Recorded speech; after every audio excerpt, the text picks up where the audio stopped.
Dimensional Divine Star. This green planet was suffused everywhere with dense primordial chi.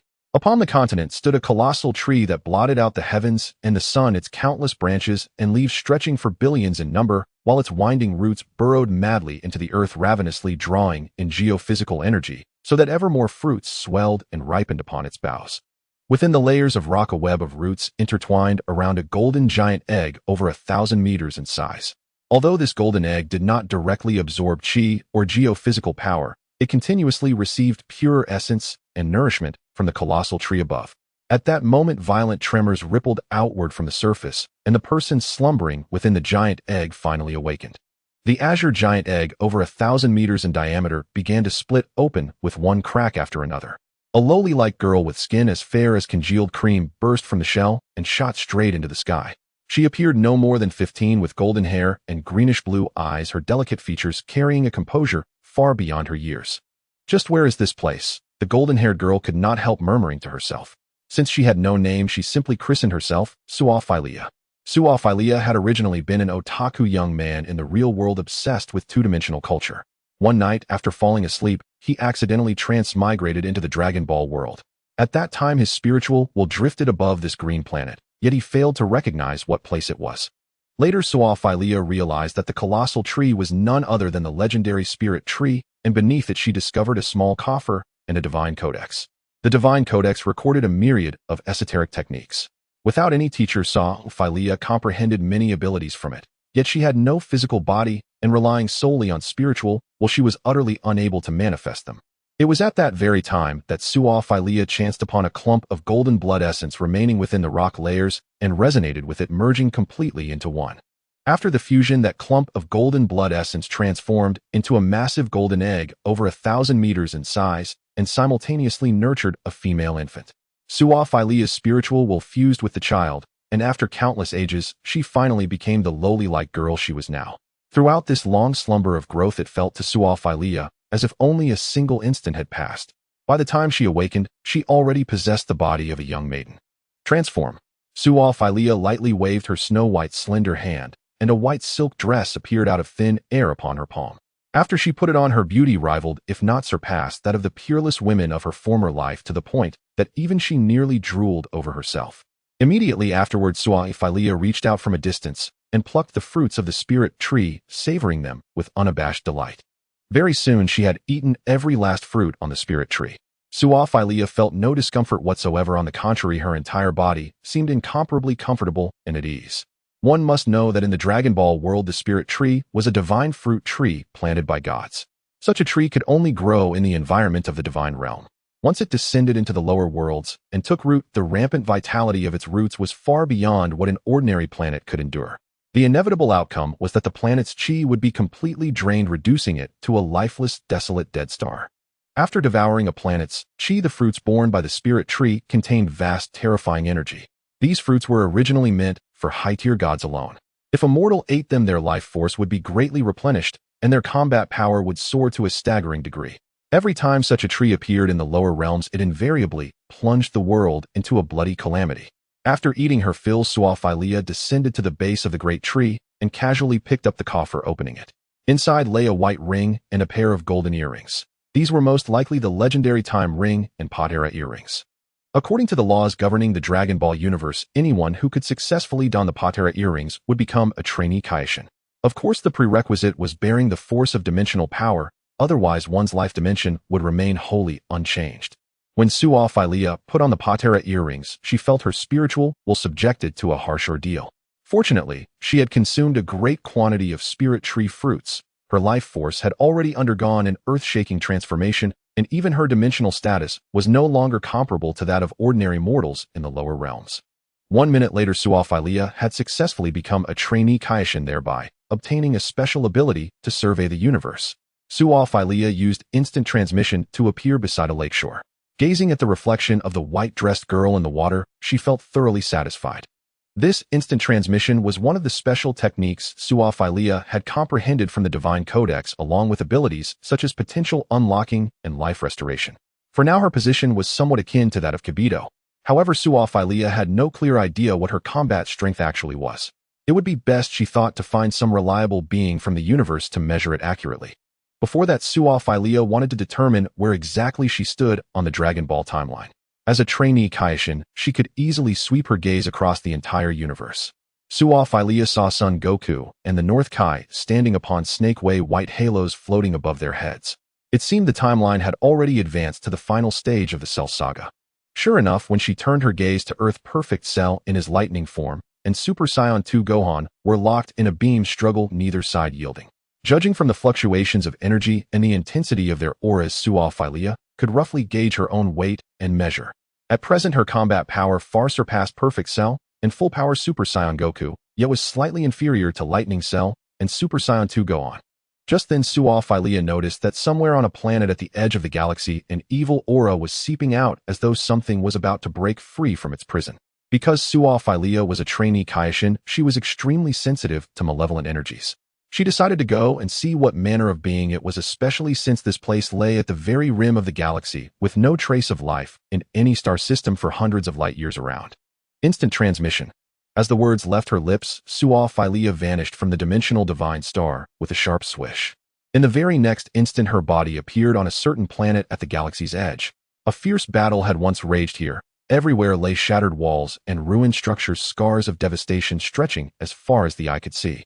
It seemed that no one had set foot on this world for hundreds of thousands of years. There's actually a faint divine power mixed into the air. Suo Feiliya was greatly surprised. She used instant transmission to jump directly to the source of this divine power. Her instant transmission did not require locking onto a key signature. As long as she had laid eyes on a place, she could teleport there.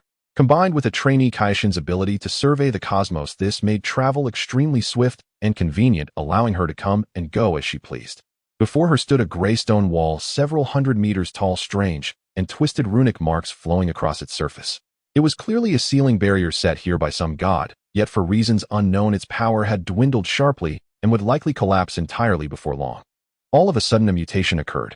The gray stone wall began to crack like a turtle shell, the runes on its surface rapidly dissipating as the power of the seal unraveled at accelerating speed. Boom! The gray stone wall could no longer endure and collapsed. From deep underground, a streak of escaping light shot into the sky and finally condensed into a young woman with orange curls. Her entire body was covered in Saiyan skin, clear blue eyes were set just right upon a slightly childish face. Waves of orange hair cascaded down to her waist while golden pendants hung from her neck and earlobes. At a glance, she resembled some kind of humanoid elf. The orange-haired woman wore a white jacket on her upper body and white trousers below. Golden long boots clasped her calves halfway up, black guards wrapped around her forearms, and a purple silk scarf was tied about her waist. Her entire figure was wreathed in surging waves of ki, making it obvious at a glance that she was no ordinary being. "Little maiden, did you shatter the binding seal of Beijiawang?" The orange-haired woman, wearing a serene smile, regarded Suo Feiliya and noted that her opponent possessed scant power. Although she did not know how Suo Feiliya had undone the seal of Beijiawang, she felt relieved to have finally broken free from oppression. Perhaps because Suo Feiliya was an apprentice, Jiawang Shun, her body could naturally regulate the overflow of energy without having to deliberately suppress her aura. Outwardly, she appeared to be no more than an ordinary maiden.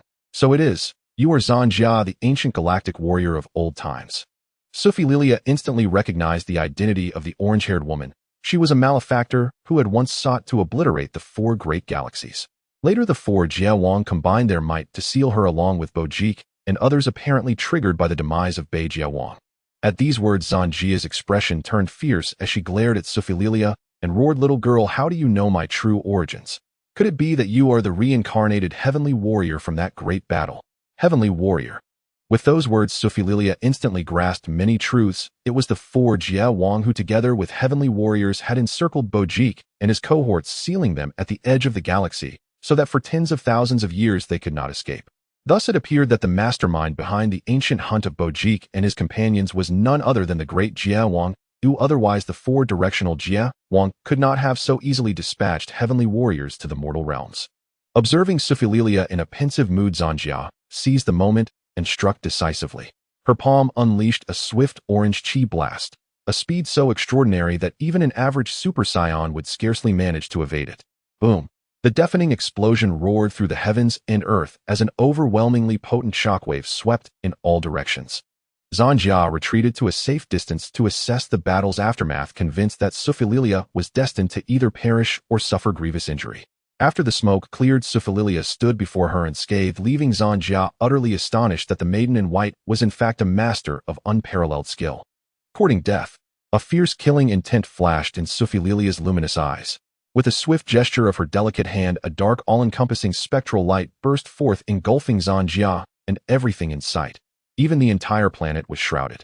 This spectral light carried no physical destructiveness, yet it harbored an indescribable mental force. Those caught within could only escape by vanquishing Suo Feiliya or be doomed to eternal confinement. This technique was a unique maneuver self-cultivated by Suo Feiliya, harnessing her mental power to create a distinct space, effectively transporting her foes into an alternate dimension, thereby precluding any escape. Playing tricks with the divine, go to hell. Zanjia, utterly baffled, felt a surge of fear and decided to strike first. Yet none of Zanjia's punches or kicks reached Suo Feiliya. As if she were the master of this unique space, she evaded every attack, leaving one uncertain of where she would appear next. Due to the vast disparity in power, Suo Feiliya lost all patience for parlor games. With a subtle flick of her pearly fingers, she unleashed a golden beam that pierced straight through Zanjia's heart as a horrific energy from the wound voraciously devoured her at a visible pace. Zanjia shrieked in terror, and in an instant her entire form vanished without a trace. After dispatching Zanjia, Suo Feiliya released two other galactic warriors. Alas, they too proved incapable of parrying even a single strike, and ultimately met their demise in the afterlife.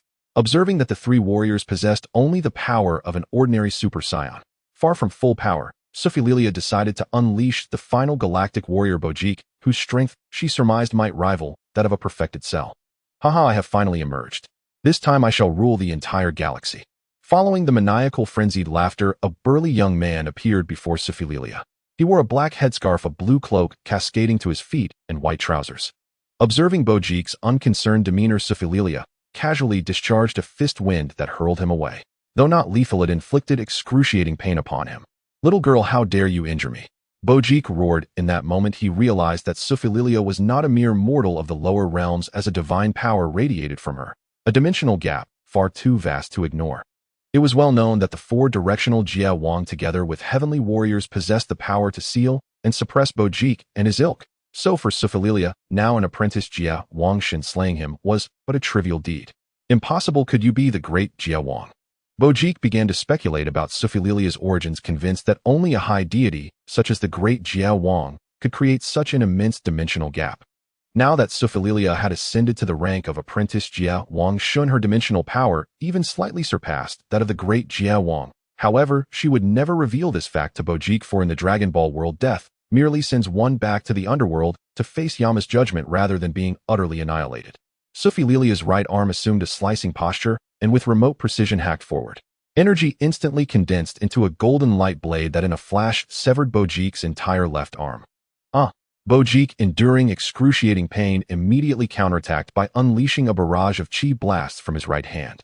Gracefully, Suo Feiliya sidestepped Bojack's chi blasts, and at that moment, she sensed her internal energy swelling and her aura steadily rising, soon to surpass even the might of Earth's lightning-fast Cell and Super Saiyan 2 Gohan. It was not until then that Suo Feiliya realized something was amiss. She wondered if this body might be that of a Saiyan. After all, golden hair, blue eyes, and an all-encompassing aura of golden flames were traits found only in Super Saiyans. After giving it due thought, Suo Feiliya resolved to unleash the power within. Sure enough, a shimmering aura of golden flames enveloped her, bearing a striking resemblance to the Super Saiyan form of legends like Son Goku. Though Suo Feiliya had never experienced such a transformation, could this be her natural state? The baseline combat prowess of Saiyans was by no means extraordinary. Rather, through transformation, they could dramatically surge in power, unleashing vast latent potential upon becoming Super Saiyans.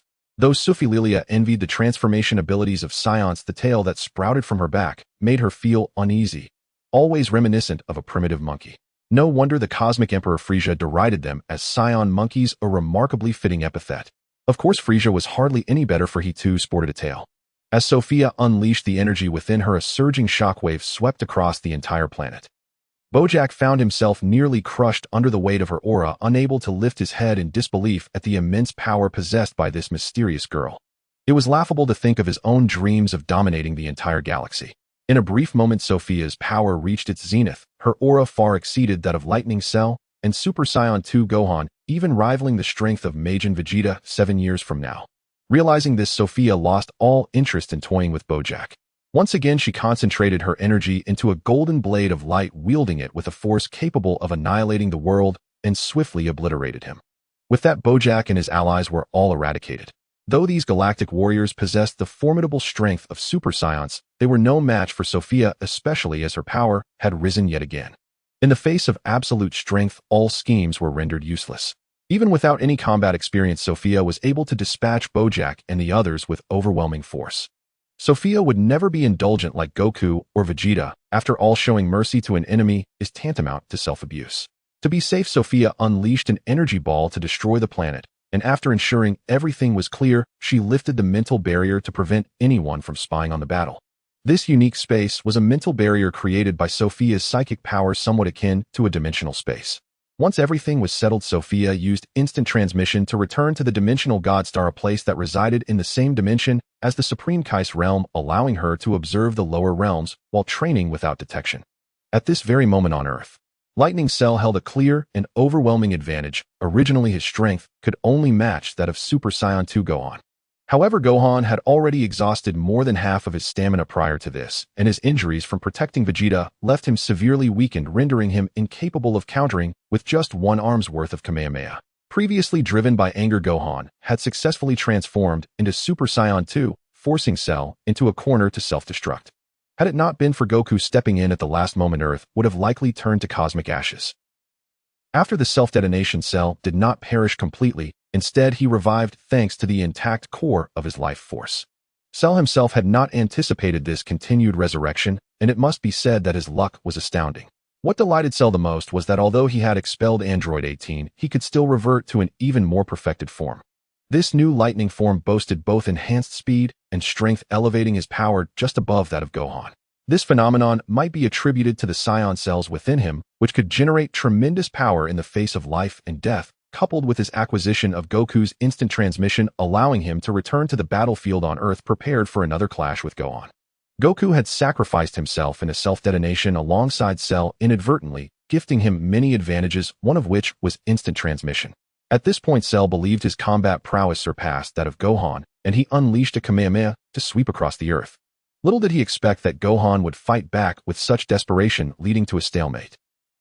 However, Cell was brimming with energy, able to amplify his strength at will, while Gohan was already at a disadvantage, barely holding on through sheer willpower. Just then, Krillin and Piccolo launched attacks from the rear to harass Cell, prolonging Gohan's endurance significantly. In the final moments, Vegeta's fierce onslaught disrupted Cell's rhythm, allowing Gohan to seize the opportunity and unleash a Super Saiyan power that surpassed his limits, forcefully redirecting the Kamehameha back at Cell. As Cell faced imminent consumption by the Kamehameha, he attempted to escape through instant transmission. In that instant, an unexpected divine force suppressed Cell, causing his energy to stall. How is this possible? I can't believe I'm losing to him again. Oh. In his final moments, Cell had not anticipated any interference in the battle. He thought his own inexperience with instant transmission had prevented a successful escape. At this point, Gohan had fully manifested the power of Super Saiyan 2, and Cell, along with his life core, was utterly annihilated, leaving no chance for revival. Sofia had not initially intended to assist Gohan, but upon observing Cell's intention to escape Earth using instant transmission, she intervened at the last moment to prevent an unexpected twist in the narrative. Confirming that Cell was finally dead, Sofia moved to the base of a large tree and closed her eyes to meditate. The battle with Bojack had successfully ignited her latent power, elevating her combat strength beyond that of Lightning Cell and Super Saiyan 2 Gohan, even to a level that could match Majin Vegeta 7 years in the future. This newfound strength felt somewhat wild to Sofia. She needed to stabilize it quickly. In the blink of an eye, a month had passed. During this time, Sofia had successfully mastered this powerful energy, though she began to question whether this body might be of Saiyan origin. Despite maintaining a state reminiscent of a Super Saiyan, it was worth noting that even the legendary Super Saiyan could not sustain such a peak condition indefinitely. Ultimately, Sofia concluded that she was likely not a Saiyan, having never heard of such a thing. At present, Sofia maintained her youthful form, her golden hair cascading over her shoulders. She prepared to head to the Grand Kai's planet, where a martial arts tournament was taking place, open to any warriors from heaven representing their respective galaxies. These celestial warriors included several with Super Saiyan levels, the foremost being the Roboku fan, who boasted power comparable to that of a fully powered Super Saiyan, with speed far exceeding that of Goku in his Super Saiyan form. To avoid drawing attention, Sofia donned a mask and wore a robe to conceal her entire body. She relaxed her defenses, ensuring her aura would not leak, and her internal energy remained in a state of stasis. Whoosh. In the next moment, Sofia used instant transmission to arrive at the tournament venue on the Grand Kai's planet. Numerous participants had signed up for the competition, with many living beings like herself present, so there was no cause for surprise among the attendees. Sofia casually selected a spot in the audience, eager to witness the unfolding events. After all, during this era, Goku fan was a formidable opponent for Goku, with their strengths nearly evenly matched. Once Goku broke through his limits and successfully transformed into Super Saiyan 2, Goku fan would no longer stand as his opponent. I never expected our Earthlings could come here to watch the martial arts tournament of heavenly warriors. Hearing this, Sofia noticed an old man with white hair approaching. He wore a white martial arts uniform, and a halo floated above his head, indicating that he was also a soul from the afterlife. The afterlife was a remarkably mystical place connecting heaven and hell, with a mysterious snake path leading to the higher dimensional realm of the Grand Kai's planet. Souls that arrive in the underworld, regardless of how powerful or prestigious they were in life, must face judgment from King Yen. After this judgment, the virtuous may retain their physical forms and ascend to paradise, while the wicked are cast into hell to atone for their sins. Those who are neither particularly good nor evil are immediately reincarnated. Only those who achieved great deeds in life or possessed noble virtues are granted a halo signifying their eligibility to ascend to paradise and retain their bodies. The elderly man with white hair is no simple figure. He is Wu Taidu, the martial arts master who defeated the great demon King Piccolo 300 years ago, saving the entire Earth. He is also the master of both the Turtle Hermit and the Crane Hermit. After sealing away the great demon King, Wu Taidu perished from exhaustion, and by virtue of his achievements, he certainly could ascend to paradise. It is no wonder that even now he can still be seen on the North Chaos planet. In truth, Wu Taidu never abandoned his exploration of martial arts. Coupled with his years of sparring with the warriors of paradise, his strength has far surpassed what it once was. Who was that? Noticing a young man beside Wu Taidu, Suo Feiliya sensed a formidable energy emanating from him, estimating that his combat power could rival a Super Saiyan in its first stage. It seems that the warriors of paradise on North Chaos planet are indeed not lacking in hidden talents. The young man accompanying Wu Taidu found a seat, and with a smile remarked, "We are not as weak as you might think. Oliver, the foremost warrior of the North Galaxy, is a Earthling. Indeed, he is the strongest guardian born on Earth. I have heard tales of his legendary exploits." Wu Taidu was equally surprised that someone from Earth could become such an outstanding martial artist. He had previously thought many strong figures were mere mythological tales until he arrived in the underworld and learned the truth. Their conversation was candid, piquing Suo Feiliya's interest greatly. Ever since becoming an apprentice, Kaioshin, Suo Feiliya's knowledge of the universe and its planets has far exceeded that of ordinary deities. The inhabitants of each planet are filled with a desperate yearning for life, their collective desires coalescing into immense faith, which transforms into the energy of the cosmos and births guardians. Guardians symbolize the inhabitants' longing for life. The more perilous the situation, the stronger the desire to survive, resulting in guardians born under duress, possessing even greater latent power. Oliver must be the guardian born out of hope, which explains his formidable strength. It is surprising that a guardian from such an ordinary planet as Earth possesses such might. It seems this Dragon Ball world conceals many undiscovered secrets. After all, Suo Feiliya had never heard of Earthlings being able to cultivate to such heights. How intriguing. I wish to meet him. Suo Feiliya decided to seek out Oliver personally, feeling a strong curiosity about the Earth Guardian. In the next moment, she departed from her spectator seat. The martial arts tournament in the underworld would last several days. There was no rush to see the quarterfinals. Before long, Suo Feiliya accurately located Oliver's resting chamber. She could sense that his energy was indeed more potent than that of an ordinary Super Saiyan, explaining why he advanced to the top 8 of the tournament, though he still fell short against Sun Wukong and Ribs. It should be noted that Ribs is the strongest martial artist in the West Galaxy, and even Sun Wukong at full power had to rely on cunning to win.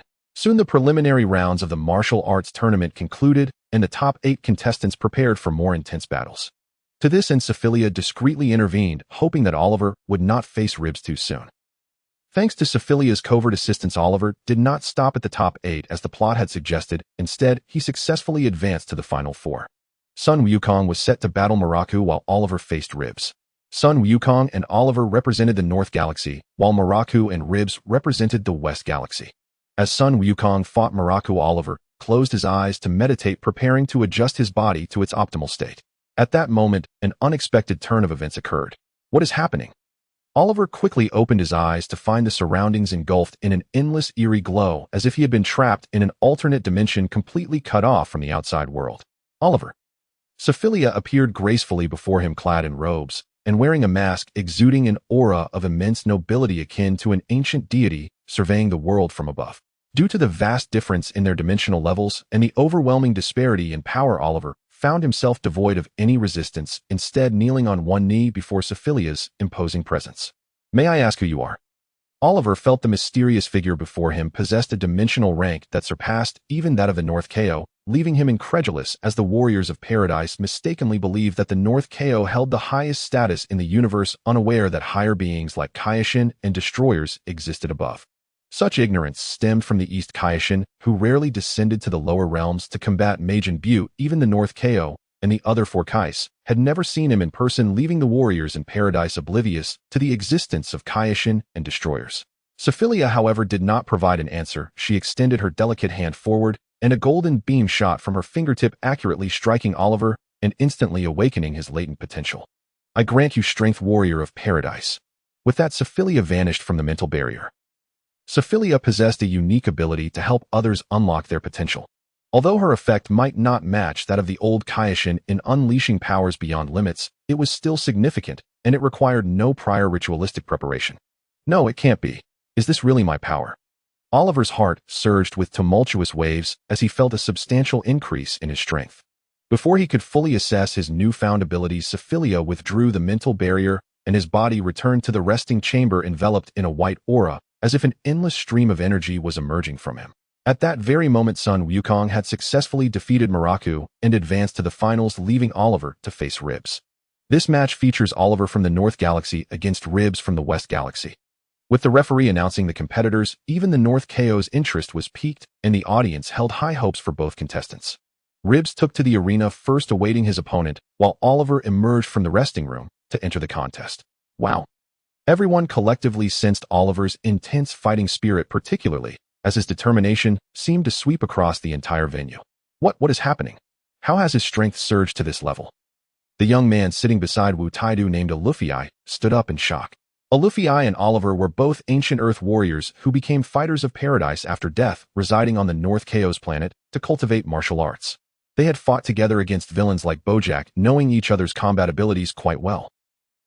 The aura exuded by this guy was astonishingly on par with the fully formed Sheru. Sun Wukong was equally astounded by Oliver. He had initially thought that the strongest warrior in the underworld was Rib Rice, but he never anticipated Oliver to be this formidable. With this realization, Sun Wukong felt a surge of blood rushing through him. The Saiyan blood coursing within him ignited a thirst for battle and skillful combat against strong opponents. Oliver, don't let me down. Suo Feiliya instantly teleported to an uninhabited area to observe the battle. As Rib Rice and Oliver took the stage, the referee announced the official start of the match. As the fight commenced, Oliver swiftly unleashed the energy within him, and the surrounding white flames surged dramatically, creating an overwhelming pressure that threatened to force Rib Rice to retreat a few steps. Stop looking down on me. With a deafening roar, Rib Rice launched a preemptive and ferocious attack. At the same time, Oliver engaged him with remarkable speed. Bang! Bang! Bang! The sound of fists colliding echoed throughout the venue. The ferocity of their struggle was earth-shattering. They fought from the ground to the sky and back again, their strengths nearly equal. Had it not been for Suo Feiliya's assistance in enhancing Oliver's power, he would have struggled to keep up with Rib Rice's speed advantage. Although Rib Rice's strength only reached the peak of Super Saiyan level, his speed could rival that of a Super Saiyan in its second stage. Oliver had no choice but to rely on strategy to have any hope of overcoming him. Fortunately, Oliver had a clear advantage in power which somewhat compensated for his lack of speed. Incredible, they are both so powerful. The Grand Kai watching the match was equally astonished. Both Rib Rice and Oliver were warriors of the celestial realm, and reaching this level was no easy feat. The fierce combat had silenced the North and West Kais, who were previously bickering, as they were now fully engrossed in the battle, fearing they might miss this spectacular match. Damn it, I didn't expect there to be a warrior in the North Galaxy who could match me. Rib Rice cursed inwardly, feeling the tremors in his right arm from the immense pressure. If not for his speed advantage allowing him to maneuver, he would have surely been at a disadvantage by now. Seizing an opportunity, Rib Rice swiftly broke free from Oliver's close quarters entanglement, leaping high into the air, hands raised in a semi-crouching position, and shouted Thunderbolt Wave. As soon as his words fell, a powerful flame shockwave descended upon the arena. The attack covered an extensive area, and its speed made it nearly impossible to evade, forcing Oliver to confront it head-on. Defensive barrier. Oliver quickly unleashed his energy, forming a protective shield at lightning speed. A white dome enveloped his body, expanding to withstand the onslaught of the flame shockwave. After the strike, both Rib Rice and Oliver were gasping for breath, their energy levels significantly depleted. That flame shockwave had nearly consumed half of Rib Rice's energy. He had initially planned to finish Oliver with a single blow, but he was surprised that his opponent could still mount a defense even as his own energy dwindled. Impressive. Even Sun Wukong, watching the fight, couldn't help but admire their combat experience. He himself barely had time to use instant transmission to escape danger. Rib Rice, take this. Oliver quickly conjured a white energy sphere and hurled it at Rib Rice. Rib Rice dodged the attack, only to discover that the white orb had a tracking ability.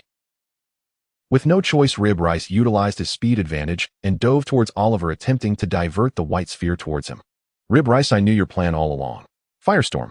Oliver condensed energy in his right palm, forming a fiery vortex, and unleashed thousands of flaming meteors towards Rib Rice, aiming to crush him with a pincer attack. Foolish. You think I can't counter your moves? Rib Rice instantly maximized his speed, his gravity suit disintegrating as he appeared before Oliver in the blink of an eye, delivering a powerful kick that sent him flying off the arena, decisively ending the match. Thud.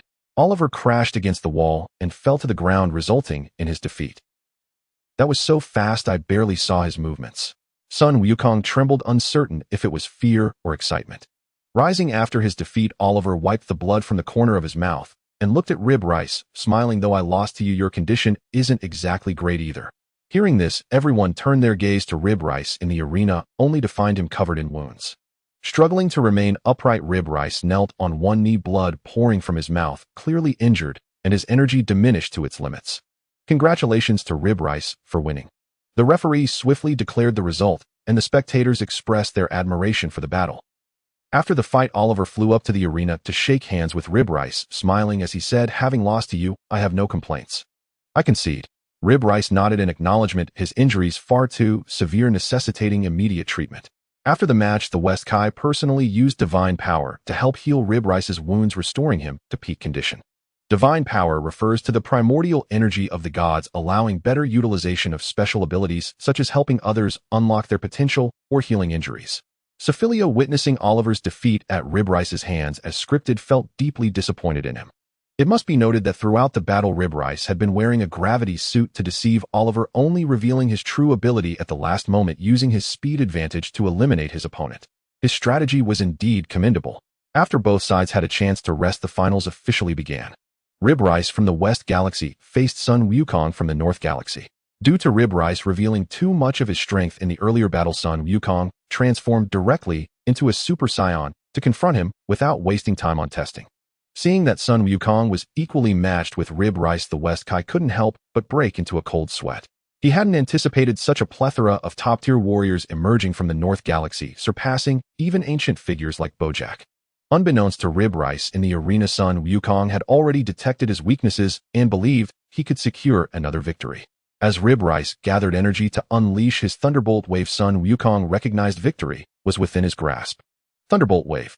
Just as Rib Rice shouted, he thrust his hands forward, and an immensely powerful flame shockwave surged towards Sun Wukong. Seizing the opportunity, Sun Wukong used instant transmission to appear at the arena's edge and executed a Kamehameha, sending Rib Rice plummeting from the stage, thus clinching the championship of the Underworld Martial Arts Tournament. Congratulations to Sun Wukong for winning. The referee promptly declared Sun Wukong the champion of this martial arts tournament. However, the plot continued to follow its course as the Grand Kai believed that Rib Rice and Sun Wukong had violated the rules beforehand, thus nullifying their victory. The Grand Kai hesitated to have Sun Wukong follow him for training, knowing that with his body having grown complacent personally, training him might result in the old bones giving out. The martial arts tournament of the underworld has officially concluded, and the warriors of the heavenly realm have returned to their respective places for further training. However, Suo Feiliya stopped Wu Tai Do, beseeching him to teach her the demon sealing wave, citing the destruction of her hometown by the demon race as her reason. Upon hearing this, Wu Tai Do generously imparted his knowledge without reservation. His passion for martial arts had not waned, and he hoped that Sophilia could rescue her homeland. During this time, Luffy approached Oliver to understand the situation, questioning why his strength had surged to such an extent. Oliver could only recount the entire story, explaining that he had encountered a great divine being who otherwise his power could never have reached a level that rivaled rib rice. Learning that there was an even greater deity than the Grand Kai in this universe, Luffy could not help but envy Oliver for having received such an extraordinary opportunity. After all, high-ranking deities seldom appeared before ordinary individuals, a result of the dimensional disparity. Meanwhile, Sophilia successfully mastered the demon sealing wave in a short time. After her training, she departed from the Grand Kai's planet, preparing to venture into the cosmos in search of a certain plot character. After days of observing the universe, Sophilia successfully discovered traces of her target on a particular planet. Whoosh! In the next moment, Sophilia reappeared on a lower realm planet, Yetelar. This planet is home to a race of nature-loving elf girls born from the very soil of the planet.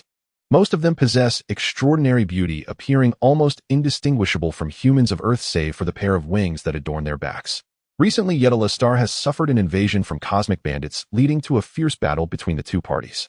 The bandits had discovered that many sought to purchase the elven race, capturing and breeding them for resale promised immense profit. Furthermore, their appeal was undeniable, making them a commodity in high demand. Kill them all. The leader of the alien bandits commanded the fight, completely taken aback by the immense strength of the elven race on Yetelar, where even their weakest warriors boasted battle powers in the tens of thousands, far exceeding everyone's expectations.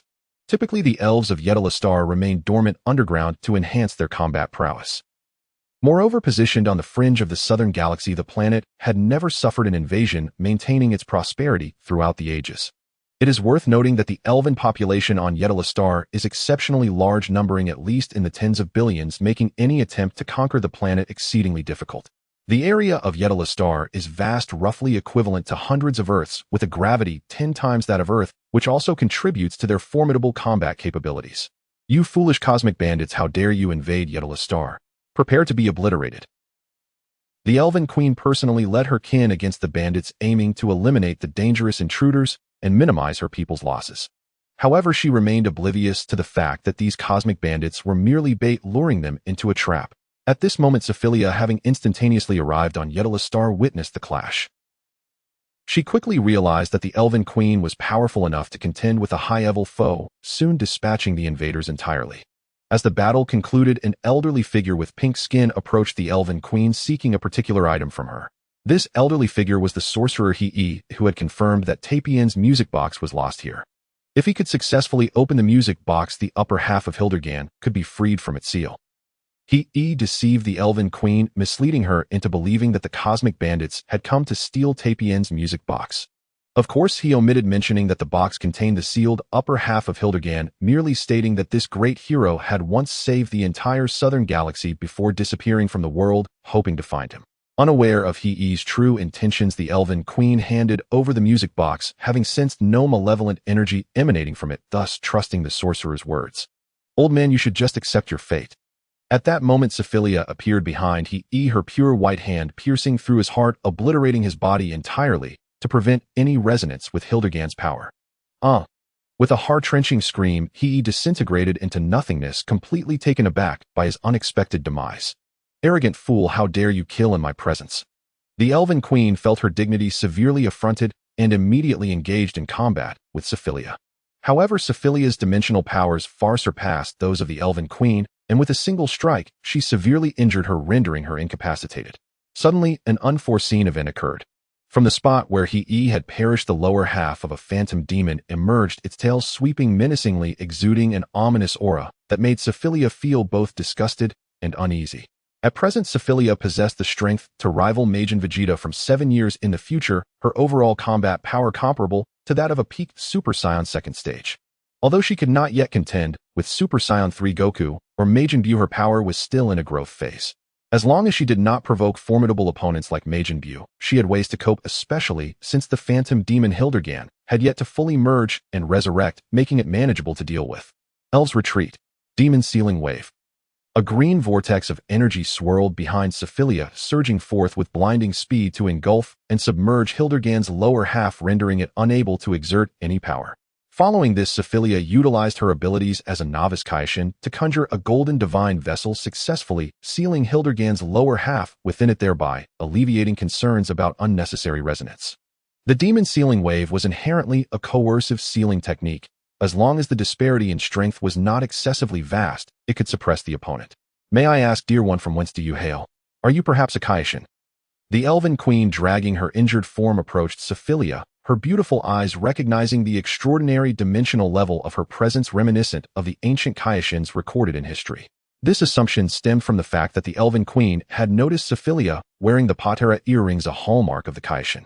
Upon hearing this, Sophilia turned to regard the Elven Queen, feigning an air of mystery as she smiled.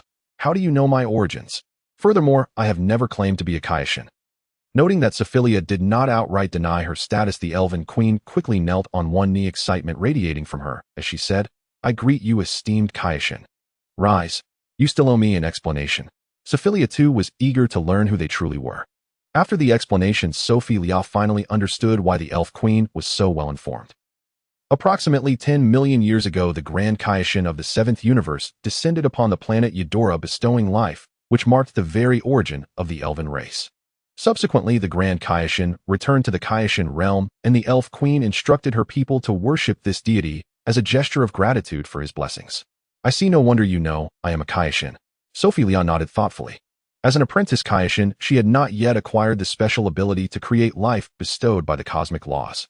Of course, the East Kaioshin, Saiyan, lacked such powers as well, since he had not confirmed his divine status with the Angel Vis and the Supreme Kai, thereby missing out on the special abilities granted by the cosmic laws.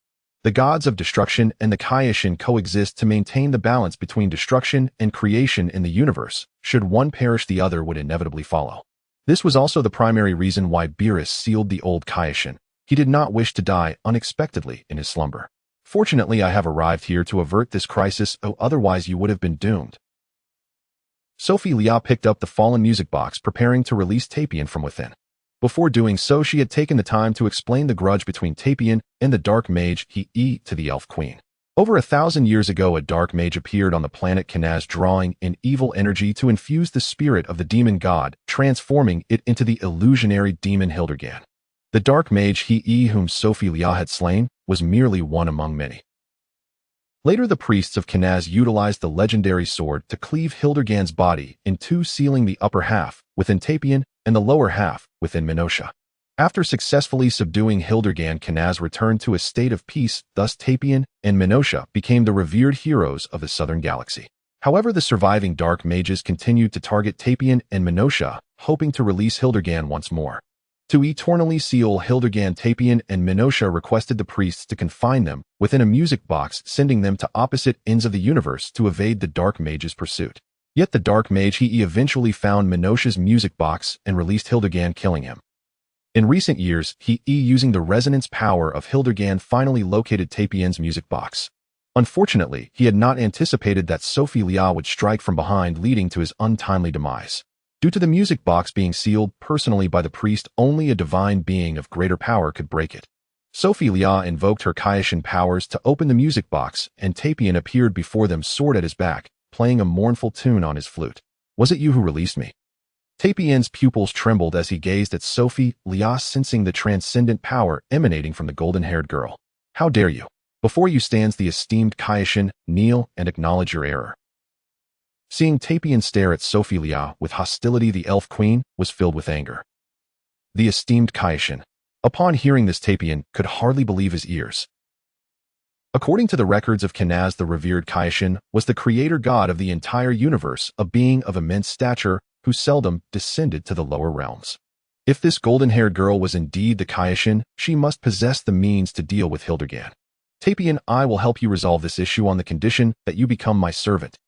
Suo Feiliya seized the opportunity to make her request, intent on cultivating Tapion. Yes, I am willing to follow the esteemed Kaioshin, Tapion answered without hesitation. At the same time, Suo Feiliya conveyed some bad news to Tapion. His brother Minosha had been slain by Hildergan. In truth, Tapion had long suspected this, but could not hold back his tears upon hearing it. Witnessing the Elf Queen struggle to maintain her composure despite her injuries, Suo Feiliya immediately assisted in healing her wounds. In return, the Elf Queen also wished to accompany Suo Feiliya, for she was the original Kaioshin, recorded by their ancestors, and cultivating a friendship with her would surely be beneficial, potentially even elevating her to a higher realm. With 2 servants gained from this descent onto Eudora, Suo Feiliya found it advantageous to bolster her presence. Suo Feiliya first helped the Elf Queen enhance her powers, awakening the latent potential within her. A surging wave of green energy erupted skyward, causing the entire Eudora to tremble. The Elf Queen was enveloped in the tumultuous green energy, her strength surpassing that of the likes of Cell and Super Saiyan 2 go on, her prowess only slightly inferior to Suo Feiliya's, showcasing the extent of her latent power. As she witnessed the Elf Queen transform into such a formidable being, in an instant Tapion's respect for Suo Feiliya deepened. He believed this was the power granted by the Kaioshin, truly extraordinary. Before long, the Elf Queen fully mastered her newfound strength, kneeling before Suo Feiliya in gratitude. "Thank you, esteemed Kaioshin. Rise. You are my servant, I will not treat you poorly." Afterwards, Suo Feiliya contemplated how to resolve the presence of Hildergan within Tapion. The fully revived Hildergan possessed a battle power surpassing that of a Super Saiyan at its 3rd stage, and with the ability to manipulate space and phase through bodies, even Suo Feiliya dared not underestimate him. "Tapion, relax your body and release Hildergan, I will handle it." After much consideration, Suo Feiliya resolved to employ the same tactic again, using the magic sealing wave to seal Hildergan's upper half, once more ensuring the utmost safety until Tapion's strength could be further cultivated. Yes, Tapion relaxed slightly, and his body indeed began to emanate an unending flow of evil energy, gradually coalescing into Hildergan's upper half. Magic sealing wave. At the opportune moment, a green vortex of energy swirled behind Suo Feiliya, rushing forth with blinding speed to engulf Hildergan's upper half, preventing any chance of resistance. Immediately after, Suo Feiliya summoned a golden divine vessel, using her divine power, successfully sealing Hildergan's upper half within it, ensuring that Tapion would no longer have to live in fear. She had thought the ordeal was over, only to discover that Tapion had become tainted by Hildergan's malevolent power. This force was so violent that, given Tapion's strength, he could not control it at will. What could be the cause of this? Suo Feiliya quickly investigated Tapion's past and found that his body had long coexisted with Hildergan, already tainted by the evil force. To address this, they would need to lure it out, otherwise there was a risk that Tapion could become a ruthless and ferocious demon. Suo Feiliya suddenly conceived a brilliant idea, her charming face illuminating with excitement. "Tapion, I will help you control your emotions, but you must absorb and refine this power first." With that, her delicate hands swept through the air and a vast shadowy light engulfed her body, instantly swallowing Tapion and the Elven Queen, forcibly dragging them into a realm of will. Tapion grit his teeth against the intense pain. He indeed wished to harness the malevolent power of Hildergan, yet this energy was too wild. Despite exerting all his strength, he could not absorb or refine it, making his emotions surge uncontrollably. Seeing Tapion on the verge of collapse, Suo Feiliya deployed her divine power to suppress Hildergan's malevolence, simultaneously aiding him in stabilizing his emotions to maintain clarity, two-pronged support to ensure success. As expected, Tapion successfully absorbed and refined the residual malevolence left by Hildergan. At that moment, his combat prowess surged dramatically, nearly rivaling an class warrior at full power. Furthermore, Suo Feiliya assisted Tapion in unlocking his potential, causing his strength to skyrocket to the formidable realm of Lightning Cell and Super Saiyan 2 go on. Now few in the 7th universe could challenge him. Thank you for the blessings of Lord Kaioshin. Tapion could distinctly feel that his strength had transformed immensely. Come now, let me witness your power. Celestial meteor. Behind Suo Feiliya, a golden vortex of the cosmic galaxy appeared, from which thousands of golden meteors erupted, sweeping across all directions with a destructive force ready to push Tapion and the Elven Queen to their limits. United, Tapion and the Elven Queen broke through Suo Feiliya's fierce assault. After all, their combined might was comparable to Super Saiyan 2, sufficient to rank among the strongest in the 7th universe. The battle raged on for several days until Tapion and the Elven Queen could no longer hold on. Their internal energy was nearly depleted, and their stamina was on the brink of exhaustion. Continuing could pose a life-threatening risk. Suo Feiliya's condition was not much better. Her attire was tattered, leaving her delicate skin exposed and appearing somewhat disheveled, yet she had not sustained any injuries. Am I truly an immortal being? Suo Feiliya felt her cells dividing and regenerating rapidly within her, continuously providing strength to her body while automatically healing her wounds. Most importantly, her recovery ability far surpassed that of Majin Vegeta. During this process, Sophilia's own combat power surged again, reaching a level akin to Super Saiyan 3. She never anticipated that each battle would make her ever more powerful. Fortunately, the battlefield was within Sophilia's realm of will, otherwise the entire planet Yetelar would have suffered severe consequences. After testing, Sophilia lifted the realm of will, and they reappeared on Yetelar. Afterwards, Sophilia helped Tapion and the Elven Queen restore their stamina, then smiled. "I never expected you could reach such heights. It truly astonishes me. All thanks to the blessings of Lord Kaioshin." Tapion and the Elven Queen held even greater respect for Sophilia, willingly choosing to remain by her side. To assist Tapion in further augmenting his power, Sophilia prepared to let him absorb Hildergan's malevolent energy. Previously, Sophilia had specifically instructed Tapion to absorb and refine the residual malevolence within him, primarily to facilitate his better absorption of Hildergan's power. Trusting Sophilia immensely, Tapion did not oppose her suggestion, though he worried whether he might become a fierce and brutal demon in the future, considering this power was purely evil energy and could backfire severely if mishandled. However, Tapion believed that Sophilia as Lord Kaioshin would surely have a solution to any complications. "Soon I will release Hildergan's upper body. You must seal it within yourself once again, and I will help you control it." Sophilia instructed Tapion in advance and directed the Elven Queen to assist. After her instructions, Sophilia took out a golden divine jar, tore off the seal, and opened the lid, from which a vast malevolent aura seeped out, gradually coalescing into Hildergan's upper body. Prepared, Tapion sounded the hero's flute, a sorrowful expression crossing his face as he effortlessly sealed Hildergan's upper body within himself, immediately feeling a profound emotional impact.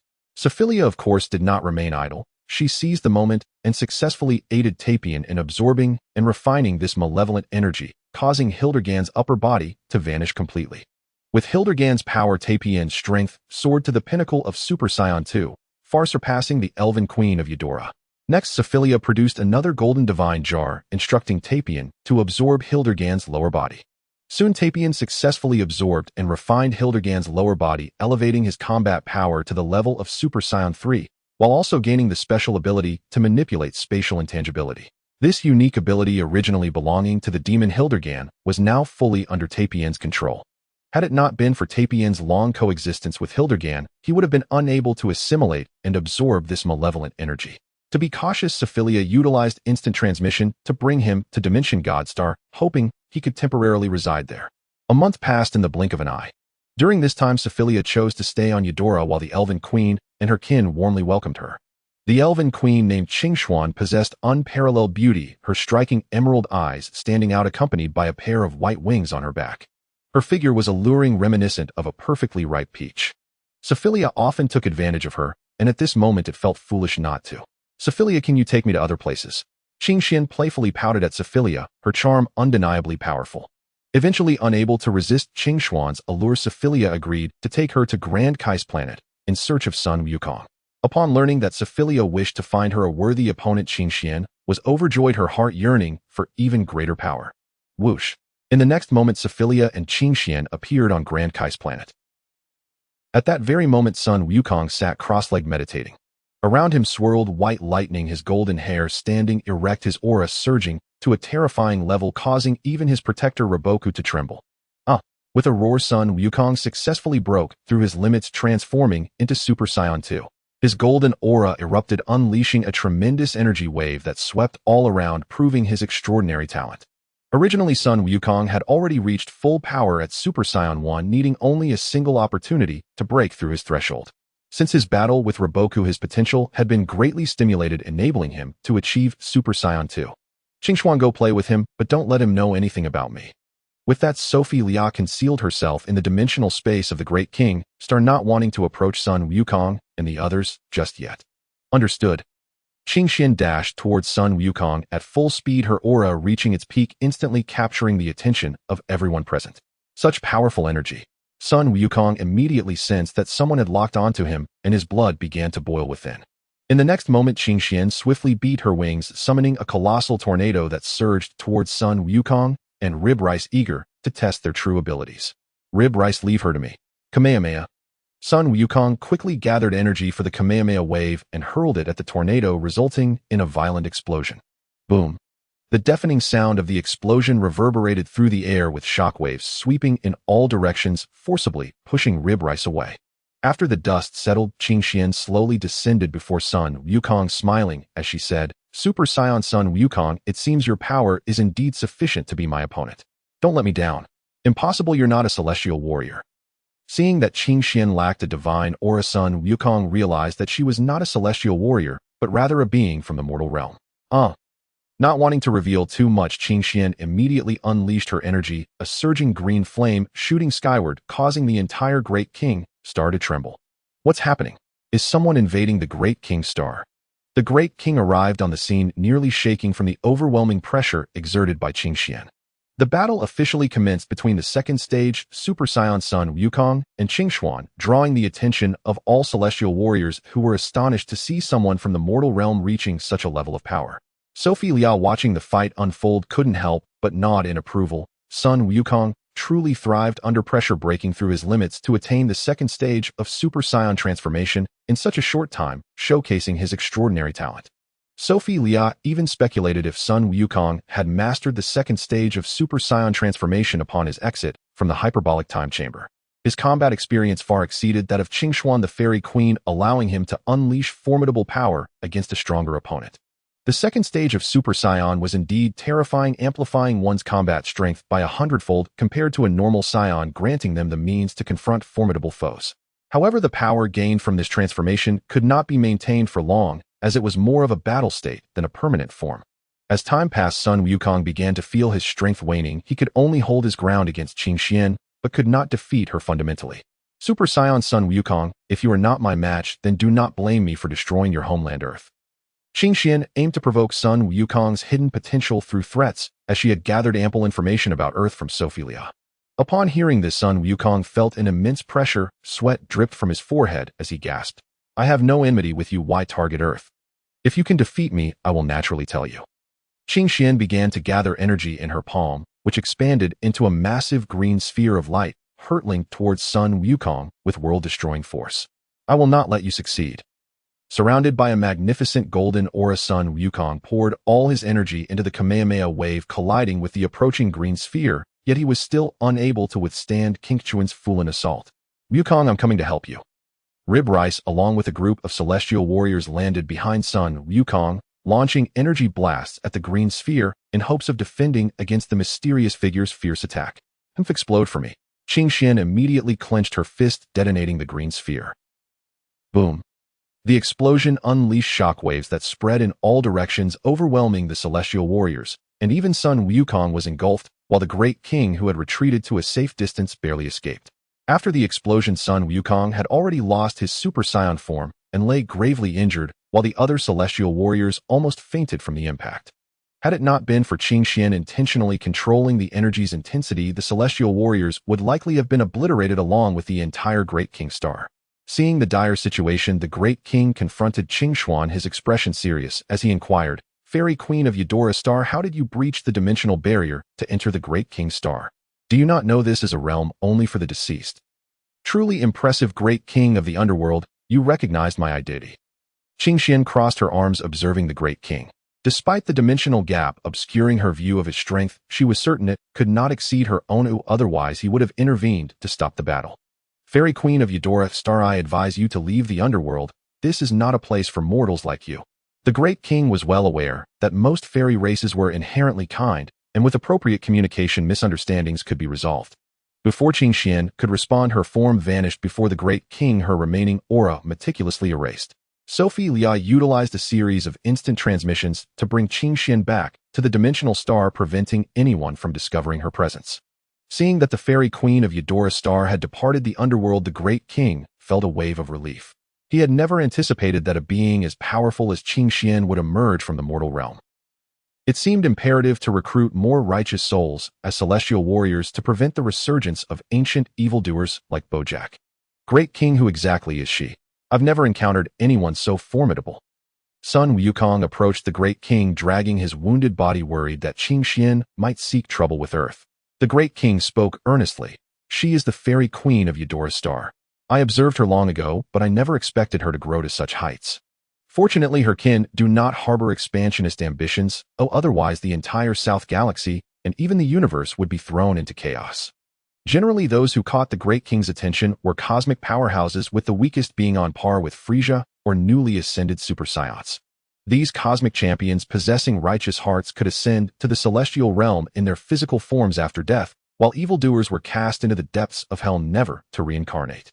If a violent criminal emerged from the mortal realm and events escalated beyond control, the Great King would mobilize celestial warriors to eliminate the threat, ensuring the universe's balance remained intact. After all, the deities of the seventh universe were incompetent, rarely appearing on the lower realms, leading many to mistakenly believe that the Great King was the highest authority in the universe, followed by his four subordinate kings. Unlike the deities of other universes who took it upon themselves to guide, it was no wonder the overall ranking of the seventh universe lagged behind. Suo Feiliya returned from the underworld to the dimensional divine star with Qingxian. Tapion relaxed beneath a grand tree, savoring the beautiful environment around him, where the air was thick with vital energy, grounding and stabilizing his mind. Whoosh! In the next moment, Suo Feiliya teleported to Tapion's side, smiling as she said, "It seems your condition has improved well. It's best to eliminate any potential hazards left by Hildergan." Though Tapion had absorbed the power of the illusory demon, Hildergan, his emotions had been somewhat affected. If not preemptively addressed, he might risk a shift in his heart and nature in the future. Yes, Lord Kaioshin. Tapion was immensely grateful for Suo Feiliya's assistance. With his mastery over Hildergan's powers, he no longer needed to fear a repeat of the calamity that befell the planet Kenas. To further nurture Tapion and Qingxuan, Suo Feiliya brought them to the planet Adratlat. The inhabitants of Adratlat were not known for their formidable combat abilities, but possessed wondrous special powers. It was here that Sun Wukong had learned a simplified version of teleportation. Suo Feiliya directly informed the people of Adratlat of their visit, offering several fruits from the spirit tree as a token of gratitude. The spirit trees of the dimensional divine realm bore fruit periodically infused with immense energy. These fruits, originally meant for high-ranking deities, could greatly replenish a human's vitality and significantly enhance their combat prowess. Recognizing that Suo Feiliya and her companions harbored no ill intentions, the people of Adratlat generously shared their knowledge of teleportation and invited the three of them as guests. After several days of mundane hospitality on Adratlat, Suo Feiliya decided to return to the dimensional divine star to rest. Not long after her return, Suo Feiliya surprisingly felt drowsy. She lay beneath the tree and fell into a deep slumber, forgetting to return on time to fetch Tapion and Qingxian. During her sleep, Suo Feiliya unconsciously became entwined in a wool barrier, and her body began to undergo astonishing transformations. 7 years later, Suo Feiliya awoke with bleary eyes. Her once pristine white dress lay in tatters, leaving her delicate skin exposed. She had grown to around 1.7 meters tall. Her youthful appearance had completely transformed into a mature womanly charm, with golden hair cascading over her shoulders, radiating unparalleled allure. Additionally, Suo Feiliya sensed that her divine power seemed to have vanished without a trace. Upon inspection, she discovered a 5-point star pattern had inexplicably appeared on her forehead, brimming with boundless divine energy, vibrantly active, as if it were an inexhaustible source. This star pattern was tentatively named Divine Mark. In light of this, Suo Feiliya removed her patera earrings, only to find that her divine power remained intact and had increased several-fold compared to before. This phenomenon was primarily due to the significant enhancement of Suo Feiliya's dimensional life. Generally, in the All-King universe, high-ranking deities are classified by levels. A first-level dimensional life corresponds to a great Kaioshin. A second-level dimensional life correlates with a trainee Kaioshin. A third-level dimensional life equates to a Kaioshin. A fourth-level dimensional life corresponds to a destroyer god. Suo Feiliya's growth had elevated her life level to the third dimensional stage. Even without the patera earrings, she could wield Kaioshin-level divine power, explaining her extraordinary increase in overall combat strength. Due to the substantial surge in her divine power, Suo Feiliya's strength had improved dozens of times compared to 7 years ago, barely stepping into the divine realm of the universe. This power was sufficient to rival the blue state of a Super Saiyan god. Both the blue state of the Super Saiyan god and Golden Frieza belong to the first-tier divine realm. With Suo Feiliya's powerful shout, an endless surge of energy erupted within her, a torrent of golden flame engulfing the entire wool barrier. Fortunately, this energy did not leak into the outside world, otherwise it would certainly attract the attention of destroyer god Beerus and Angel Whis. Suo Feiliya realized that her cellular structure had undergone mutations. Not only had the speed of division and regeneration increased exponentially, but she could also automatically restore her stamina and heal injuries, essentially achieving an immortal state with infinite energy. After testing her power, Suo Feiliya reined it in and conjured a white, gauzy dress to wear. To an observer, she appeared to be an ordinary human with no aura leaking from her being. Moreover, she placed the patera earrings back on and donned the time ring on her slender finger. With the time ring, Suo Feiliya gained the ability to traverse time and space. In the event of danger, she could escape to other parallel worlds, a means of survival that even the destroyer gods and angels lacked. Withdrawal. Suo Feiliya dispelled the will barrier and reappeared on the dimensional divine star. She noticed that Tapion and Qingxian were still lingering on Adratlat. Had they not yet learned the skill of teleportation? Suo Feiliya teleported back to Adratlat, sensing that Qingxian had grown stronger, now nearly on par with Tapion. It appeared that her powers had also improved during these 7 years. In contrast, Tapion's strength remained unchanged. However, his mental state had reached a new level with a life level equivalent to that of a trainee Kaioshin, nearly matching that of East Kaioshin Ascent in terms of realm. Who goes there? Tapion keenly sensed someone's approach and turned to see Suo Feiliya. Looking at the mysterious woman before him, he hesitated and asked, "Could you be Lord Kaioshin, Suo Feiliya?" "Tapion, it seems you have not disappointed my expectations of you." Suo Feiliya nodded in satisfaction, believing Tapion was far more suited for the position of Kaioshin than East Kaioshin Ascent. In truth, Tapion and Qingxian had learned teleportation not long after arriving on Adratlat. Since they could not feel Suo Feiliya's aura, they had not returned to the dimensional divine star on time, choosing instead to explore the North Galaxy. Later, Tapion and Qingxian returned to Adratlat to learn more special techniques. Thanks to this, their overall combat strength had improved, though they still could not match Suo Feiliya. Soon, Suo Feiliya departed Adratlat with Tapion and Qingxian teleporting to Earth, which also belonged to the North Galaxy. On this day, Earth was hosting the world's martial arts tournament, providing Sun Wukong an opportunity to return to the mortal realm. Although he had only a fleeting day, it was sufficient for him to remain until the tournament officially concluded. Suo Feiliya urged Qingxian to sign up and informed her that Sun Wukong's strength had become comparable to her own. All right. Qingxian's fighting spirit ignited once more. She eagerly sought to spar with strong opponents of the same level, yet few in the 7th universe could match her. While Qingxian waited in line to register, Suo Feiliya discreetly conveyed to her that East Kaioshin Ascent and his servant Jebet would also be present, cautioning her not to let any ridiculous blunders disrupt her composure. Upon learning that there was another East Kaioshin, Qingxian did not find it particularly surprising. After all, it was the great Kaioshin who had once descended upon the planet Yetelar. At that time, the East Kaioshin Saiyan was probably just an apprentice Kaioshin, and the complete records of the original ancestors of the elf race should have been well documented. Later, the East Kaioshin Saiyan was nearly frightened to death by the demon Majin Vegeta, leaving him largely unaware of what a Kaioshin should know.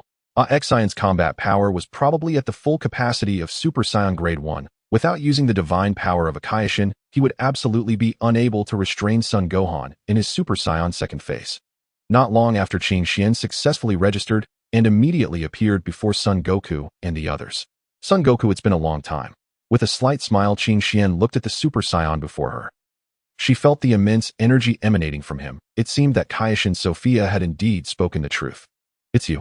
Seeing that she was the Elf Queen of Yetelar, Son Goku felt an instant sense of foreboding. He had not expected such a dangerous figure to appear on Earth. Could she have ulterior motives? "Dad, who is she?" Son Gohan, unable to discern the extent of Qingxian's power, mistakenly thought it was a matter of personal feelings.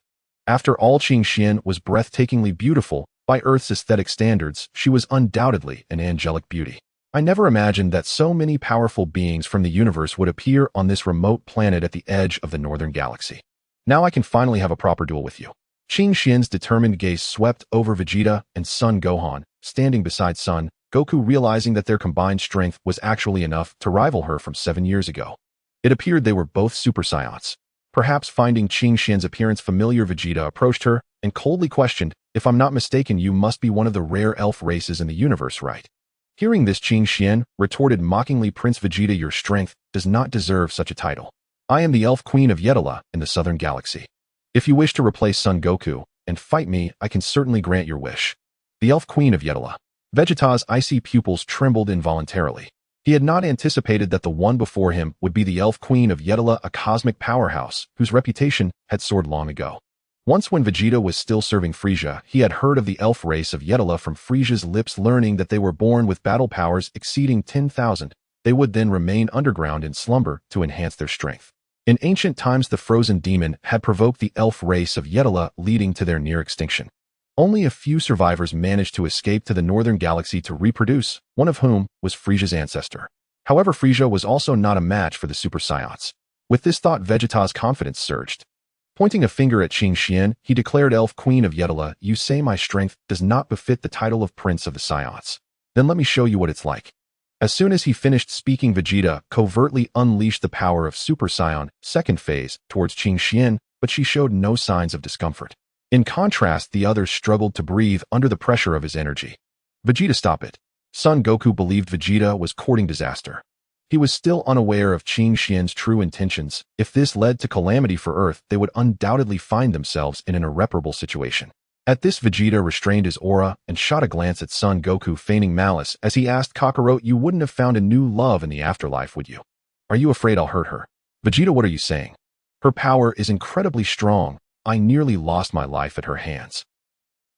Son Goku had witnessed Qing Xian's power and dared not act recklessly on Earth. "Prince Vegeta, your arrogance will one day exact a heavy toll." Qing Xian was disinclined to waste further words with them. She would reveal her true strength when the World Martial Arts Tournament officially commenced. As she slowly departed, Vegeta and Son Gohan hurriedly inquired about the situation from Son Goku. With no other option, Son Goku had to recount the events from 7 years ago in the afterlife. Upon learning that Son Goku had once been defeated by the Elf Queen of Yetelar, Vegeta instantly beamed with confidence, saying, "Kakarot, it seems your strength has hardly improved over these 7 years. If we meet in the tournament, I won't hold back." Son Goku had no rebuttal to Vegeta's taunts. He believed the Elf Queen of Yetelar must be hiding in even greater power. Soon Qing Xian and Son Goku's group successfully passed the preliminary round and advanced to the top 16. Naturally, Sofia had to manipulate the draw to ensure that the tournament could proceed smoothly, avoiding any disruptions from East Kaioshin Exine. According to the plan, East Kaioshin Exine intended to use the Super Saiyan as bait to lure Spobovich and Yamcha into leading them to the whereabouts of the wizard Babidi, thereby preventing the resurrection of Majin Vegeta. 15 minutes later, the matchups for the top 16 began to emerge. In the first match, Krillin faced off against Panda. In the second match, East Kaioshin Exine competed against Dend, changing his name to Majin. In the third match, Yamcha went against Vegeta.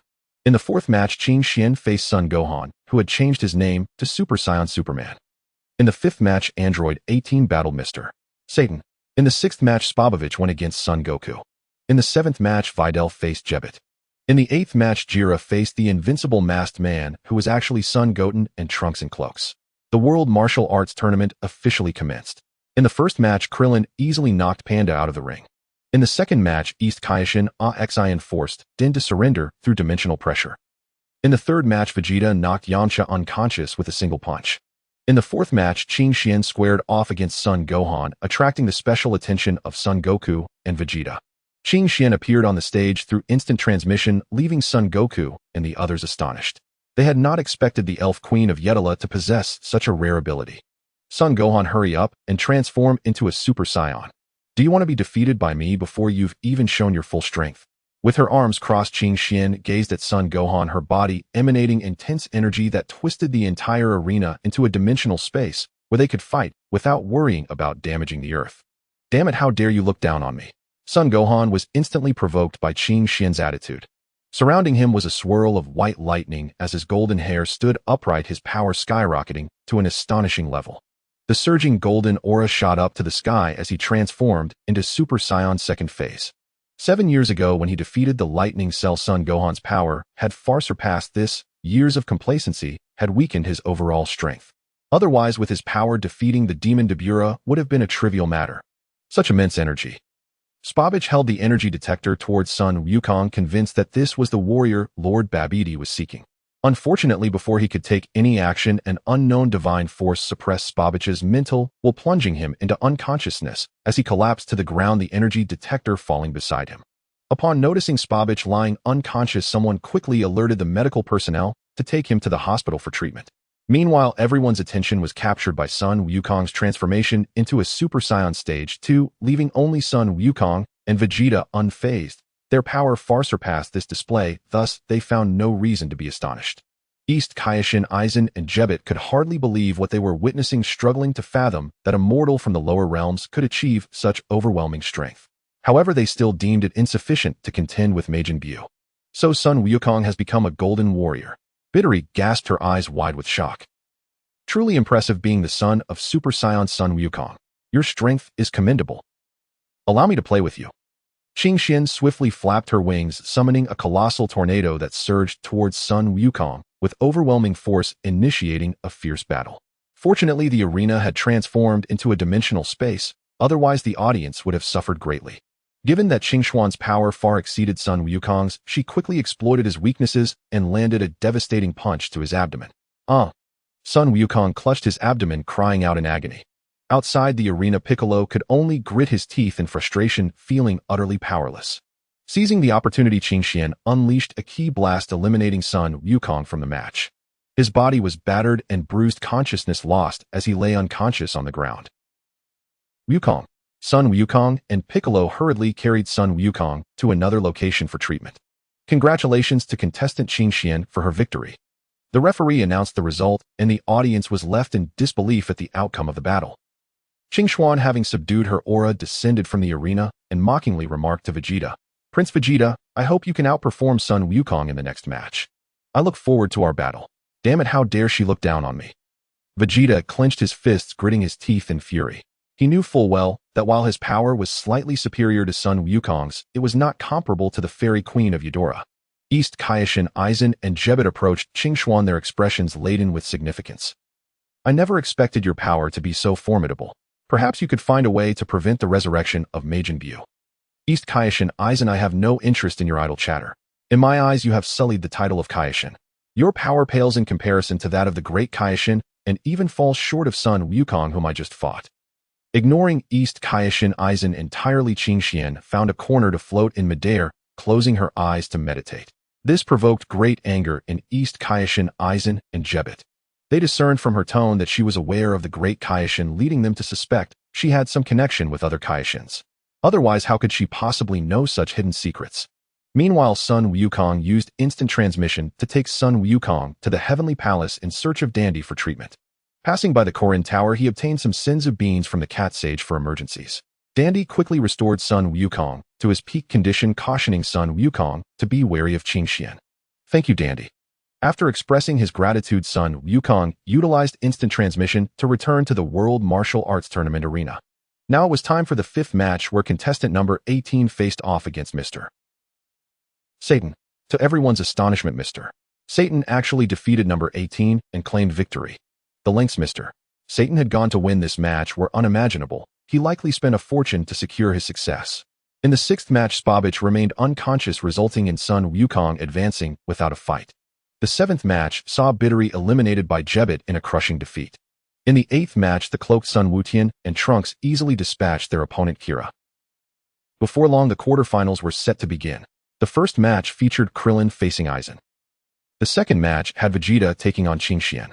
The third match showcased Mr. Satan battling Sun Wukong. The fourth match pitted Jebet against the invincible masked man.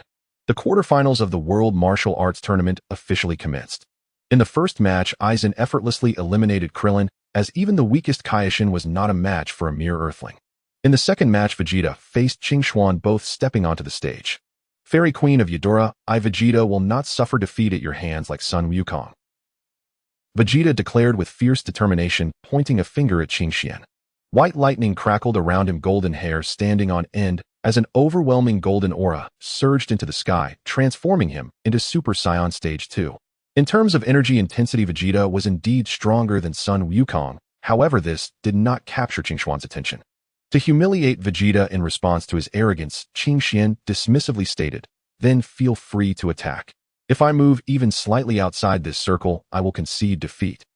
As soon as she finished speaking, Qingxian snapped her fingers, and a blue light blade marked a circle half a meter in diameter beneath her feet. Anyone standing inside would be disqualified at the slightest movement. The audience erupted in astonishment. Sun Wukong and the others felt that Qingxian was being excessively arrogant. Vegeta had transformed into Super Saiyan Stage 2, his power far surpassing that of Sun Wukong. In a hidden corner, Sofia raised an eyebrow. It would not be easy for Qingxian to maintain this condition. Although Vegeta was only in Super Saiyan Stage 2, his overall strength was indeed significantly greater than Sun Wukong's, enough to engage her in several exchanges. That said, Sofia sensed that Qing Xian was not as simple as she had initially assumed. Oh, losing to Vegeta would be quite the spectacle. Then I shall make you leave the stage. In a fit of rage, Vegeta unleashed his full power, charging towards Qing Xian with all his might, knowing she could only stand there and defend. The battle between them escalated, each blow exchanged with fervor. Every time Qing Xian entered the arena, the combat space transformed into a dimensional realm, eliminating any risk of causing damage to Earth. As Vegeta grew increasingly overconfident, Qing Xian enveloped herself in green energy, channeling her internal power. She swiftly condensed it into her fist, unleashing a barrage of punches that rained down upon him at lightning speed. Oh!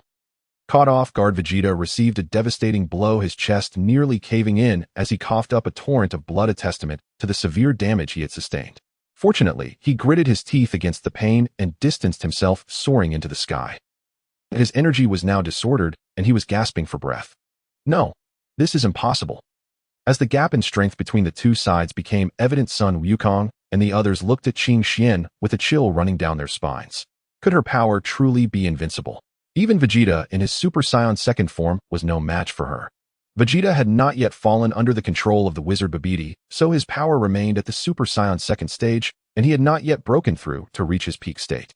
Naturally, he could not shake the formidable spirit queen of Eudora, Qing Xian. Once the host fell under Babidi's control, their battle power would break through to reach peak levels. Damn it, I will never lose to you. Ultimate Flash. In a fit of anger, Vegeta unleashed a torrent of golden energy, surrounded by increasingly vibrant white lightning. He thrust his hands forward, compressing an immense power into his palms, and hurling it towards Qing Xian with the intent to obliterate her completely. Such a feeble power dares to challenge me. How utterly laughable. In that instant, Qing Xian finally revealed her true strength. Her body erupted with a dazzling golden light, the brilliance so intense it was blinding. The attire she wore gradually transformed into a resplendent golden battle suit. Boom. The next moment, the ultimate flash struck Qing Xian successfully, and the entire arena was nearly obliterated. Vegeta, well done. The crowd believed that Qing Xian must be either dead or severely injured. They were fully aware of the terrifying power of Vegeta's ultimate flash. Even Sun Wukong, in his Super Saiyan third form, would not dare to face it head-on. The deafening explosion resounded for a long time, and just when everyone thought Qing Xian had either perished or been gravely wounded, a blinding golden light suddenly erupted from the center of the arena, akin to 1,000 suns exploding simultaneously. An overwhelmingly terrifying aura swept across the heavens and the earth. With a resounding shout, Qing Xian unleashed a terrifying energy storm from her body, forcefully dispersing the dust lingering on the arena. This is impossible. What is happening? Seeing Qing Xian still standing unscathed, Vegeta trembled in fear. He noticed a radical change in her demeanor, exuding an imposing presence that made it hard for him to catch his breath.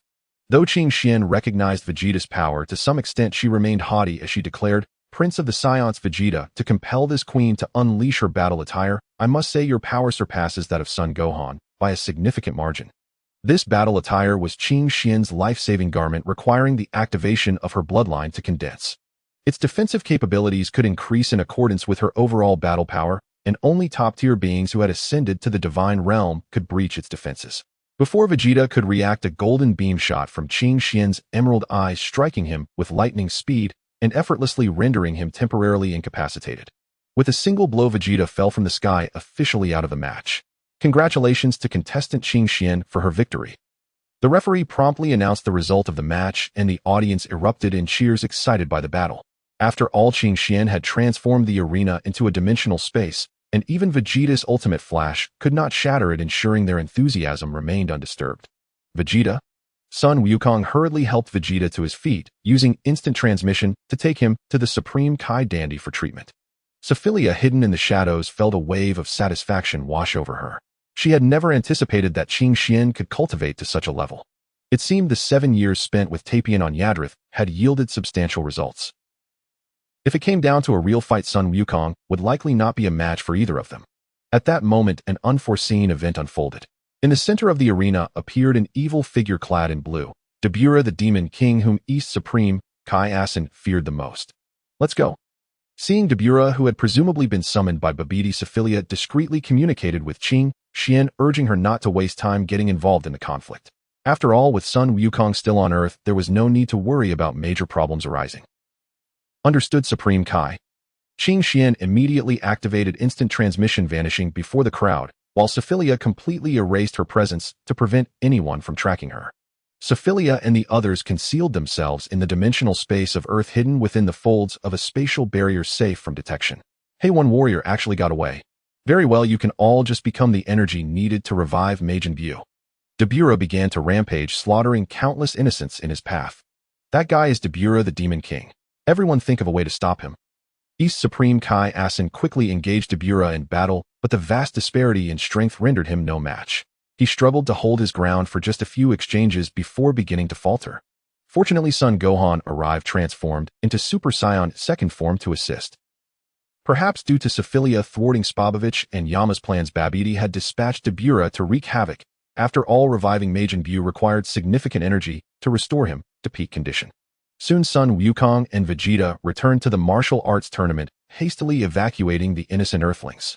Taking advantage of the opportunity, Piccolo quickly informed Sun Wukong and the others about Supreme Kai Ascen's background, hoping they could unite to defeat the looming threat of Dabura.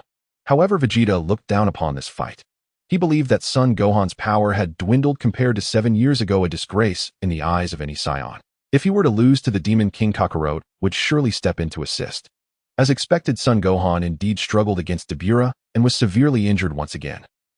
In a moment of crisis, Sun Wukong intervened to halt Dabura's advance, shocked to find Gohan had weakened to such a degree. At that instant, Dabura also chose to pause the battle, casting a cold smile at Sun Wukong as he said, "Your opponent is not me. I hope you won't suffer the same humiliating defeat as your son did." With that, Dabura vanished from before Sun Wukong and the others, returning to Babidi's side. During his fight with Son Gohan, Dabura had already sensed the lingering evil within Vegeta. Surely Master Babidi could manipulate him. This way, he wouldn't have to face so many opponents while simultaneously gathering the energy needed for Majin Buu's revival. Receiving Dabura's reliable intel, Babidi remotely lured out Vegeta's evil heart and awakened his potential, pushing him to break through his limits, causing his power to surge to the pinnacle of Super Saiyan 2. Even Son Gohan and Supreme Kai Ascen were forced to stagger back from the overwhelming dark energy. Under Babidi's control, Vegeta transformed into Super Saiyan second form, surrounded by red lightning, his golden hair standing on end as a fierce torrent of golden energy shot skyward, causing the very earth to tremble. Everyone hurry and leave this place. Sun Wukong sensed something was amiss first. He quickly led the remaining personnel to evacuate, leaving only himself and Kaioshin at the scene to observe Vegeta. The remaining personnel were swiftly evacuated, yet Vegeta's energy continued to rise rapidly. What a powerful aura! What on earth is happening? Sun Wukong never expected Vegeta's power to escalate to such a degree, unaware that it was the work of the sorcerer Babidi. Oh no, this is Babidi exerting control over him. Kaioshin finally realized that something was wrong, but unfortunately it was too late. At that moment, Majin Vegeta was fully born, a distinct symbol appearing on his forehead, marking him as under the control of the sorcerer Babidi. Kakarot, let me see your strength. Majin Vegeta had not completely lost his sanity. Deep down, he yearned for a battle with Sun Wukong. Otherwise, he would not have chosen to participate in this world martial arts tournament. Vegeta, so you haven't fallen completely under Babidi's control. Kaioshin could hardly believe it, considering that many who fell under control lost their reason entirely and obeyed Babidi without question. Vegeta would never be subjected to his control. Though Vegeta spoke with pride and confidence, a voice within him continually tempted him toward malevolence, a result of Babidi's magic. At this moment, Sun Wukong and Vegeta had yet to fully comprehend the terror of Majin Vegeta. They believed that no matter how strong one became, it could not reach the level of Qing Xian, especially since Kaioshin was far too weak, making his words hard to believe. Soon Sun Wukong transformed into Super Saiyan second stage, his energy intensity nearly matching that of Majin Vegeta. Just as I expected, this power is indeed stronger than Gohan's back in the day. Sensing that Kakarot's strength was on par with his own, Vegeta quickly engaged him in a fierce battle. Realizing that the situation was spiraling out of control, Kaioshin rushed to find Sun Wukong and alert him to the dangers, hoping they could locate Babidi and completely thwart Majin Buu's resurrection plan. Before they could find Babidi's whereabouts, however, Majin Buu had already been resurrected and appeared on Earth. It turned out that both Sun Wukong and Vegeta were expending all their energy in the thrill of battle, causing the damage sustained to turn into energy for Majin Buu's resurrection. Coupled with the energy lost when Son Gohan was gravely injured, it was indeed enough to revive Majin Buu. while Sun Wukong could further transform into Super Saiyan 3rd stage, doing so would significantly reduce his time in the living realm, hence he did not employ this tactic. Vegeta, can't you feel this wicked aura?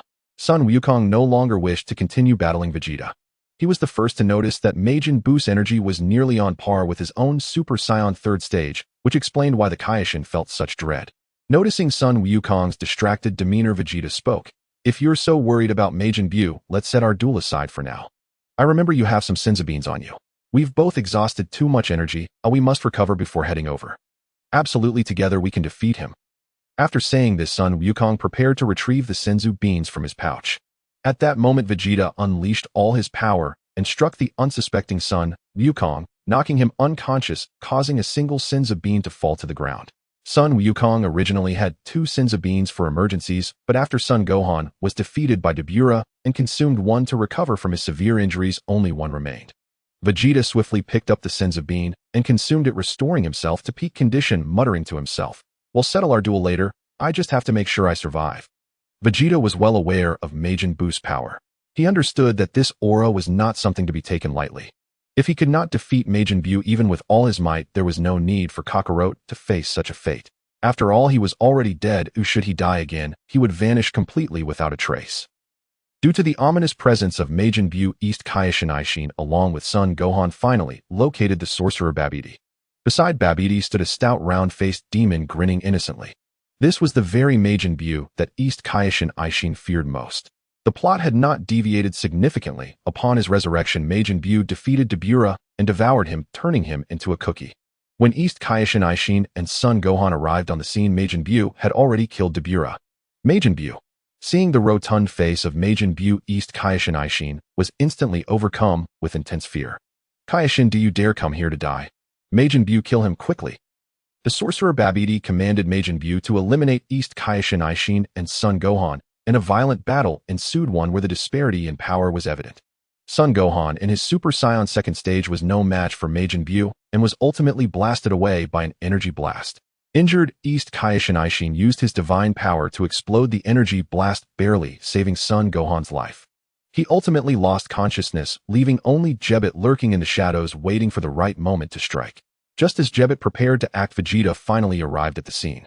Seeing East Kaioshin already unconscious on the ground, and not finding Son Gohan, he mistakenly assumed Majin Buu had killed him. Well, you actually managed to kill Gohan. You really are something." Vegeta growled through clenched teeth, his body erupting with a fierce golden aura as he charged at Majin Buu at full speed, appearing to have the upper hand, though he inflicted minimal damage. Taking advantage of the moment, Vegeta unleashed his energy through Majin Buu's abdomen, only to find that Buu's regeneration capabilities were absurdly strong, nearly granting him immortality. Unless his cells were utterly obliterated, Majin Buu would keep reviving. The enraged Majin Buu quickly retaliated, and it became evident that Vegeta was no match for him, suffering severe injuries in mere moments. "Damn it, I will take you all down with me, even if I die." With no other options, Vegeta chose to self-destruct, unleashing a cataclysmic energy wave that engulfed everything around him. Majin Buu was instantly reduced to mere fragments, and Babidi was also caught in the aftermath. Seizing the opportunity, Jebbet, still hidden, teleported East Kaioshin Aishin to safety and began to heal his injuries. Once healed, East Kaioshin Aishin urged Jebbet to bring Son Gohan back to the Kaioshin realm, convinced that this Super Saiyan could defeat Majin Buu if he wielded the Kaioshin sword. The reason he did not consider Son Wukong and Vegeta was that East Kaioshin Aishin believed they lacked the foresight, only relishing the thrill of battle without regard for the impending destruction of the universe. After the explosion, the Demon Buu remained unscathed, while Vegeta had already returned to the underworld. Concealed within the dimensional space of Earth, Sofia and her companions observed the battle in its entirety. They felt an overwhelming sense of embarrassment for the East Kaioshin Aishin, whose meager strength was insufficient for the role of a Kaioshin, which explained why he had been so ruthlessly defeated by Buu. This Buu is indeed formidable. His regenerative abilities are particularly troublesome. Qing Xian also found the situation extremely difficult. She had not anticipated that Vegeta's self-sacrifice would be in vain against Buu. "If it were you, do you have confidence in defeating him?" Noticing Qing Xian's lack of confidence, Sofia inquired specifically. "It's somewhat challenging." Qing Xian believed that in a direct confrontation, Buu would likely be at a disadvantage against her. However, his regeneration was exceptionally abnormal, almost akin to an immortal body. Only by unleashing a power that surpassed previous limits could one hope to completely annihilate his cells. Then you certainly need to continue strengthening your training. Sofia was still not satisfied with Qing Xian's capabilities and hoped she would grow stronger in the future. Although Qing Xian could not entirely obliterate Bu at present, it did not mean she would lose to him. It was important to note that Bu could not overpower Qing Xian, giving her the upper hand. Additionally, with her ability to instantaneously teleport, she could escape even in dire situations. What's this? Just then Sofia felt two immensely powerful presences emerging from the North Galaxy. She hurriedly used her Kaioshin powers to scan the universe and was surprised to discover someone piloting a spaceship at incredible speed. The spaceship, a tool of the God of Destruction, was primarily used for free travel across the universes, possessing ample space to provide sufficient oxygen and protect against various unnecessary attacks. As her observations drew nearer, Sofia was astonished to see that it was Topo, the captain of Universe 11's Pride Troopers, accompanied by the Sonic Warrior Dispo. What brought them to Universe 7? Topo, the captain of the Pride Troopers, was also a candidate for the God of Destruction of Universe 11. It was not surprising for him to be granted a spaceship, but Sofia found it intriguing that he had come to Universe 7. You all stay on Earth and monitor the situation. I will take my leave for a moment. With that, Sofia activated her instant teleportation, intending to intercept Topo, hoping to engage him in a battle to enhance her strength. At that moment, Topo was piloting the spaceship towards Universe 6 for training. During this period, he had his eyes opened, as every universe contained exceptionally skilled warriors, including some who had reached the divine realm. The God of Destruction of Universe 7 should still be asleep. We absolutely must not disturb him. Although Topo was unfamiliar with the God of Destruction, Beerus, his unannounced visit to this universe could potentially lead to misunderstandings, so he aimed to leave for Universe 6 as quickly as possible.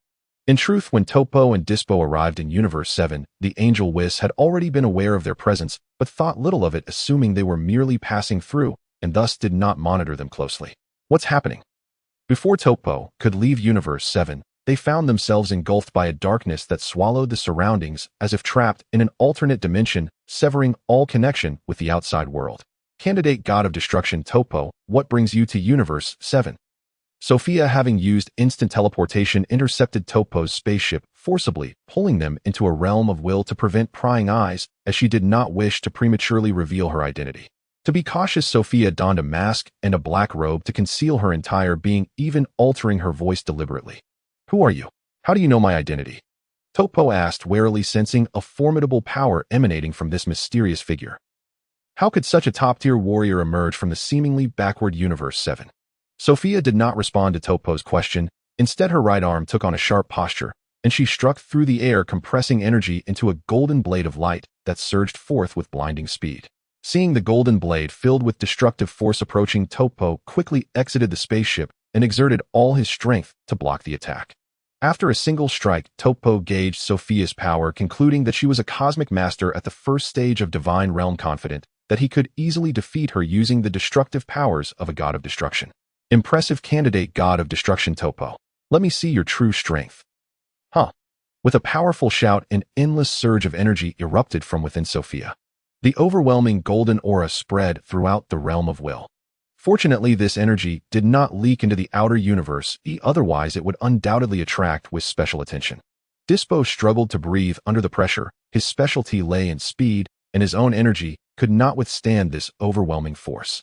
Sofia would not foolishly attack with her weaknesses, and her battle experience was too limited, so she relied on infinite energy to compensate, hoping to unleash an even more powerful force.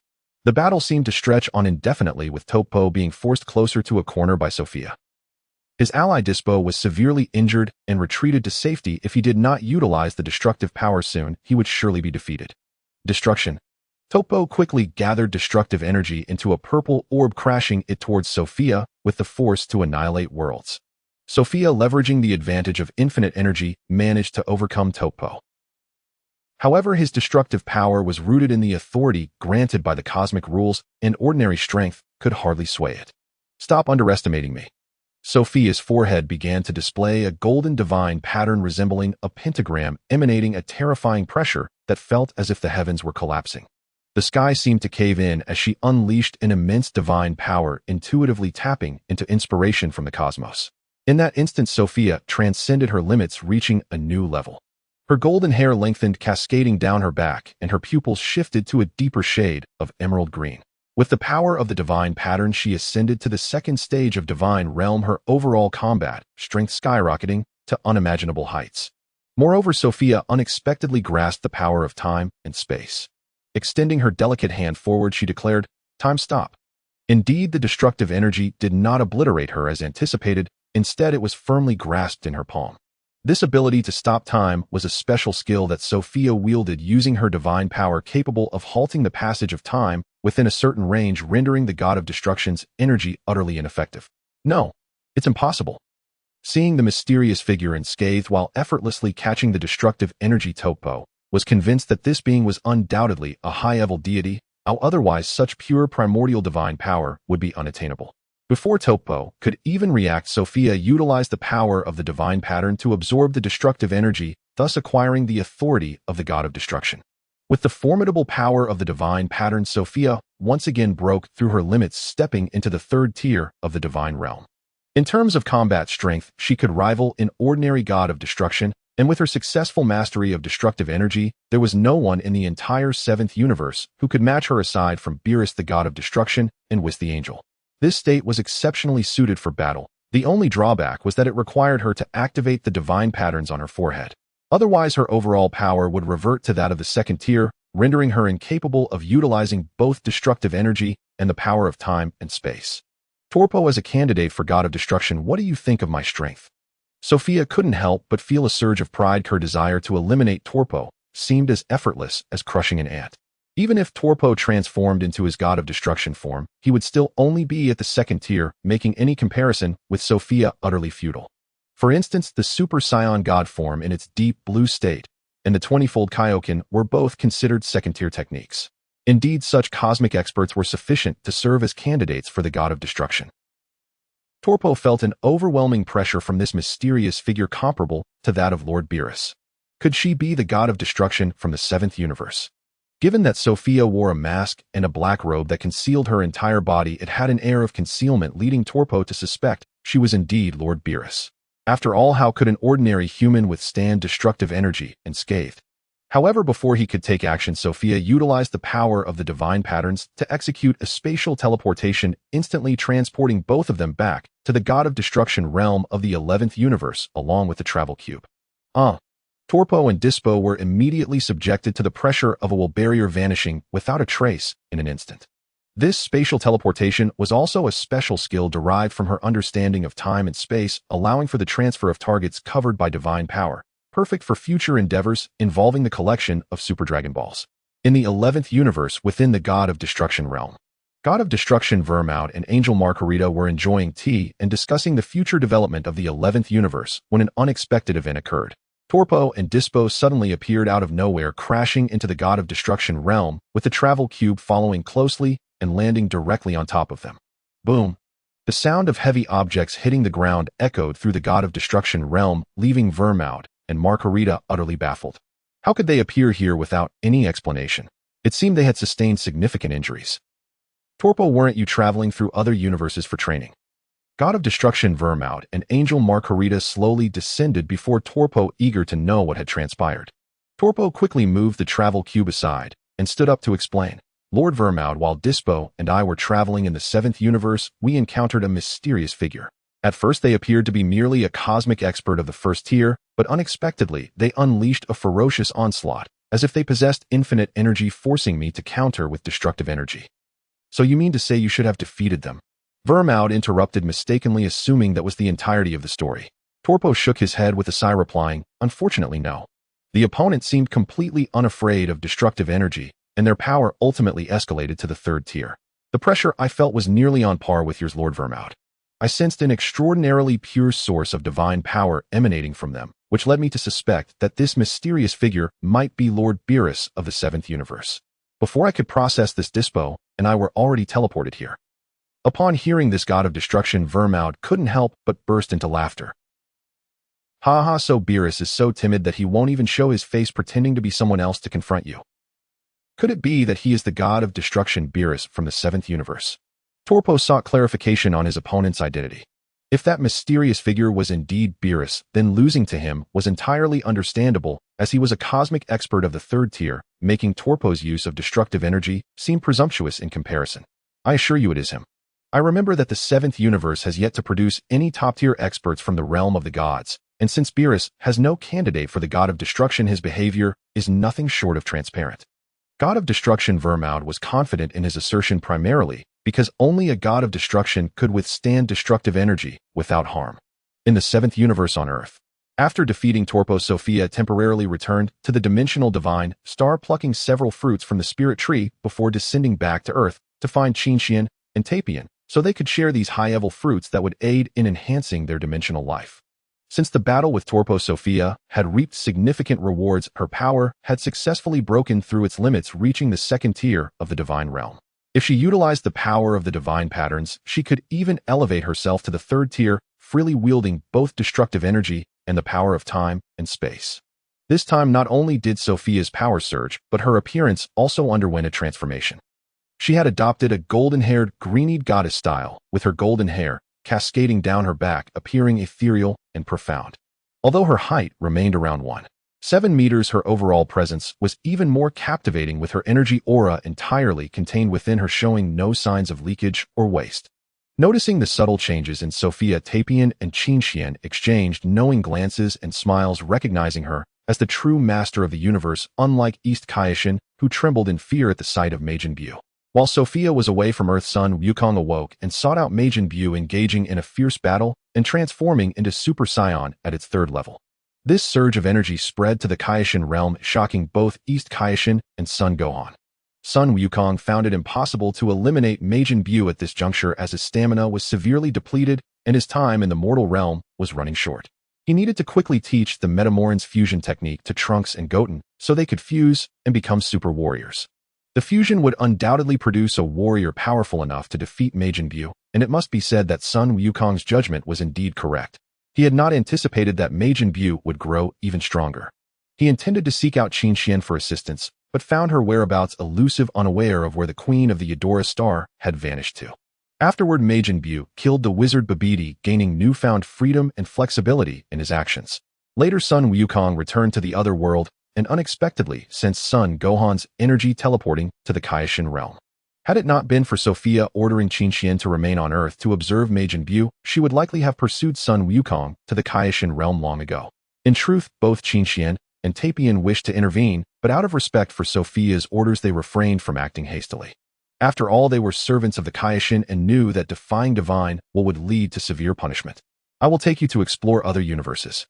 With that, Sofia instantly teleported away from Earth, her sights set on gathering the Super Dragon Balls. On Earth, the formidable Majin Vegeta was left to be dealt with by Sun Wukong and his companions. Meanwhile, Sofia prepared to journey through the vast universes with Qianxian and Tapion, collecting the Super Dragon Balls from both the 7th and 6th universes to fulfill their wishes.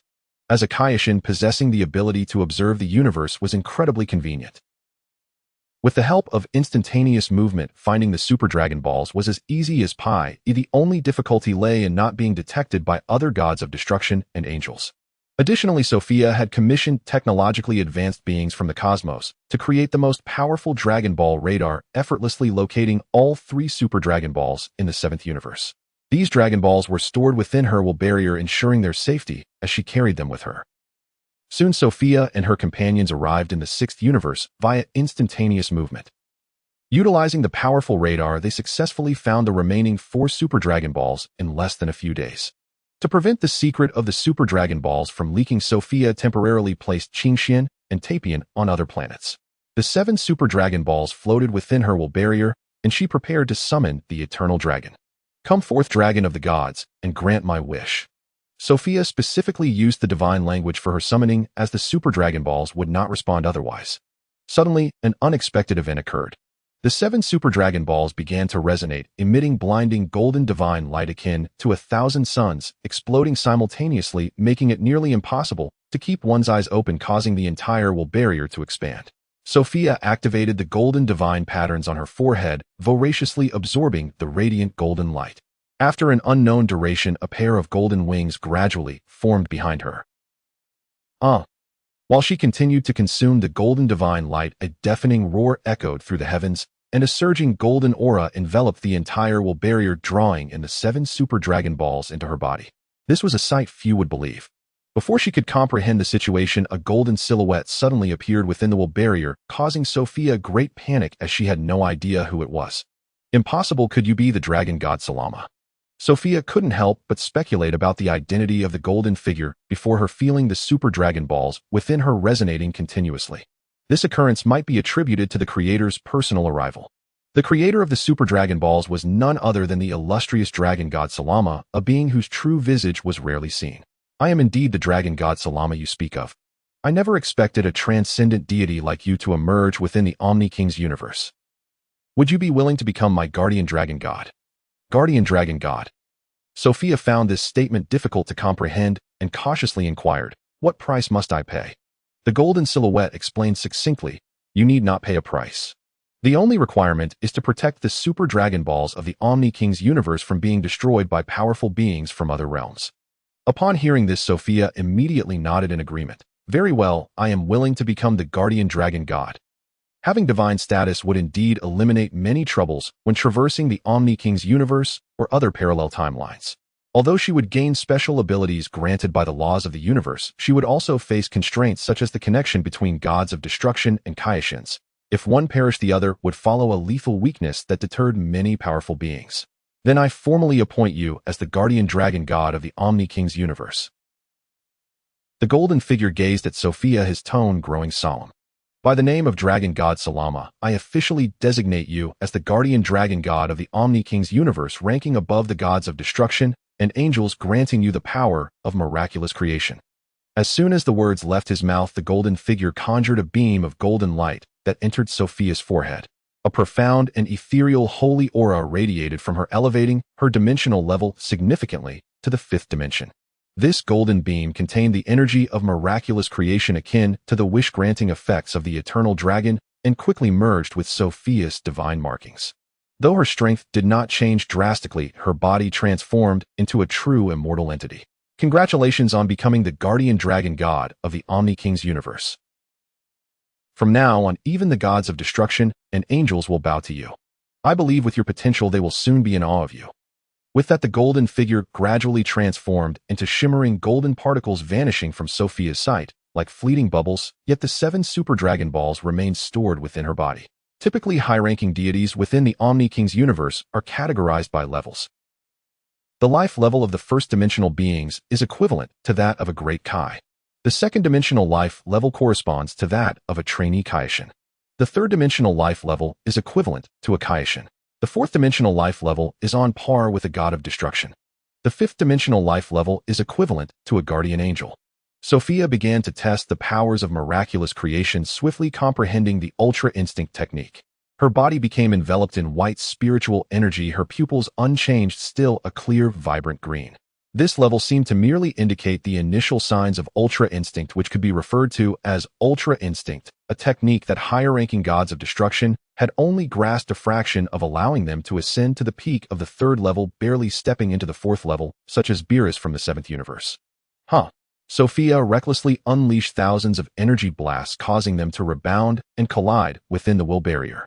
This served as practice for her Ultra Instinct, forcing her body and consciousness to separate, transcending instinctual awareness of surrounding dangers, no longer requiring thought before action. After what felt like an eternity, Sofia successfully mastered Ultra Instinct.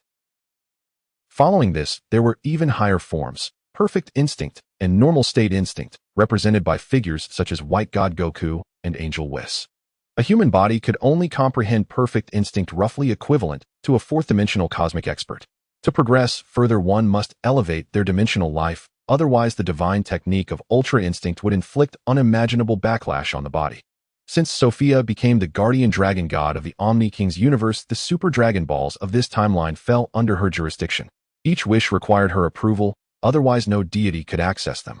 Now Sofia's appearance had also undergone subtle changes. A pair of golden wings had sprouted from her back, bestowing her with the special ability to oversee the Omni King's universe, marking her unmistakably as the guardian dragon god.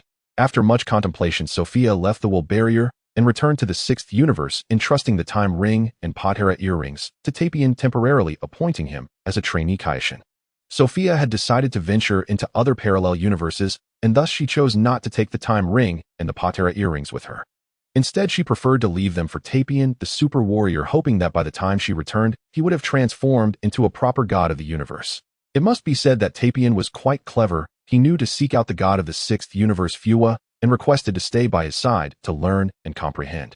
However, this left Qingxian feeling idle and ultimately unable to bear the loneliness. She returned to the seventh universe's Eudora star to assume her role as the Fairy Queen.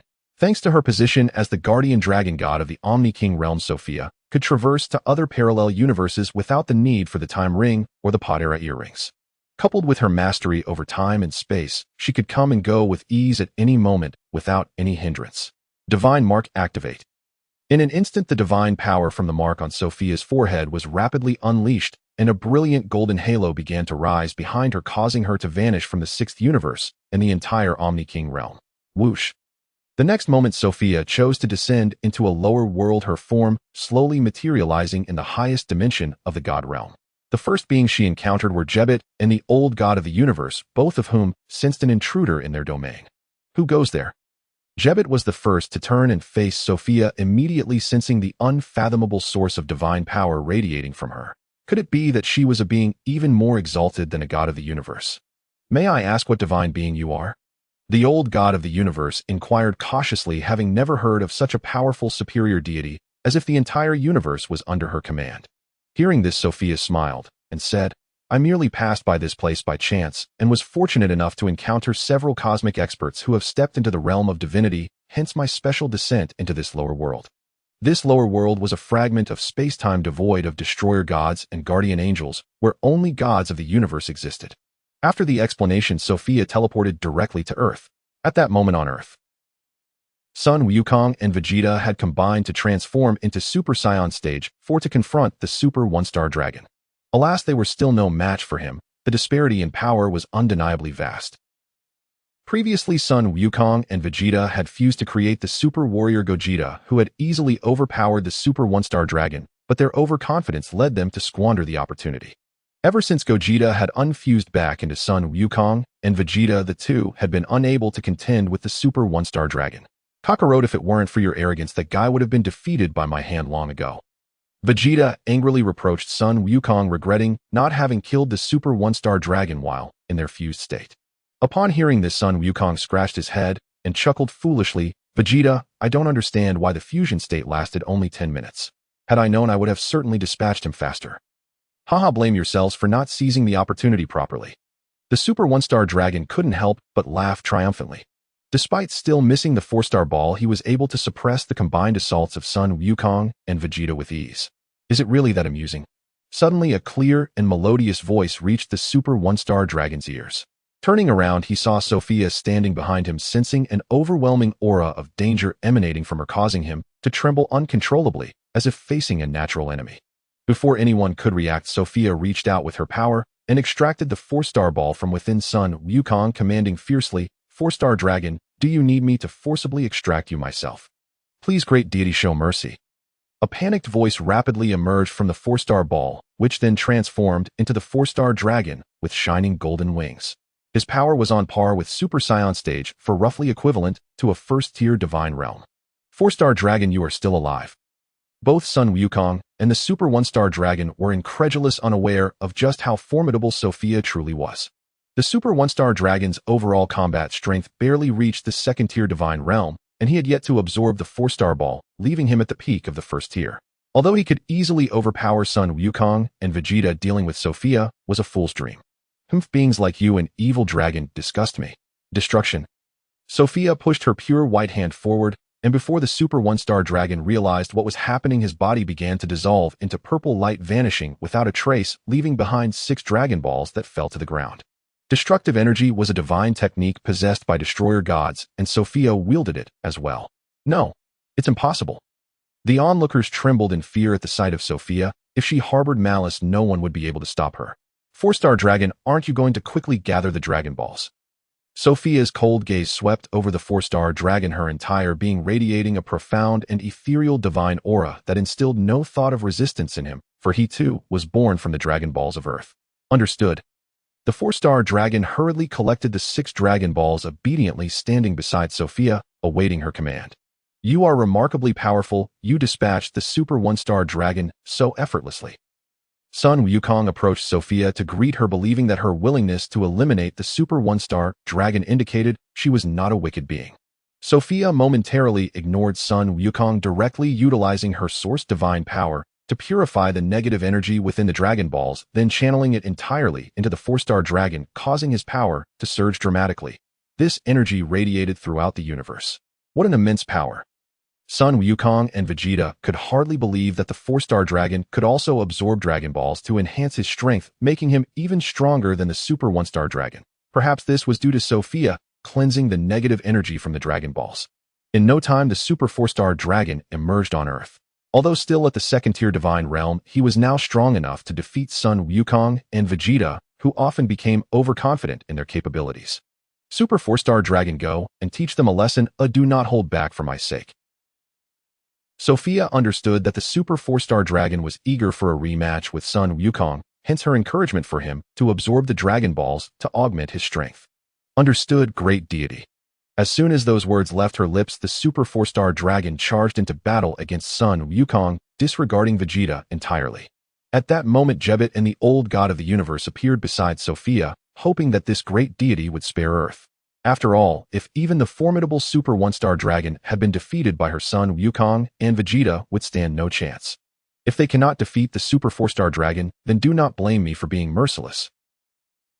Sofia aimed to threaten and compel Sun Wukong and Vegeta to fuse once more into the Super Warrior Gogeta to see whether this fusion could reach the 3rd-tier divine realm.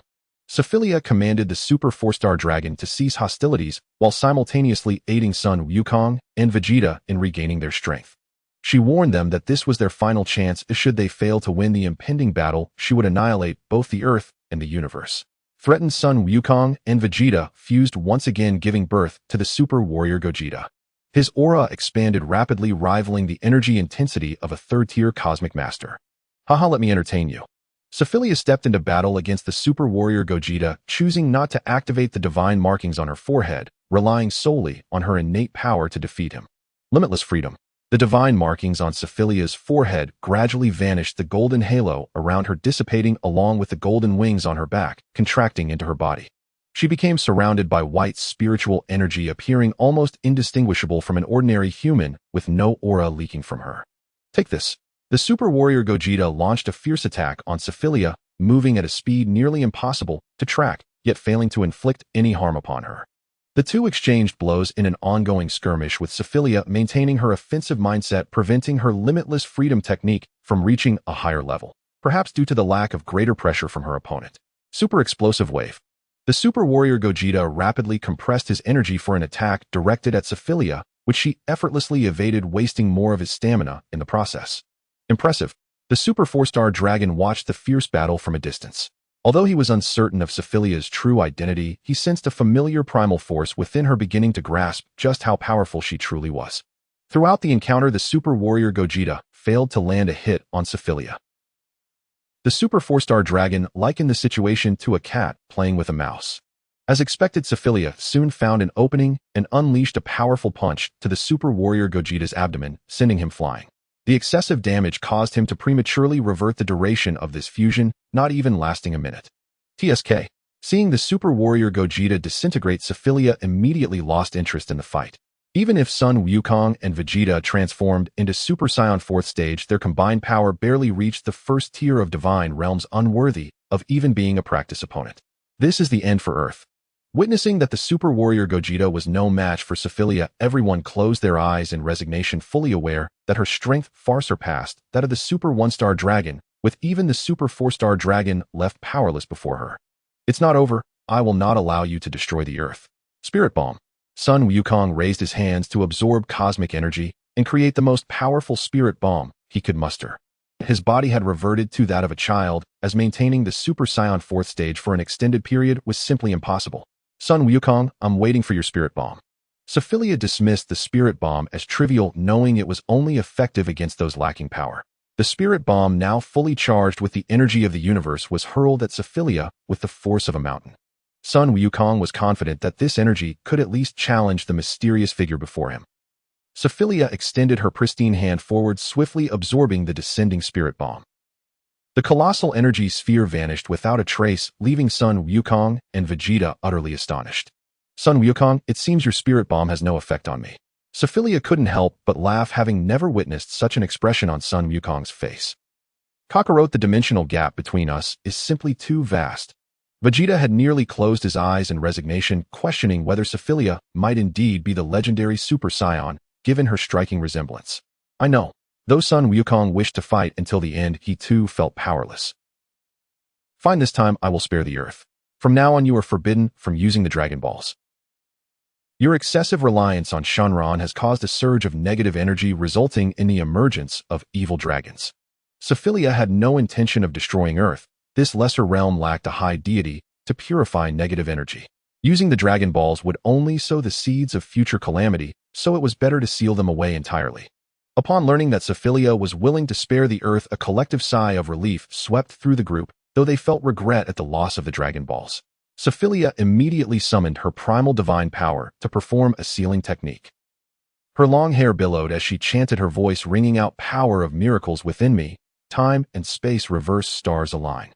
As her words echoed, a blinding golden divine light shot into the sky, reaching the highest dimension of the Kaioshin realm, transforming into 72 golden stars arranged in a circular formation at the uppermost barrier of space, resembling a magnificent sealing array. The radiant starlight illuminated the lower realm, nurturing all living beings in the universe, while simultaneously suppressing the power of the Dragon Balls. Henceforth, summoning Shenron would no longer be possible, including that of the dragon from planet Namek. Oh my god! Witnessing the subtle yet profound changes in the cosmic order, Jebet and the old Kaioshin were left agape in shock. They had never seen anyone actively alter the laws of the universe. With the Dragon Ball power stripped from Earth and the universe, Sun Wukong and the others no longer dared to act recklessly. 1 month later, Earth entered a period of reconstruction. Jebet and the old Kaioshin returned to the Kaioshin realm to oversee the lower planets. Before this, Suo Feiliya had specially entered the time chamber of the Heavenly Palace, where she sought to comprehend even more advanced divine techniques. During her time there, Suo Feiliya directly fused the powers of time and destruction, ultimately creating a new divine technique known as time erasure. This divine technique possessed extraordinarily overwhelming power, capable of confronting both destroyers and guardians, albeit still requiring the consumption of primal divine power as its output. Generally, divine techniques must correspond to the appropriate dimensional level to be learned and cultivated. For instance, techniques like potential development and life revival belong to the first tier and can be mastered by any human of the universe, though their effectiveness varies. The higher the dimensional level, the better the results. Instant transmission and cosmic observation belong to the second tier, requiring at least a second-tier life form to fully comprehend them. The previously mentioned instant transmission from planet Adrat was merely a simplified version, not needing to consider dimensional levels.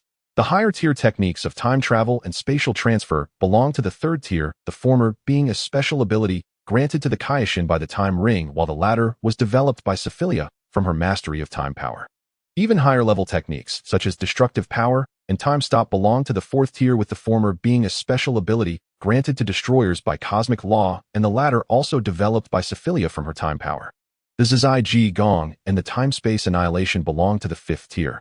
The former originates from the esteemed angelic race, while the latter is a divine technique developed by Sofia through the power of time and space, combined with destructive energy, with its primary might dependent on the caster's innate divine strength. As the dimensional level rises, one's innate divine strength becomes increasingly formidable. For instance, Sofia is currently at the 5th level dimension. Once she utilizes her innate divine strength to cast the divine technique time-space annihilation, even the mightiest of destroyers would vanish without a trace in an instant, and even the strongest guardian angels might not be able to escape unscathed. Without activating her divine patterns to harness innate divine strength, Sofia's overall combat prowess would only reach the peak of the third tier. This limitation arises from her Zizai Ji Gong still being in the early stages of manifestation, hindering her advancement to higher realms. With no threats remaining on Earth, Sun Wukong and Vegeta often challenged the Super 4-Star Dragon to contests, making their way to the Kaioshin realm, where their activities won't disturb the lower realm planets. During this time, the Super 4-Star Dragon, influenced by the Earthlings despite being an evil dragon born from the negative energy of Earth's Dragon Balls, possesses a righteous heart. Thus it shares a camaraderie with Sun Wukong and Vegeta, proving to be quite an anomaly. In this secondary world, entering the divine realm is already a significant achievement. Even fused or combined warriors born from this realm would see their existence time drastically reduced due to the constraints of cosmic order. Ultimately, this is merely a fragment of space-time devoid of higher-tier destroyers or guardian angels to guide them and subjected to the severe repression of cosmic order. Thus, transcending into the divine realm is nothing short of a miracle. At this very moment beyond the cosmos, this is an exceptionally mysterious place shrouded in a faint purple mist that drifts ethereally like a dream. Countless planets swirl and rotate through the dense fog at incredible speeds, maintaining a dynamic balance among themselves. At the center, surrounded by the mist, lies a super-divine star akin to the core that commands the universe. Towering ancient trees blanket the planet, and a tall, handsome man with purple hair walks along a stone pathway, his divine staff suddenly illuminating with brilliance. Someone has actually modified the cosmic rules of the secondary world number 2. The purple-haired man lifted his staff for a closer inspection, his previously impassive expression finally shifting slightly. At that moment, a mysterious figure resembling a bull-headed human approached the purple-haired man, kneeling respectfully and saying, "Lord Ikelos, several cosmic masters have recently entered the divine realm in secondary world number 2. I suspect they may come from other time-space dimensions. How should we proceed?" The purple-haired man, gripping his staff, replied indifferently, "Belmont, find them and clear them out promptly." At once, the bull-headed figure nodded respectfully, then stood and prepared to descend to capture them. To exercise caution, the purple-haired man specifically advised, since these individuals have the ability to penetrate cosmic barriers and arrive in the realm of the Divine King, they likely possess unique time travel capabilities. Ideally, we should capture them alive. I understand, my lord. Belmont turned and sped towards secondary world number 2. Soon Belmont arrived on Earth within the secondary world. His physique was exceptionally tall, with a grayish skin tone and remarkably robust arms exuding no discernible aura. Dressed akin to an Egyptian pharaoh, his cold, unfeeling eyes surveyed the human inhabitants of Earth. Second-tier divine realm. In an instant, Belmont located the strongest being in this secondary world. He appeared at the edge of a volcano, effortlessly flattening the area with a wave of his hand, then emotionlessly declared, "Come out, Ew, I know you're not dead." "Who the hell are you?" The Super 4-star dragon, enduring pain, flew before Belmont to confront him. He never expected such a hidden powerhouse to exist on Earth. Could this individual, like Sofia, also be a high-tier deity from a higher dimension? Noticing that the Super 4-star dragon bore no trace of time-space power, Belmont curiously inquired, "How did you end up in this world? I recall that this universe has never had a top-tier master of the divine realm. I am the evil dragon born from the negative energy of Earth's Dragon Balls. Why would I know there was someone like you in the universe?" The Super 4-star dragon was equally perplexed. Hearing this, Belmont couldn't help but laugh, saying, "Haha, no wonder the second-tier world has seen a succession of cosmic masters entering the divine realm. It turns out the evil dragon has descended upon the world. So you are the ones altering the established cosmic order." Altering the established cosmic order. The Super 4-star dragon was utterly baffled by what Belmont was saying. Belmont suddenly felt he was speaking to a wall. Despite being a destroyer of the Divine King realm, he hadn't engaged in battle for thousands of years. Given the chance, he might as well take this opportunity to recruit a worthy companion. "Regardless, let me see your strength." Dark Abyss Barrier. Belmont's bull-headed mouth opened wide, unleashing an enormous gray energy sphere that erupted violently, enveloping the surroundings in a vast expanse of gray light, distorting the area into a warped dimensional space. Oh no, chaotic fire spike. The Super 4-star dragon quickly executed his strongest move, radiating an energy heat exceeding 6,000 degrees Celsius, enveloped in flames, launching countless massive fireballs at Belmont. Child's play, as such flames are merely a tickle to a destroyer. Belmont spread his arms wide, allowing the massive fireballs to burn against him, then continued to manipulate the distorted dimensional space, compressing it towards the Super 4-star dragon, preparing for capture. Seeing that even his strongest move could not harm Belmont, the Super 4-star dragon in a panic resorted to other evil dragon techniques. Lightning strike. Suddenly, the sky unleashed a barrage of lightning, bombarding the warped dimensional space, inadvertently yielding significant results. It seemed the Dark Abyss Barrier was particularly vulnerable to the power of thunder. This guy didn't expect him to strike gold by accident. A glimmer of appreciation flickered in Belmont's eyes. For an evil dragon to grow to the second-tier divine realm was already an impressive feat, and having him as a companion wouldn't be a source of shame. In truth, Belmont, as a destroyer of the Divine King realm, possessed an overall combat prowess only reaching the 3rd tier. Thanks to the unique enhancements granted by cosmic rules, his physical strength reached an extraordinary level. Only beings of the 4th tier divine realm could inflict harm upon him. The Divine King realm is distinctly separate from the Omni King realm.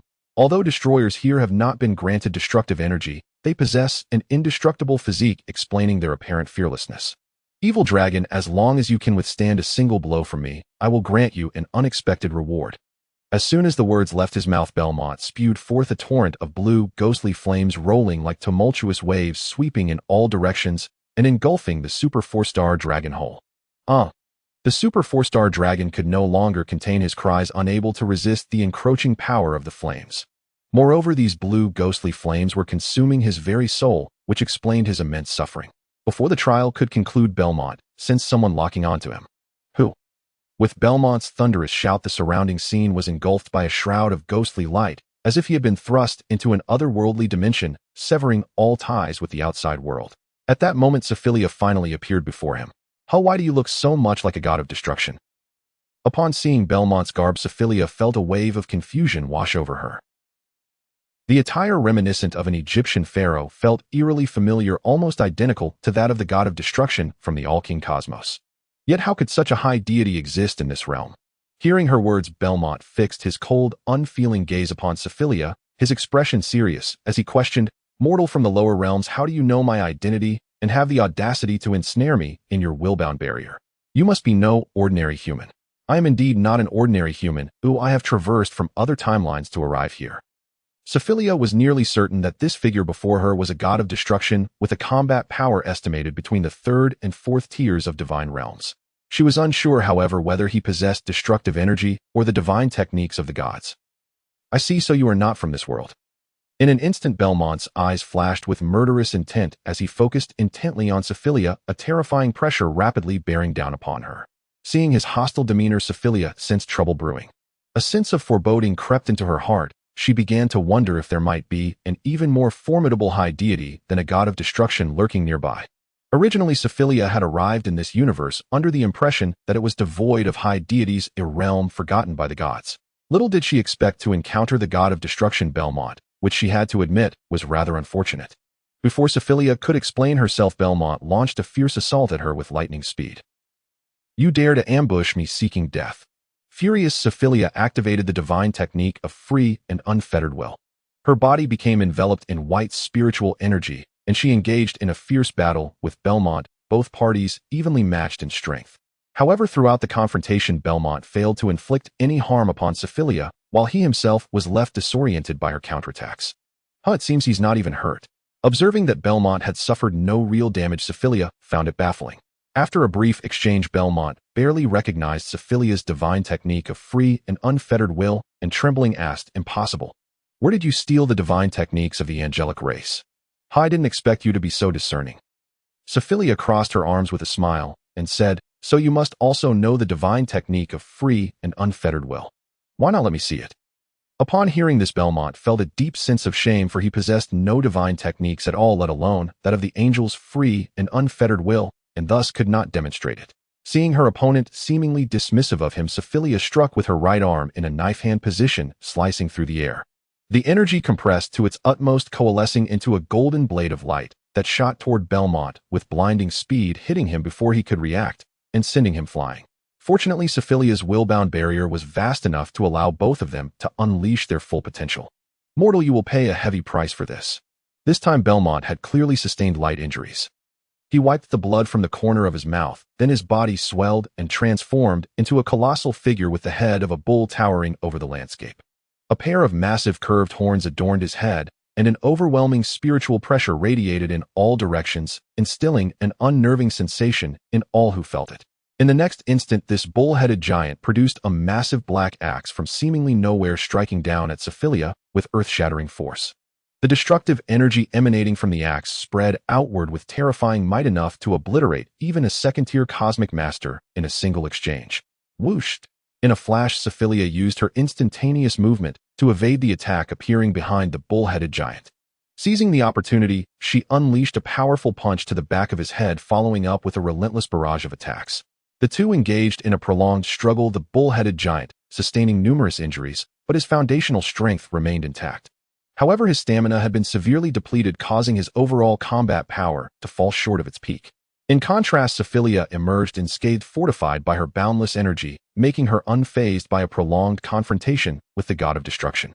Haha, as a god of destruction, are you really that weak? Sophilia could not help but taunt Belmont. Although he had transformed into the bull-headed giant, his strength was of little use against the divine technique of free and unfettered will. After all, if he couldn't land a blow, no amount of power would matter. Curse you!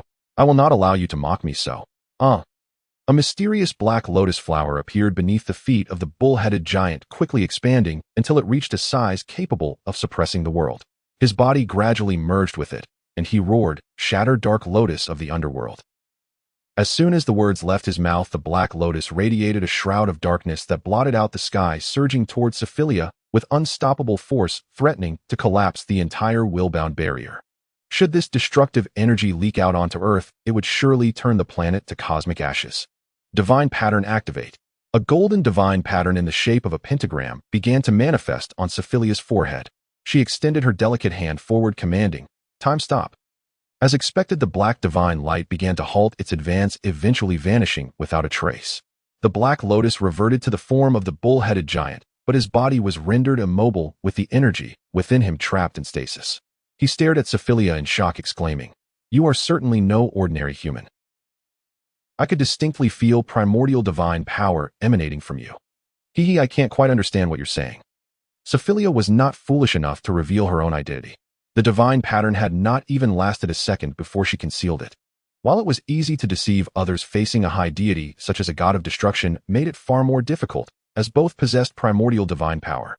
Seizing the moment while the temporal force bound Belmont, Sophilia concentrated her energy into her fingertip, pointing forward and unleashing a golden beam that pierced through the heart of the bull-headed giant. The terrifying energy lingering at the wound consumed and obliterated the bull-headed giant at an observable rate. He let out a cry of despair, and soon his entire body vanished without a trace.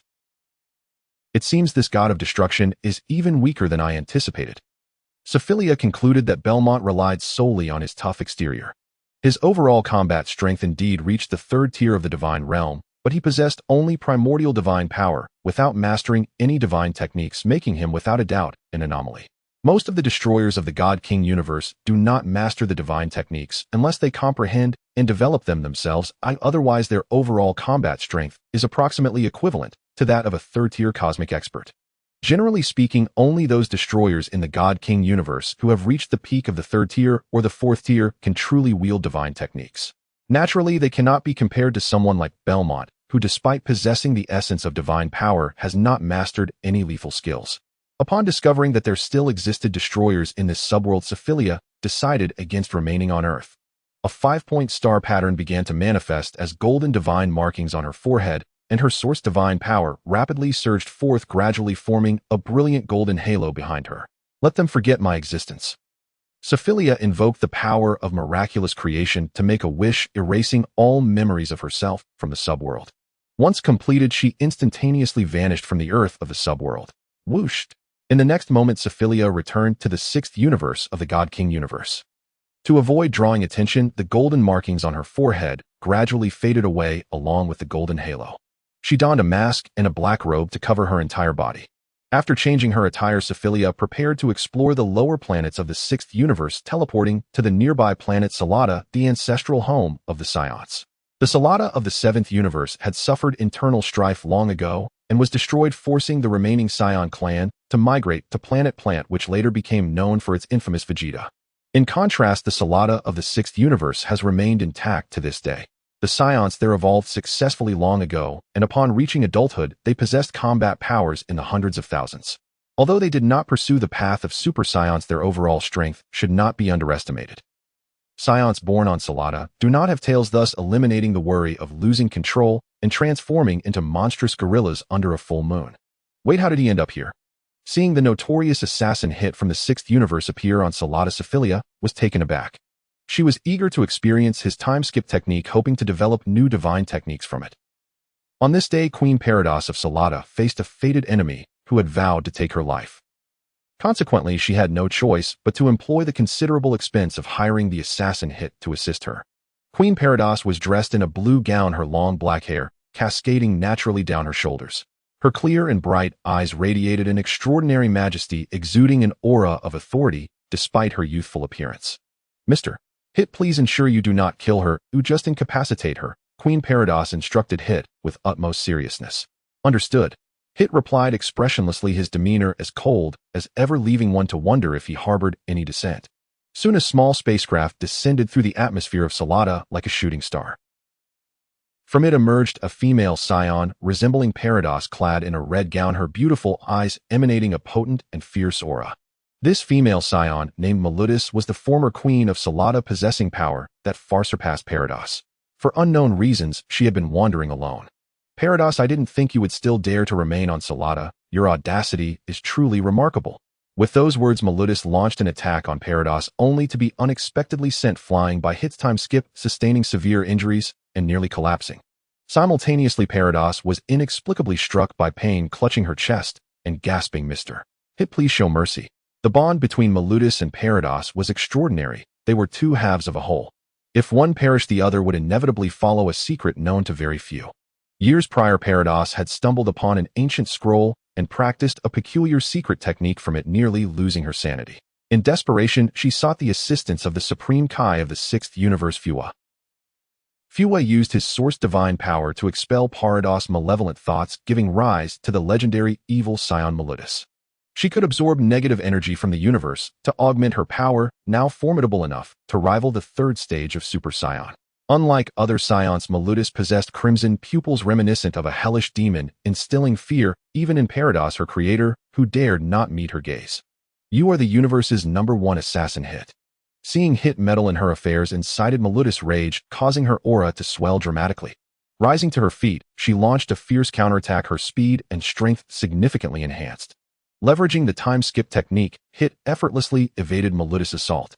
Very well, let me show you the transformation technique from ancient times. Resetsu true form. Suddenly, Maludis was enveloped in a crimson glow, expanding into a colossal Resetsu giant adorned with horns, black hair, and blood-red eyes, clad in armor, with wings sprouting from her back, wielding a massive scythe. The overwhelming aura she radiated was terrifying. What on earth is happening? My God! The Saiyans of Salada felt the oppressive presence of the Resetsu giant, nearly collapsing to their knees. Parados was equally astonished, her mind flickering with memories that soon vanished. Transformed, Maludis' combat power approached the realm of the divine. It was hard to believe where she had acquired such ancient techniques. Even Hit had to approach the situation with utmost seriousness. Hit, prepare to face me. The Resetsu giant swung her scythe that hit her eyes, emanating a blinding crimson light, launching a wide-scale attack, as though she had seen through his time skip, leaving him with no place to escape. Indeed, even with the time skip, Hit could not fend off the initial strike from the Resetsu giant. A gash appeared on his face, inflicting considerable damage, leaving him in disbelief at her prowess. The reason Hit struggled against Maludis' time skip was primarily due to her transformation into the Resetsu giant, her eyes having mutated into the legendary crimson blood eyes, granting her the ability to ignore superpowers.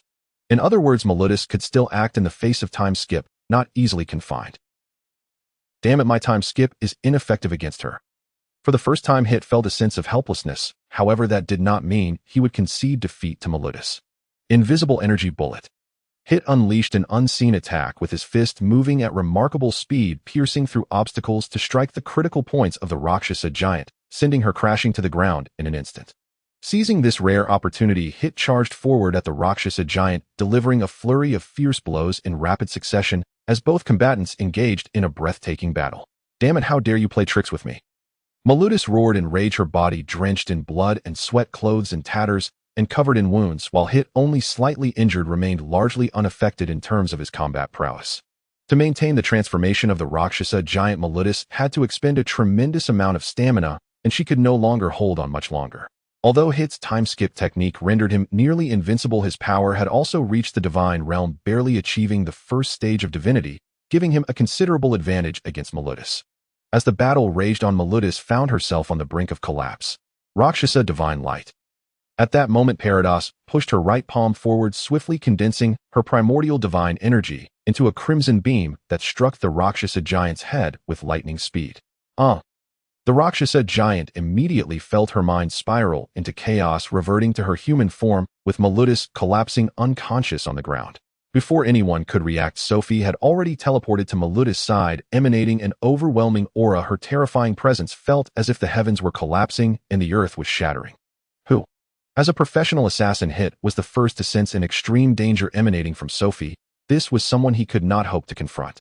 Sophie's gaze locked onto Parados, her expression devoid of emotion, as she questioned, "Queen of the Saiyans, why do you possess a trace of primordial divine power within you? Are you a deity from the sixth universe?" Upon hearing this, Parados instinctively stepped back, her heart racing with the fear that her secret might soon be exposed. Initially, Sophie had no intention of intervening, but upon witnessing that Parados, merely a Saiyan from the sixth universe, could wield primordial divine power, she felt compelled to investigate further. Seeing that Parados had no intention of confessing, Sophie directed her gaze toward Hit and said, "If I'm not mistaken, your time-skip technique should be a divine art, albeit limited by the lack of primordial divine power, hence unable to unleash its full potential." Divine art. At this revelation, Hit was momentarily astounded. No wonder the time-skip could manipulate time. It was indeed the renowned divine art.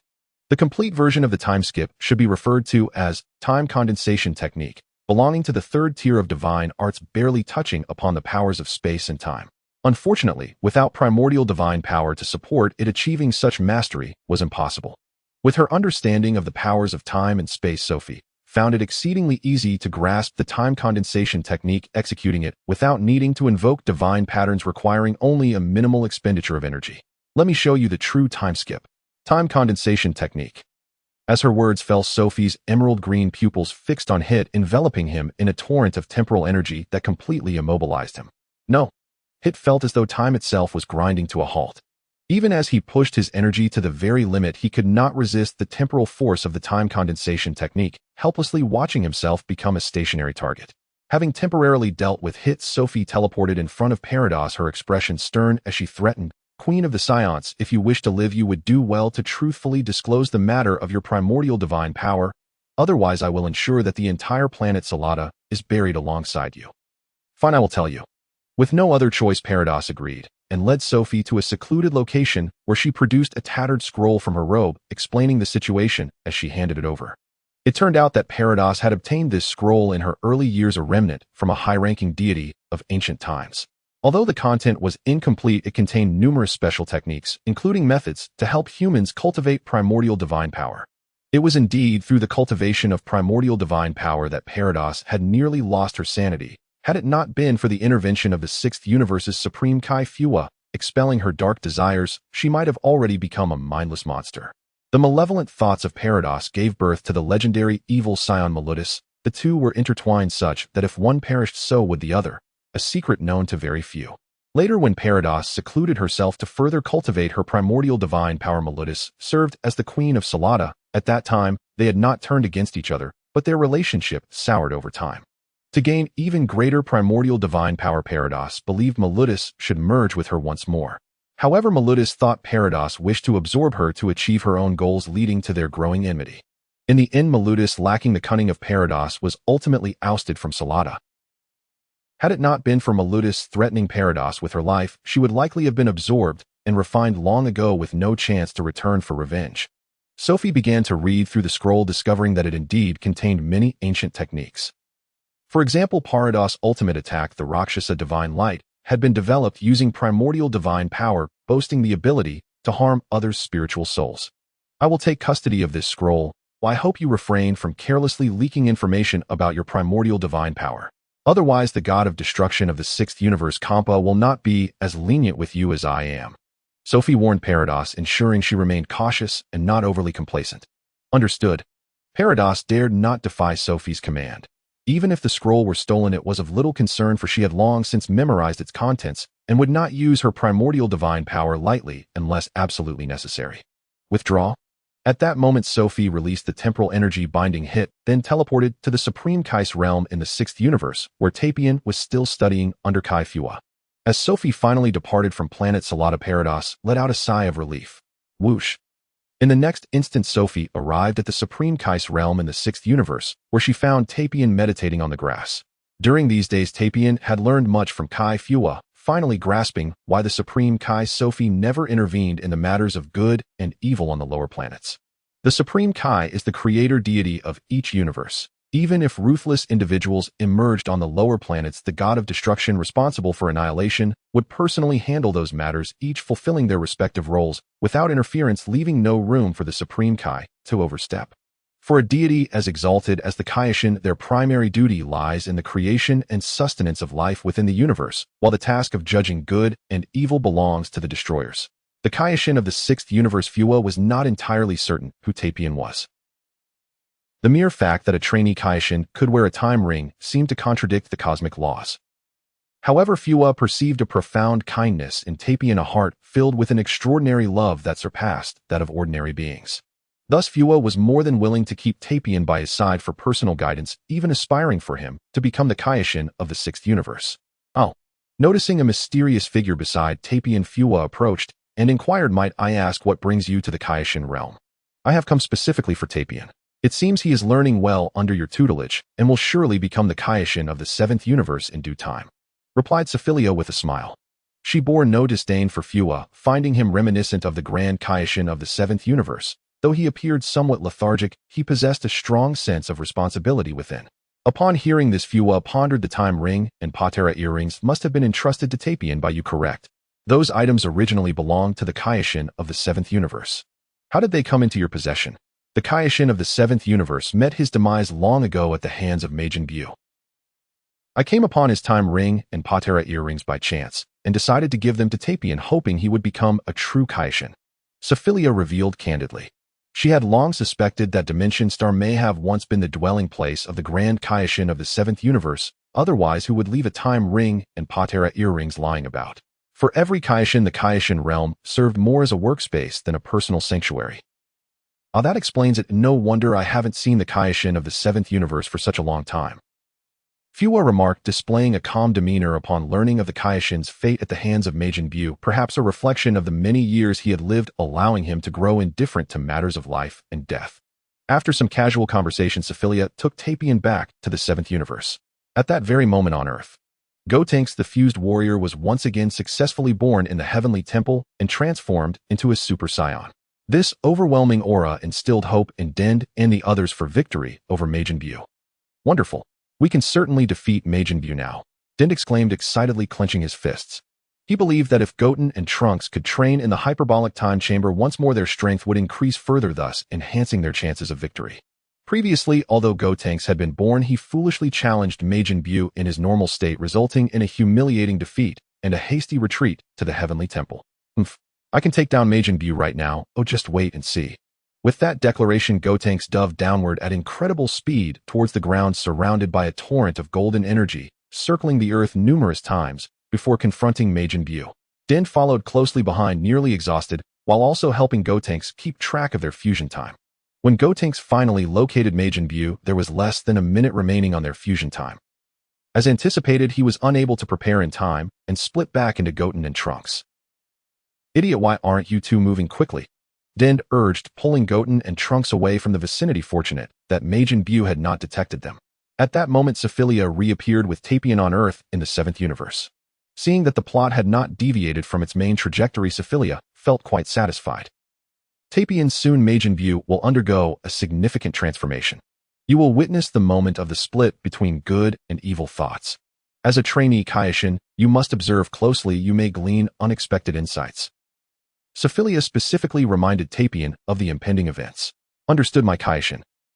Tapion replied with a smile, his thoughts increasingly shifting towards universal love, transcending the binary of good and evil. Before long, two foolish Earthlings shot a small dog.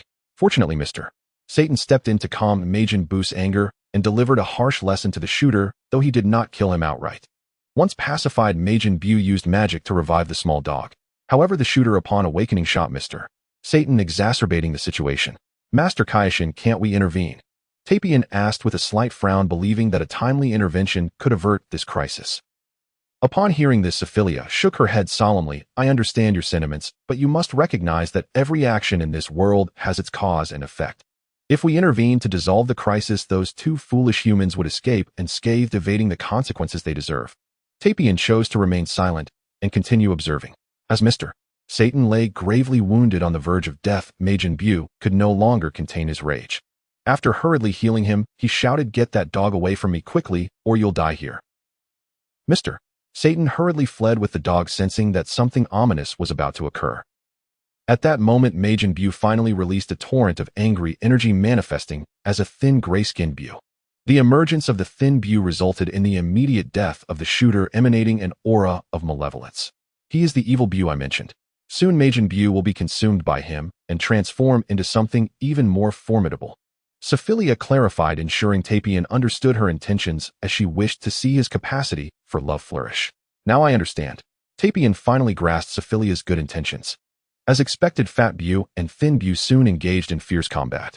Due to Fat Buu expelling his evil thoughts, his power had significantly diminished, rendering him no match for Thin Buu, who ultimately transformed him into chocolate with a beam of energy. Thin Buu picked up the fallen chocolate and consumed it, evolving into a towering Majin Buu. His power surpassed even that of Super Saiyan 3rd stage, making it doubtful that even Goku could defeat him. Majin Buu swiftly eliminated the other shooter, leaving only Mr. Satan and the dog alive, likely because he could not bring himself to harm them due to the goodness of Fat Buu residing within him. After dealing with the situation, Majin Buu detected the presence of Dend and the others flying at great speed towards the Heavenly Temple, leaving them frozen in fear. Majin Buu stormed into the Heavenly Temple, demanding that Dend reveal the identity of the golden-haired warrior, who was none other than Goku in his Super Saiyan 3rd stage form. Previously, Sun Wukong had made an agreement with Majin Buu, stating that a super warrior would soon arrive to battle him, and he hoped that no Earthlings would be harmed in the meantime. This time, Majin Buu came in search of that so-called super warrior, and Piccolo could only resort to delaying tactics, eventually leading him to the hyperbolic time chamber. To buy more time, Piccolo sacrificed the lives of all Earthlings with the sole exception of Mr. Satan. During this interval, Sun Wukong and Trunks had already entered the hyperbolic time chamber to train and enhance their strength. Soon after, Piccolo finally brought Majin Buu into the chamber at a leisurely pace, and the fierce battle was about to commence. Sun Wukong and Trunks combined to form the fused warrior Gotenks and transformed into Super Saiyan Stage 1, engaging Majin Buu in a fierce clash at lightning speed. Sophilia, harnessing her immense energy, broke through the spatial barrier of the hyperbolic time chamber, bringing Tapion to observe the battle from a close distance.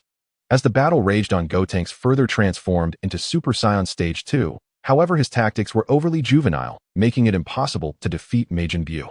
Feeling that Gotenks could no longer defeat Majin Buu, Piccolo destroyed the entrance to the hyperbolic time chamber, intending to trap him there for eternity, which would at least alleviate the threat. In response, an enraged Majin Buu unleashed an extraordinary amount of power, forcefully breaking through the spatial barrier of the chamber and tearing a gap to escape into the outside world, where he began a rampage, turning the remaining people into chocolate and consuming them. Seeing Majin Buu escape from the hyperbolic time chamber, Gotenks quickly transformed into Super Saiyan Stage 3, exerting all his strength to break the spatial barrier, similarly tearing a gap to escape into the outer realm. Lord Kaioshin, do you think Majin Buu could become even stronger? Tapion began to inquire of Sophilia. He felt that defeating the current Majin Buu would not be difficult, but if he could still transform and grow stronger, he would eventually become a disaster for the 7th universe, necessitating the intervention of a god of destruction. In response, Sophilia pretended to be profound and explained, "Indeed, he will grow stronger, but he will never step into the realm of the gods, as that power is beyond him. For us, it could be extinguished with a mere snap of the fingers." I understand now. Tapion felt a sense of relief, confident that Sophilia's judgment could not be wrong. Taking advantage of the chaos between Majin Buu and Gotenks, Sophilia instantaneously moved to Yedora's star to find the fairy Queen Xingxuan, who had been living quite comfortably during these days. Sophilia instructed Xingxian to accompany Tapion to the Kaioshin realm of the 7th universe, reasoning that it would be better to inform them before Majin Buu underwent any changes. With a swift motion, Sophilia and her companions appeared in the Kaioshin realm, her face still concealed by a mask and her body draped in a black robe to prevent them from recognizing her identity. Fairy Queen of Yedora, Star, how did you come to the Kaioshin realm? East Kaioshin Asen and Jebet were both astonished, while Old Kaioshin Pitero recognized the time ring worn by Tapion and squinted his eyes, asking, "May I inquire which universe you represent, sir?" "He is the Kaioshin of the 7th universe." Sophilia was the first to respond, instructing Xingxian and Tapion to never disclose their identities. Upon hearing this, Old Kaioshin Pitero was taken aback, casting a disbelieving glance at East Kaioshin Asen, questioning in an irritated tone, "He is the Kaioshin of the 7th universe, then who are you?" "Ancestor, what are you saying? I am also a Kaioshin." East Kaioshin, Asin, and Jebit had no concept of what the seventh universe represented and thought it was merely a designation for a certain region of the universe. Just then Son Gohan had fully unlocked his potential, prompting old Kaioshin Pitero to quickly summon him to Earth. For Gotenks was no match for Majin Buu, and continuing the fight could be fatal. With old Kaioshin Pitero's assistance, Son Gohan successfully transcended his limits and transformed into a mysterious state, his aura strong enough to rival that of a Super Saiyan at its peak, while also not worrying about excessive energy consumption. Jebit utilized instant transmission to bring the mysterious Gohan to Earth, and then returned to the Kaioshin realm to deal with matters. I sense an overwhelming power within you. I would like to spar with you. Sun Wukong expressed his desire to compete with Tapion, believing this Kaioshin to be formidable. Sun Wukong, let me have some fun with you instead. Qing Xian had long wished to spar with Sun Wukong, her entire being enveloped in a surging green aura as she launched a swift attack, and the two immediately engaged in intense combat. I won't lose to you, Qing Xian. Sun Wukong roared as he transformed into Super Saiyan Stage 3, barely managing to keep up with King Chuan's incredible speed. How impressive! Old Kaioshin Pitero was equally surprised to see that Qing Xian was even stronger than Sun Wukong. Could it be that the individual beside her was truly the Kaioshin of the seventh universe? Otherwise, how could he wear a time ring and patera earrings?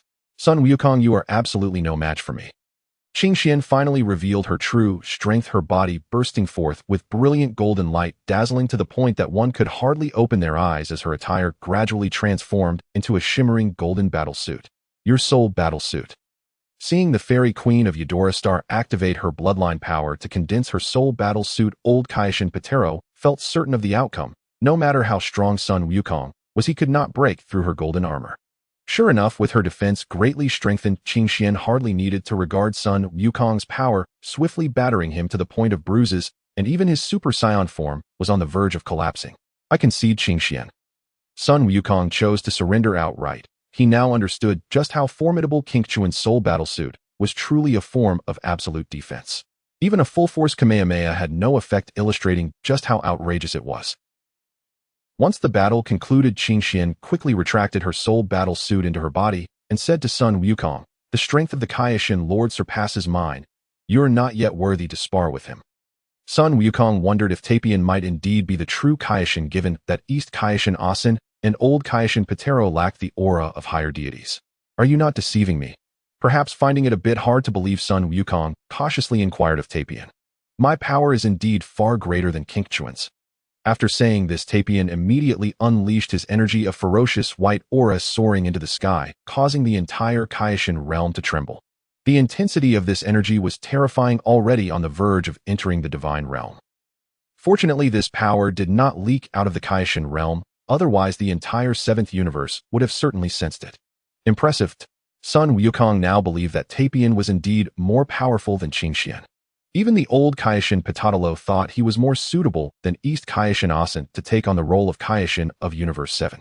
Although both Tapion and Asin were merely apprentice Kaioshins, yet to confirm their positions with the Angel Whis and Grand Minister, the disparity in their abilities was stark.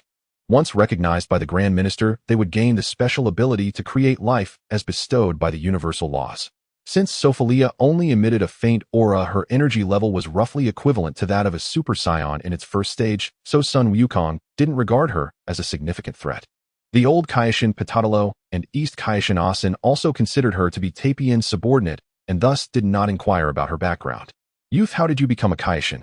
The old Kaioshin Pitadalo felt it necessary to clarify some matters. With a smile, Tapion replied, "Senior, I acquired the time ring and patera earrings by chance, which led to my becoming the apprentice Kaioshin of Universe 7. I later found Kaioshin Fuwa from Universe 6 and studied under him for a time." I see. The old Kaioshin Pitadalo was quite satisfied with this explanation. No wonder Tapion's demeanor was so far superior to East Kaioshin Asin's, unlike Asin, who was left speechless in the presence of Majin Buu. At that moment on Earth, the mysterious Gohan was overwhelming Majin Buu, with his sheer power forcing Buu to choose self-destruction as a means of escape. Soon Majin Buu reappeared before the mysterious Gohan, but to everyone's surprise, Son Goten and Trunks insisted on fighting again and fused to become Gotenks in the third stage of Super Saiyan. Before the battle could commence, Majin Buu absorbed Gotenks, and Piccolo, significantly boosting his strength, ultimately surpassing the mysterious Gohan. Indeed, the mysterious Gohan was no match for Majin Buu, suffering relentless torment and injuries. If he didn't come up with a solution, soon his life would be in grave danger. Seeing the situation spiraling out of control, Sun Wukong could only plead with Tapion and Qingshuan, hoping they could intervene and save the Earth from Majin Buu's wrath, which threatened the entire universe. Sun Wukong, I absolutely cannot interfere in the battle with Majin Buu, as that would be overstepping my bounds. I believe the senior understands my meaning, right? Tapion declined Sun Wukong's request. Upon hearing this, East Kaioshin Asin and Jebit were infuriated. They believed that a Kaioshin must uphold the safety of the universe rather than stand idly by as they were now.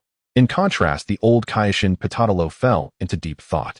He felt that Tapion was right. No matter how strong Majin Buu was, he could not threaten Universe 7, especially with the god of destruction Beerus not yet involved, indicating that the situation was still under control.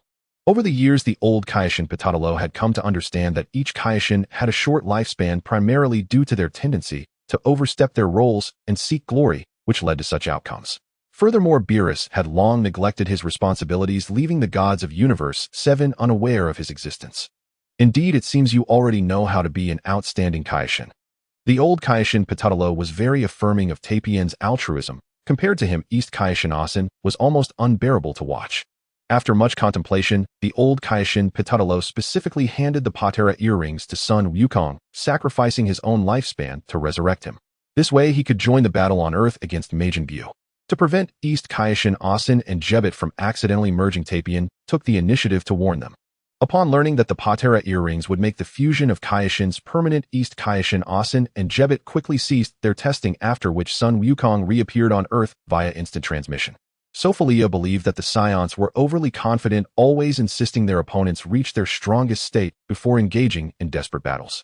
It seemed that the super warrior Vegeta would soon emerge on this Earth. Once on Earth, Sun Wukong threw the Patera earrings to Gohan, intending to fuse with him. However, Gohan failed to catch the Patera earrings, nearly causing the old Kaioshin Patatalo to spit blood. He could hardly believe this unfortunate turn of events. It was truly frightening to have a teammate as incompetent as a pig. Seizing the opportunity, Majin Buu launched a series of fierce attacks, ensuring that they would not be able to fuse smoothly. The chaos hadn't lasted long before the Gotenks absorbed by Majin Buu lost their fusion effect, causing his overall combat power to plummet, allowing even the mysterious Gohan to handle him with ease. Unexpectedly, Majin Buu had a contingency plan. Taking advantage of the mysterious Gohan's moment of unpreparedness, he absorbed him into his body, thus giving rise to the most powerful Majin Buu. Although his power had nearly reached the realm of gods, he was still unable to unleash greater strength. Fortunately, at that moment, Vegeta arrived from the other world to assist in the battle.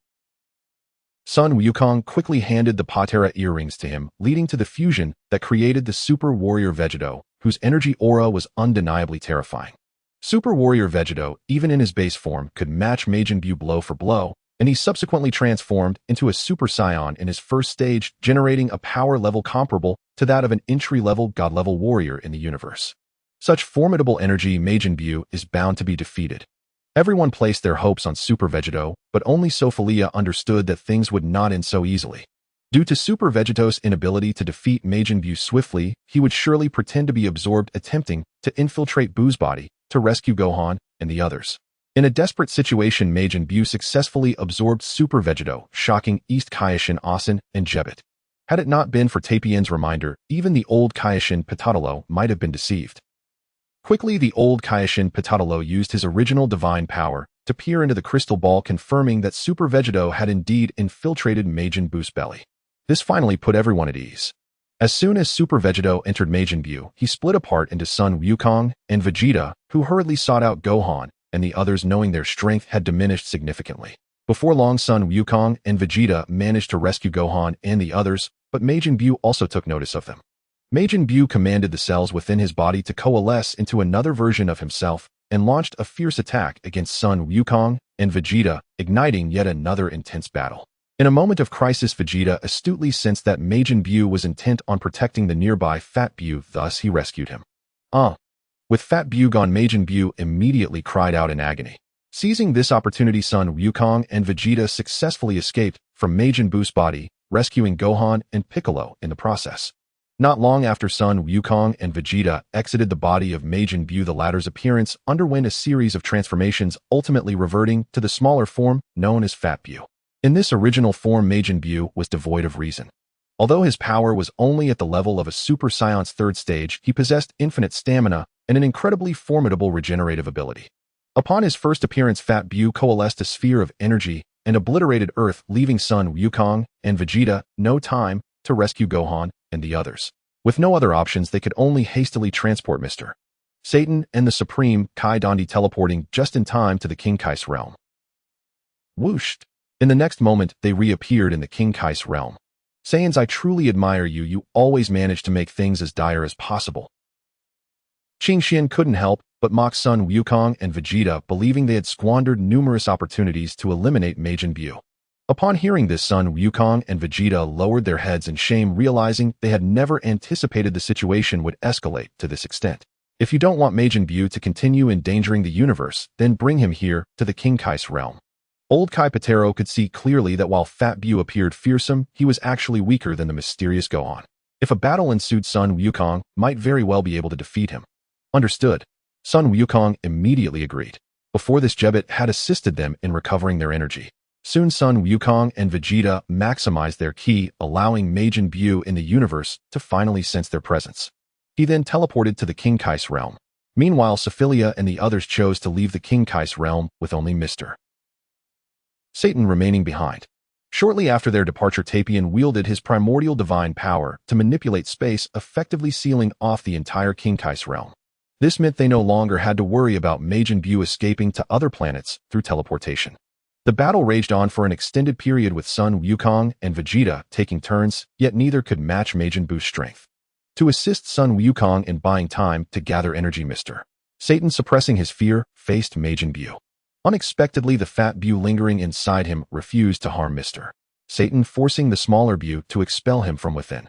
While Son Wukong hadn't yet depleted too much energy, Suo Feiliya specifically used her telepathy to remind him that the Super Saiyan third stage placed too much strain on his body. Even if he wanted to gather energy to unleash his strongest power, it would ultimately be counterproductive. With Suo Feiliya's well-intentioned reminder, Son Wukong finally understood that he had been revived rather than transforming into Super Saiyan third stage in a spiritual state. This situation would indeed severely impact his body. As expected, Son Wukong keenly sensed his energy waning. If he continued like this, he would inevitably revert to his ordinary state. At this critical moment, Vegeta's mind was still sharp.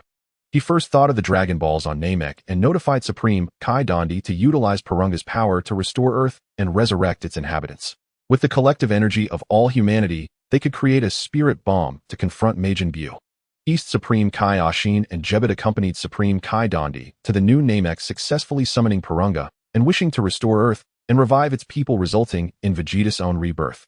Seizing this opportunity, Son Wukong raised his hands to absorb a vast amount of energy and formed the spirit bomb, grateful that he had sufficient time. However, the resurrected Earthlings were initially skeptical of Vegeta. At the crucial moment, Mr. Satan stepped forward, and only then did the others contribute their energy. By this time, Fat Bu had been battling Small Bu for an indeterminate length of time, and his energy was rapidly diminishing. Before long, the spirit bomb, fueled by the combined might of humanity, was successfully completed. Son Wukong brought it crashing down upon Small Bu, ultimately eradicating this cosmic menace. Seeing events unfold precisely as Suo Feiliya had predicted, Tapion and Qingxian were filled with deep admiration for her. After the spirit bomb obliterated Small Bu, Mr. Satan did everything in his power to save Fat Bu's life. Son Wukong also spoke on his behalf, which is why Vegeta refrained from killing him. With the battle concluded, Tapion lifted the spatial seal on the King Kai's realm. In the blink of an eye, 6 months passed. Suo Feiliya finally broke through her limits, comprehending an even mightier form of Ultra Instinct, a level known as Perfect Instinct, which elevated her overall combat power to the 4th tier of Divine Realm, surpassing even the god of destruction Beerus of the 7th universe. Since grasping Perfect Instinct, Suo Feiliya's golden hair shimmered with white specks, and when she manifested this power, her body was enveloped in golden energy, distinctly different from Ultra Instinct Goku, especially with her pupils remaining a remarkably clear shade of emerald green. Simultaneously, Tapion officially became the King Kai of the 7th universe, receiving his divine title from the Grand Minister along with the authority to create life. Thus, his primordial divine power enabled him to generate life and enhance planets. Thanks to this, Tapion barely stepped into the divine realm, achieving the 1st tier of godhood, while Qingxian continued to stagnate. If this persisted, she would undoubtedly be left behind, prompting her to decide to return to Yetelar to seek ways to enhance her power. Ashin and Jebet could only continue as Apprentice King Kais learning alongside the old King Kai. They all resided in the King Kais realm, while Suo Feiliya took Tapion on journeys to explore the lower realms. During this time Sun Wukong and the others utilized the dragon's power to erase the Earthlings' memories of Majin Vegeta, allowing them to return to their once prosperous lives unaware that danger was about to strike. The god of destruction Beerus of the 7th universe finally awoke from his slumber, and many innocent lower realm planets faced destruction, coincidentally encountering Suo Feiliya and Tapion. Due to Suo Feiliya pretending to be Tapion's servant, she did not attract much attention. In truth, the angel Whis had already received the identity information of the King Kai of the 7th universe, but had yet to inform Beerus, so he was unaware of Tapion's true origins. "Hello, Lord Beerus." Tapion greeted the god of destruction with a smile. During these days, he had been improving the conditions of the lower realm planets in the 7th universe, with Yetelar benefiting the most from drastic environmental changes. I had no idea there was a King Kai in the Omni King's universe. Noticing the time ring on Tapion's hand, Beerus squinted and questioned, "Are you a King Kai from another timeline?" Before Tapion could clarify, Beerus took the initiative to attack, aiming to subdue him first. Even if Tapion was not yet powerful, he had entered the divine realm and was a cosmic expert. There was no way he would easily fall to Beerus. Moreover, considering Beerus merely a King Kai of unknown origin, he hadn't even utilized 1% of his strength. Seeing how exceptional the King Kai of the 7th universe was, the angel Whis nodded in satisfaction and then spoke to Beerus with ill intent. "Lord Beerus, he is not an ordinary individual. If anything happens, you will certainly suffer the consequences." "Who is he?" Beerus turned to inquire of Whis, feeling as though he was being played. Angel Whis chuckled, covering his mouth as he said, "He is the recently appointed Supreme Kai of the 7th universe, Tapion. Lord Beerus, you will be working alongside him from now on." "Whis, you say he is the Supreme Kai of the 7th universe?" At these words, the god of destruction Beerus immediately halted his battle, fearing for the safety of his Supreme Kai. If anything happened to him, Beerus himself would surely be implicated. Seeing that Tapion possessed the formidable strength of a first-stage divine realm, Beerus felt a surge of satisfaction. He no longer had to worry about the complete annihilation of the Supreme Kai of the 7th universe. Generally speaking, it is rare for a Supreme Kai to fully enter the realm of divinity. Most linger around the 3rd stage of Super Saiyan, with the strongest barely stepping into the divine realm, like Tapion, whose power had reached the 1st stage, a rarity indeed. Perhaps because Sofia was also a life form of the 5th dimensional level, neither Beerus nor Whis noticed her unusual circumstances. As long as Sofia did not overtly wield her primordial divine power, Beerus and Whis would remain oblivious to her true identity. Even the Grand Minister had not encountered the legendary guardian dragon god. Though the dragon god Salama had informed the Grand Minister of the Omni King universe, he left little information behind, leaving the angelic race completely unaware of who the guardian dragon god truly was. It should be noted that the guardian dragon god's divine status far surpassed that of both the god of destruction and angels, ranking only below the Omni King and the Grand Minister. Their sole duty was to protect the Omni King universe's super Dragon Balls, preventing cosmic powers from other realms from causing destruction and chaos, thereby making their actions difficult to fathom. Soon Beerus specifically inquired about the god of Super Saiyans from Tapion. They had previously located the North Kai through instantaneous movement, and by coincidence Son Goku was also their training. It is worth mentioning that the North Kai's planet had once been destroyed by Cell, and was later restored with the power of the dragon. Otherwise, how could Son Goku still train there? Whoosh. In the next moment, Tapion brought everyone to the Kai planet, startling the North Kai, who did not expect to see Lord Beerus. Initially, Beerus merely asked about the origins of the god of Super Saiyans, but unfortunately Son Goku was unaware and instead sought a sparring match, transforming into Super Saiyan at the 3rd stage.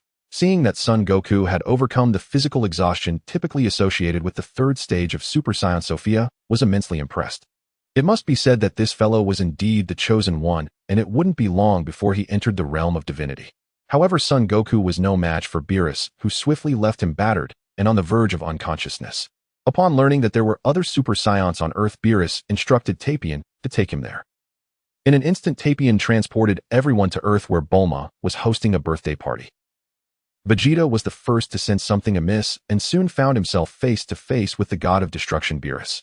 Vegeta had encountered Beerus in his childhood and was well aware of his terrifying power.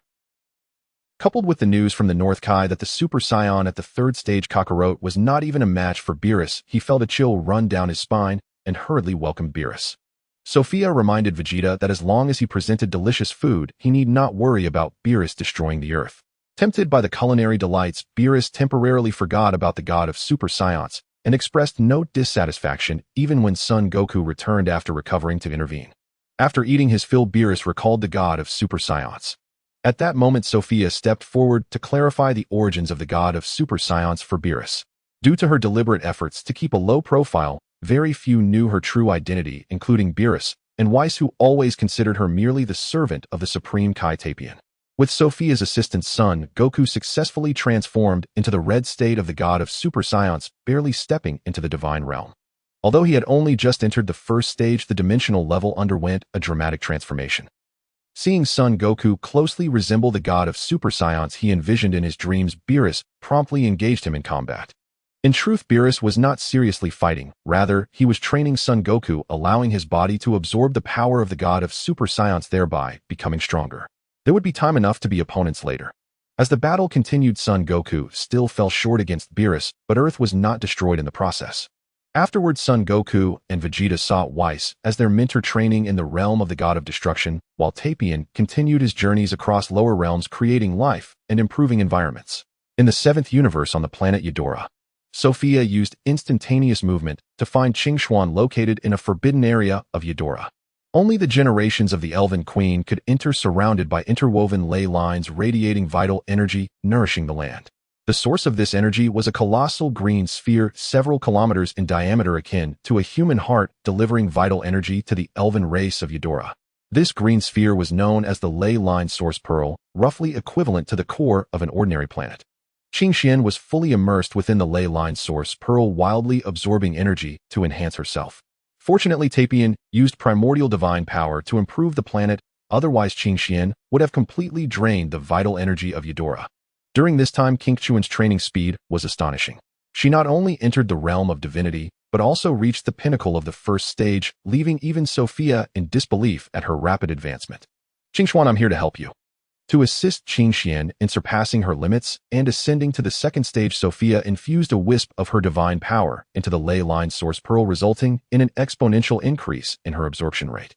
Thanks to this, Qingxian broke through her limitations and successfully entered the second stage of the divine realm, a level sufficient to serve as a candidate for the god of destruction.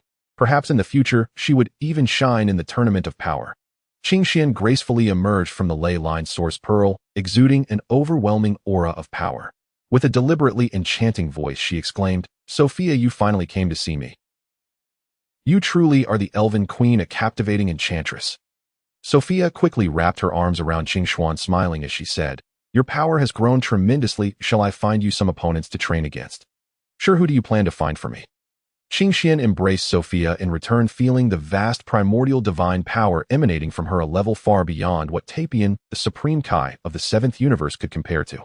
Every universe harbors formidable top-tier experts, including powerful humans capable of rivaling the gods of destruction. Do not assume that everyone is as feeble as you might imagine, Sophie reminded Qingxuan, cautioning her against arrogance. Yes. Qingxian humbly accepted Sophie's admonition. After considerable thought, Sophie decided to take him to planet Vampa in the 7th universe, home to the legendary Super Saiyan known as Broly. Whoosh. In an instant, Sophie and Qingxian arrived at planet Vampa in the 7th universe. This desolate place was inhospitable to human life, where Broly and his father Paragus had resided for decades. In the past, Broly possessed immense potential that far surpassed that of Prince Vegeta. Feeling threatened, King Vegeta had chosen to exile him to planet Vampa. Enraged, Paragus had flown there in a spaceship to rescue his son, but due to a malfunction, they could not return to planet Vegeta, fostering a deep-seated grudge against King Vegeta.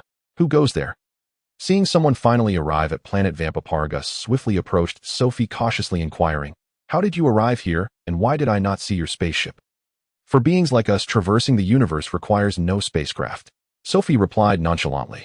She then concentrated her divine energy in her palm, harnessing the source of life to transform planet Vampa's environment, turning the barren landscape into lush green hills and clear waters in an instant. This is impossible. Watching the transformation of planet Vampa into a verdant paradise, Paragus was nearly speechless. He realized that Sophie must be one of the highest divine beings in the universe, otherwise a mere ordinary deity could not have achieved such a feat. Sophie possessed the power to create life, having stolen knowledge from Tapion. "Paragus, I'm here to find your son Broly. You must know that his potential is immense and a moment's carelessness could lead him to lose his sanity and become a rampaging beast. That is precisely why King Vegeta exiled him to planet Vampa. Sofia openly expressed her intentions, as she indeed wished to take Broly under her wing for cultivation, even considering him as a candidate for a future god of destruction. With a little guidance, he could surpass Son Goku and Vegeta, for he was the legendary Super Saiyan, his bloodline strength unparalleled by ordinary Saiyans. King Vegeta. At her words, Paragus' rage flared, his veins bulging. If he hadn't sent Broly to planet Vampa, he wouldn't have wasted decades of his life here, still seeking a way to leave. Seeing that Paragus harbored enduring resentment toward King Vegeta, Sofia smiled and said, "If he hadn't sent your son to planet Vampa, you would likely have turned to cosmic ashes long ago. Not long after your departure, Frieza destroyed planet Vegeta, leaving only a few Saiyans behind." "What? Are you saying King Vegeta has been dead for years?" Paragus struggled to believe this revelation. He had trained Broly every day with dreams of revenge, but if King Vegeta had been dead for so long, what was the point of holding a grudge against a ghost? "Believe it or not, I have come to planet Vampa in search of your son Broly." With that, Sofia swiftly located Broly, first removing the electrical restraints on him, and then using her source energy to unlock his potential, maximizing his power to its controllable limits. Broly let out a deafening roar as his muscles swelled, his hair and eyes gradually shifting to a vibrant green. Although he transformed into the legendary Super Saiyan form, his consciousness remained clear and his energy had reached the peak of the second-tier divine realm. Finding that he had not lost his senses, Broly felt this was astonishing. This time, Sofia's use of source energy to help Broly unlock his potential kept his powers at their optimal state, alleviating concerns of him succumbing to fury. To prevent the ensuing battle from affecting the newly revitalized planet Vampa, Sofia carefully enveloped them in a wool barrier and instructed Qing Xian to personally test Broly's strength. "Broly, I hope you won't hold back against me." Suddenly, Qing Xian erupted in a dazzling golden divine light, the intensity blinding to behold. Her attire transformed into resplendent golden divine garments, significantly enhancing her defensive capabilities. Since entering the realm of gods, King Chuan's bloodline had evolved, allowing her battle attire to upgrade to divine clothing able to withstand the might of third-tier cosmic experts. Facing Broly, who stood at the peak of the second-tier divine realm, was scarcely a challenge. Qing Xian engaged Broly in fierce combat, while Paragus watched from behind, Sofia astonished at his son's remarkable growth. Due to Broly's lack of combat experience, Qing Xian easily evaded his attacks. The battle concluded without any permanent damage, with both sides gaining valuable insights, particularly Broly, who became increasingly adept at controlling his energy without fear of losing himself to madness. Conversely, while Qing Xian could defeat Broly, her stamina depleted rapidly. She could not afford to use her divine attire unless absolutely necessary, lest she risk exhausting herself. Once the battle ended, Sofia retracted the wool barrier, releasing them. During this time, Sofia planned to remain on planet Vampa to guide Broly, also retrieving several spirit tree fruits to give to Paragus, which would restore his youth upon consumption. The spirit tree fruits contained vast energy naturally suited for high-level divine beings. For ordinary humans, they would greatly replenish vitality and remarkably enhance combat abilities, even reversing the aging process. After some contemplation, Paragus entrusted Broly to Sofia, hoping she could steer him onto a righteous path. At long last, Paragus' anger began to dissipate. After all, King Vegeta had been dead for countless years, and now he was regaining his youth, amplifying his overall combat prowess to unprecedented heights. He could traverse the universe without worry. In truth, the overall level of the 7th universe was quite low. Without a few top-tier warriors, its ranking would likely fall below that of the 9th universe. Soon after, Paragus officially bid farewell to Broly, preparing to continue his solitary journey through the cosmos as a free-spirited mercenary. Sofia utilized instant transmission to take him to the nearest commercial planet before returning to planet Vampa to mentor Broly and Qing Xian. Both had the potential to become cosmic experts at the level of gods of destruction and must not be squandered. In any case, the Omni King might soon hold the tournament of power. The 11th universe's Jiren was exceptionally formidable, even Son Goku might not be able to contend with him. If they failed to grasp the Ultra Instinct technique, as in the storyline, the 7th universe would face elimination. At this moment in the 7th universe, Sober successfully harnessed the power of the dragon to resurrect the cosmic Emperor Frieza. This event naturally did not escape the watchful gaze of Sofia, who estimated that soon Goku and Vegeta would step into the realm of the divine. In order for Frieza to enter this divine realm, he must unleash his potential and transform into his golden form. However, he needed to undergo rigorous training to achieve this, and in the short-term Earth had little to worry about. Sofia instantly teleported to Frisia's planet and observed him madly training every day to increase his strength. His subordinate Tagoma was practically living in torment, enduring severe beatings during the day and spending the nights in a healing pod to recover from his injuries. For months passed in the blink of an eye. Frisia finally unleashed his potential and successfully transformed into his golden form. The intensity of this energy was sufficient to rival that of a Super Saiyan god in blue form, explaining his formidable combat power that reached the first tier of the divine realm. Ho ho ho! Golden Frisia couldn't help but burst into hearty laughter. He believed himself to be the undisputed cosmic emperor, feeling that no one apart from the god of destruction Beerus could stand against him. During this period, Sofia frequently traveled back and forth to observe Broly and Frisia, both of whom were contestants from the 7th universe, and would inevitably participate in the Tournament of Power hosted by the Omni King. Seeing Frisia board his spaceship to leave the planet, Sofia understood he was undoubtedly heading to Earth to seek revenge on Goku.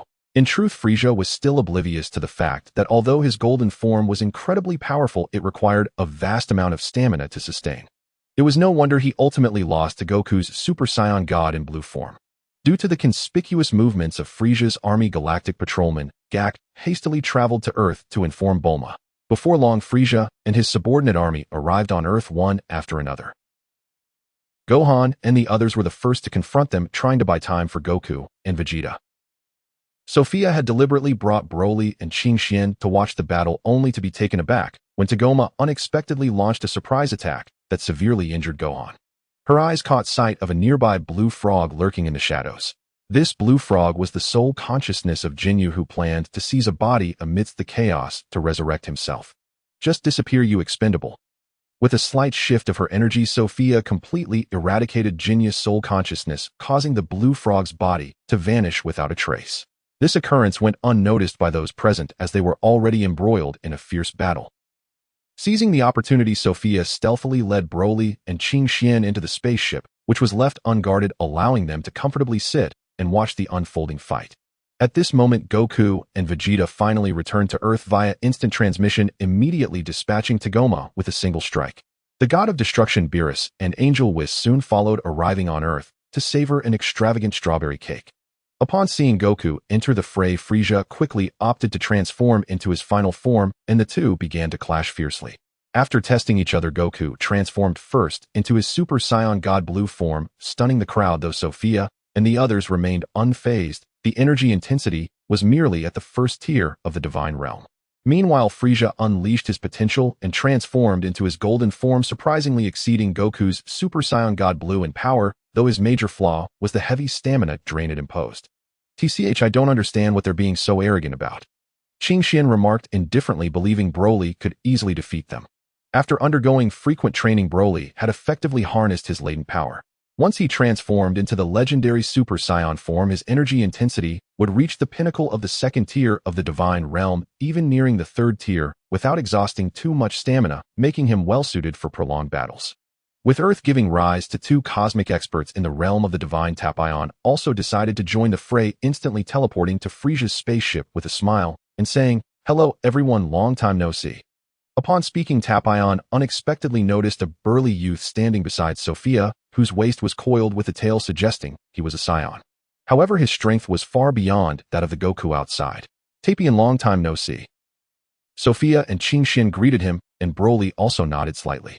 Noticing Frisia temporarily suppressing Goku, Sofia specifically inquired, "Who do you think will win this battle?" "Of course it's Frisia. His strength clearly surpasses Goku's." Qingxian immediately answered Sofia's question, with Broly voicing his agreement as well. In contrast, Tapion held a different opinion. His keen eyes observed Frisia's energy becoming erratic, and he replied, "I believe Goku will definitely win. Although he seems to be at a disadvantage for now, his stamina is still quite robust. I also think Frisia is bound to lose. His golden form is indeed powerful, but the drawback is its relentless drain on his stamina. If this drags into a stalemate, he will undoubtedly be unable to defeat his opponent." Sofia pointed out Frisia's fatal weakness directly. Sure enough, not long after, Goku launched a furious counterattack, delivering a devastating punch to Frisia's abdomen, inflicting serious injury and causing him to spit a significant amount of blood. "How is this possible? I can't believe I'm losing to Goku."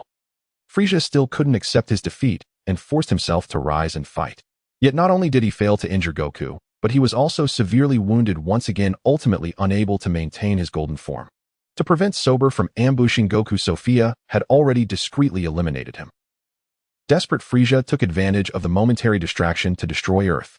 Tapion quickly utilized his primal divine power to shield the spaceship, protecting it from the planet's explosion. Time reversal. Angel Whis executed the divine technique of time manipulation, causing Earth's timeline to rewind.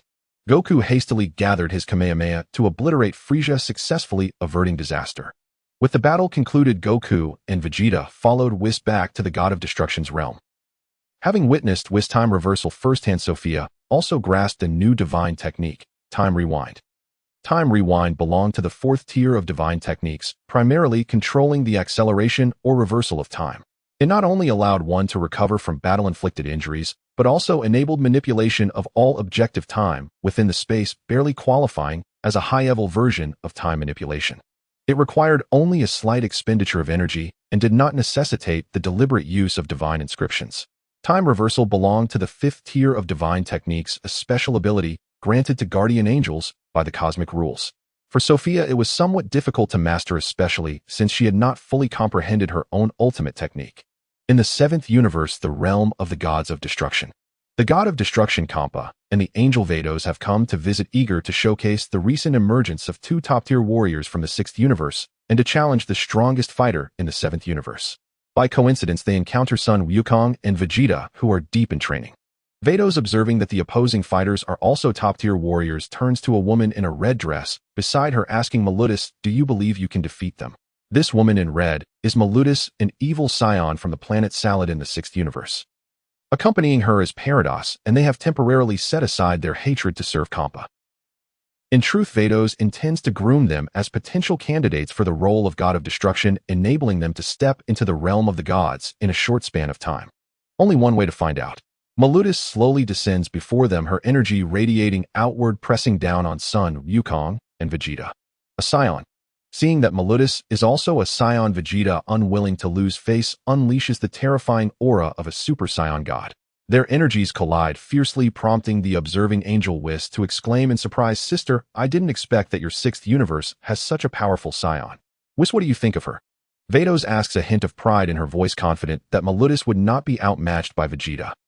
Just then, Beerus, rubbing his eyes as if just awakened, glares at Kampa and scolds, "Kampa, what brings you to my seventh universe? Don't you know I was sleeping? Beerus, this time I've brought you delicacies from the sixth universe, and I challenge your seventh universe." Kampa strikes a grand pose, commanding Vados to prepare boiled eggs from the East bird for everyone to taste. After sampling the eggs, the crowd unanimously agrees that they are merely ordinary boiled eggs.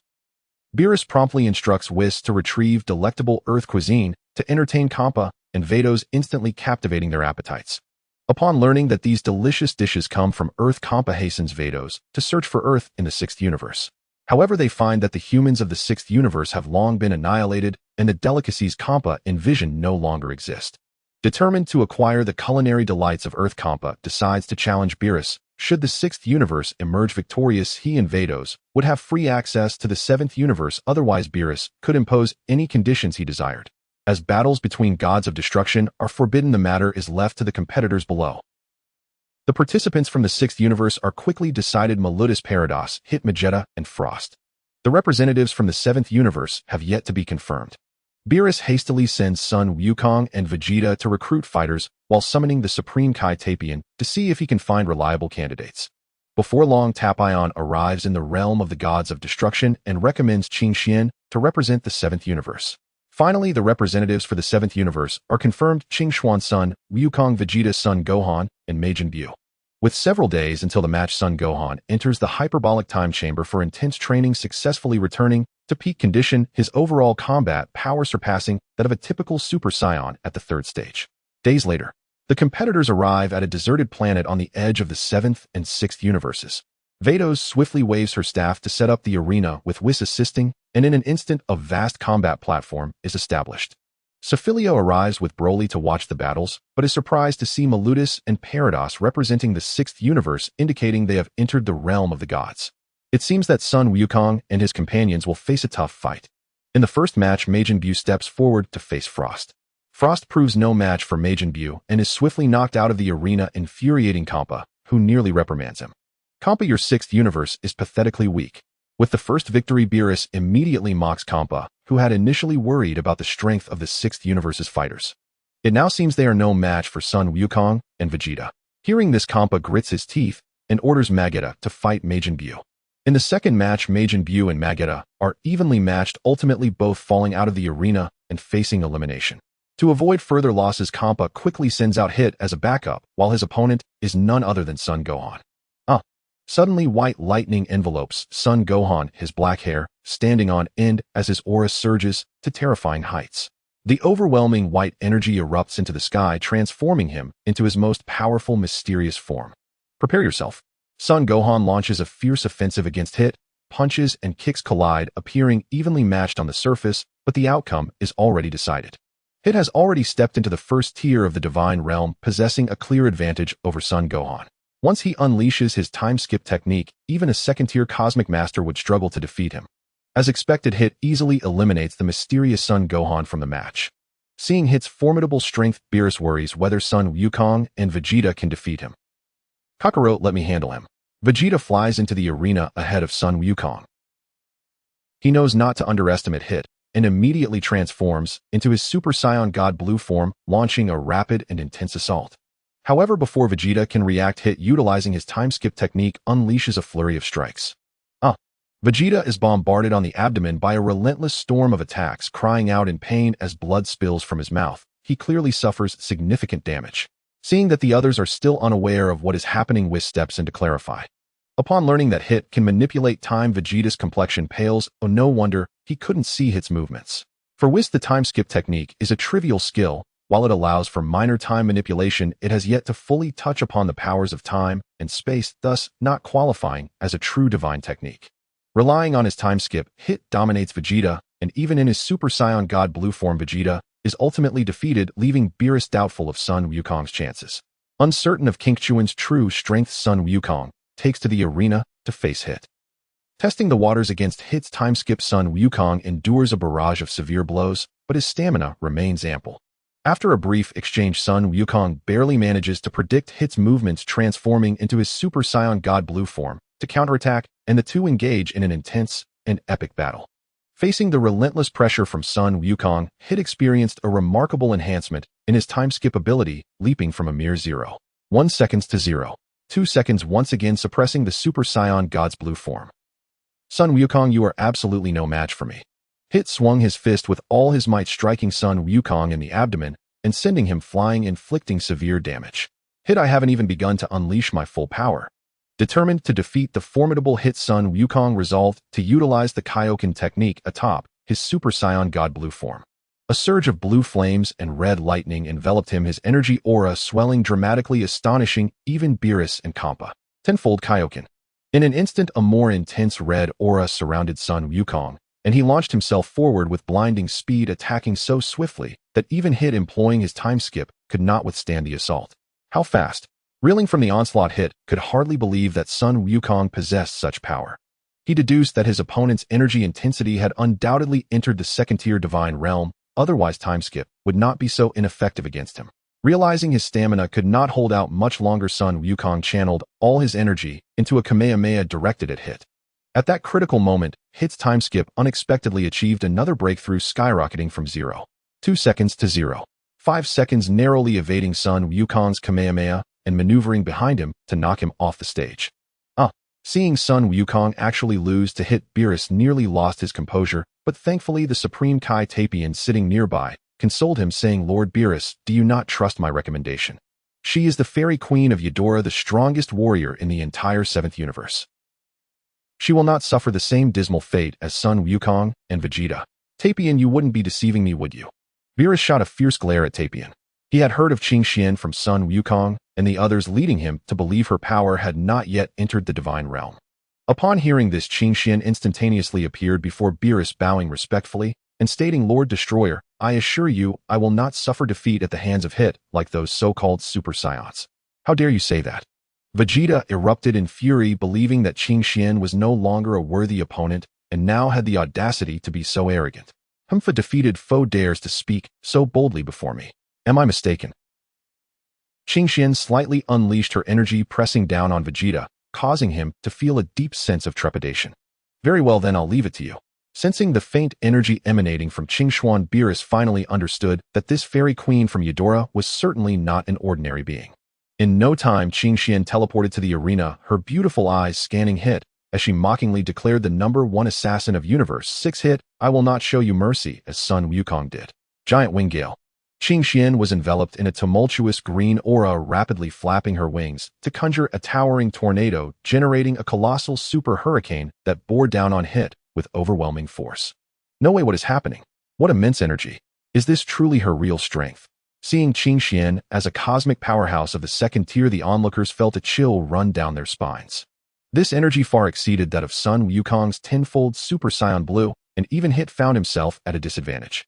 Just as Hit prepared to use time skip to avoid the super hurricane, an unexpected turn of events occurred. It seemed Qingxian anticipated his intentions, her power rapidly coalesced into her fist, and her speed surged to its peak. In the blink of an eye, she appeared before Hit, unleashing her full strength upon his chest, rendering his time skip ineffective. Oh! Caught off guard, Hit suffered a catastrophic blow. His chest nearly caved in, blood erupted from his mouth, and his body was sent flying off the arena, ultimately losing consciousness and collapsing. Yes, we've won. Unable to contain his excitement, Beerus stood up to celebrate. He had never anticipated that Supreme Kai Tapion would be so effective, bringing forth a cosmic powerhouse of the second tier, more than sufficient as a candidate for a replacement destroyer.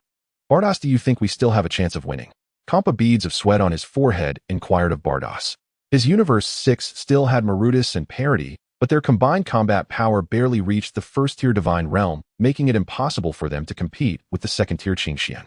As expected, Bardoss shook her head, sighing, Lord Compa, we have completely lost to Universe 7. At that moment, Marudis strolled over nonchalantly and said, Lord Bardoss, I believe Universe 7 is not invincible. How do you assess my strength now? Bardoss instantly felt that Marudis' power had increased exponentially, then realized it was due to Parity temporarily merging with her, explaining why her energy approached the peak of the second-tier divine realm. Meanwhile, Bardoss was not the only one observing. Sofia Feiliya also used telepathy to warn Qingxian to be cautious and not to stumble at the last hurdle, as Marudis' overall combat power warranted serious attention. Before long, Marudis stepped onto the battlefield to confront Qingxuan, and the clash was imminent. Marudis roared, unleashing her inner potential. Surrounding her was a surging crimson aura, radiating energy intensity that was not inferior to Qingxuan's. However, the sinister and terrifying nature of this aura made the onlookers tremble in fear. Rakshasa Divine Light. In the next moment, a blood-red beam shot forth from Marudis' eyes, initiating a fierce offensive. Since Parity had temporarily merged with her, Marudis could also utilize her unique techniques. Seeing the blood-red beam approaching, Qingxian smirked slightly, a beautiful curve forming on her lips, and calmly remarked, a mere parlor trick. As soon as she finished speaking, her pure white hand pushed forward, manifesting a defensive barrier that effortlessly absorbed the cataclysmic blood-red beam, much to the delight of the spectators. Rakshasa True Body. Seizing the opportunity, Marudis, bathed in the blood light, gradually transformed into a miniature version of a Rakshasa giant adorned with horns, black hair, and blood-red eyes, clad in armor, with wings sprouting from her back, wielding a black scythe. The overwhelming aura emanating from her was nothing short of terrifying. This Rakshasa giant swung its scythe towards Qingxuan, forcefully shattering her defensive barrier. TSK. Realizing the Rakshasa giant possessed power at the peak of the second tier, Qingxuan's eyes flashed with concern. She erupted in brilliant golden divine light, the intense radiance blinding as her attire morphed into a shimmering golden divine robe. Boom, boom, boom. Clad in divine attire, Qingxian showed no fear of Marudis and fiercely launched a relentless assault, her fists transforming into a torrent of blows, engaging in a fierce melee. How infuriating. No wonder she looks down on me. Having witnessed the battle, Vegeta finally comprehended the vast disparity in strength between himself and Qingxian. It was no surprise that she was so arrogantly self-assured. Beside him, Beerus believed that both of them already possessed the formidable power of perspective destroyers. Lord Compa, the Sixth Universe cannot escape the fate of defeat. Bardoss could clearly see that Maludis was nearing her limit, while Qingxian remained unscathed and composed. The outcome was already evident. If the fight continued, defeat was inevitable. Curse it, that Beerus is so lucky. Compa had not anticipated that Maludis, even after fusing, would still be unable to defeat Qingxian. He couldn't help but envy Beerus' 7th universe for having such a powerful top-tier warrior. Get down. Qing Xian seized upon Maluta's weakness, launching a flurry of brutal attacks to her abdomen and chest, causing the Rakshasa giant's transformation to falter, ultimately reverting to her human form and collapsing to the ground. As Malutus fell, she split into two, with the other half being Parados. Seeing that both Malutus and Parados were on the verge of collapse, Bardos quickly stepped in to heal them and urged Destroyer Kampa to concede. Left with no choice, Kampa chose to surrender to Beerus. After relishing his victory, Beerus did not impose any demands on Kampa. Instead, he agreed to let him visit the 7th universe at any time to savor Earth's delicacies, as they were twin brothers after all. Just then, Bardos pointed to a martial arts arena with her delicate fingers, her expression serious, as she said, "Lord Kampa, look. What are you looking at? Don't you know I'm still angry about losing to Beerus?" Kampa, still reeling from his defeat, followed Bardos, pointing finger, his eyes widening in terror as he stammered, "No. It can't be. Lord Zeno." A colorful child appeared in the expansive arena, floating half a meter above the ground. The oval-shaped, innocent face was like a nightmare that made Kampa's heart race. He trembled all over, cold sweat beading on his forehead. Noticing the arrival of someone, the smug destroyer Beerus also turned to the arena, his expression mirroring Kampa's shock. Whoosh! Beerus and Kampa swiftly approached Zeno, bending low in a single knee bow. "Welcome, Lord Zeno. Welcome, Lord Zeno." Their hearts raced, cold sweat pouring down their foreheads. Who could explain what was happening? The existence of Lord Zeno had personally descended upon the battle scene, as the guardian angels Whis and Bardos naturally also paid their respects. In truth, Suo Feiliya had long been aware of Zeno's presence, following Broly closely behind the Kaioshin Tapion. "Welcome, Lord Zeno."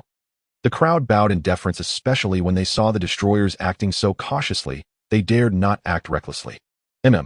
With the voice of an innocent child, Zeno slowly descended to the ground, then cheerfully approached them, a movement that left Beerus and Kampa utterly terrified. "I heard you were secretly holding a martial arts tournament here. The work of a destroyer must be constant. I want to remind you not to be too lazy, otherwise I think it might be time to replace the destroyers of the 6th and 7th universes." Zeno innocently expressed his thoughts, but Beerus and Kampa were nearly paralyzed with fear, their limbs growing cold. It was well known that Zeno held absolute authority over life and death, being the most revered deity in the universe.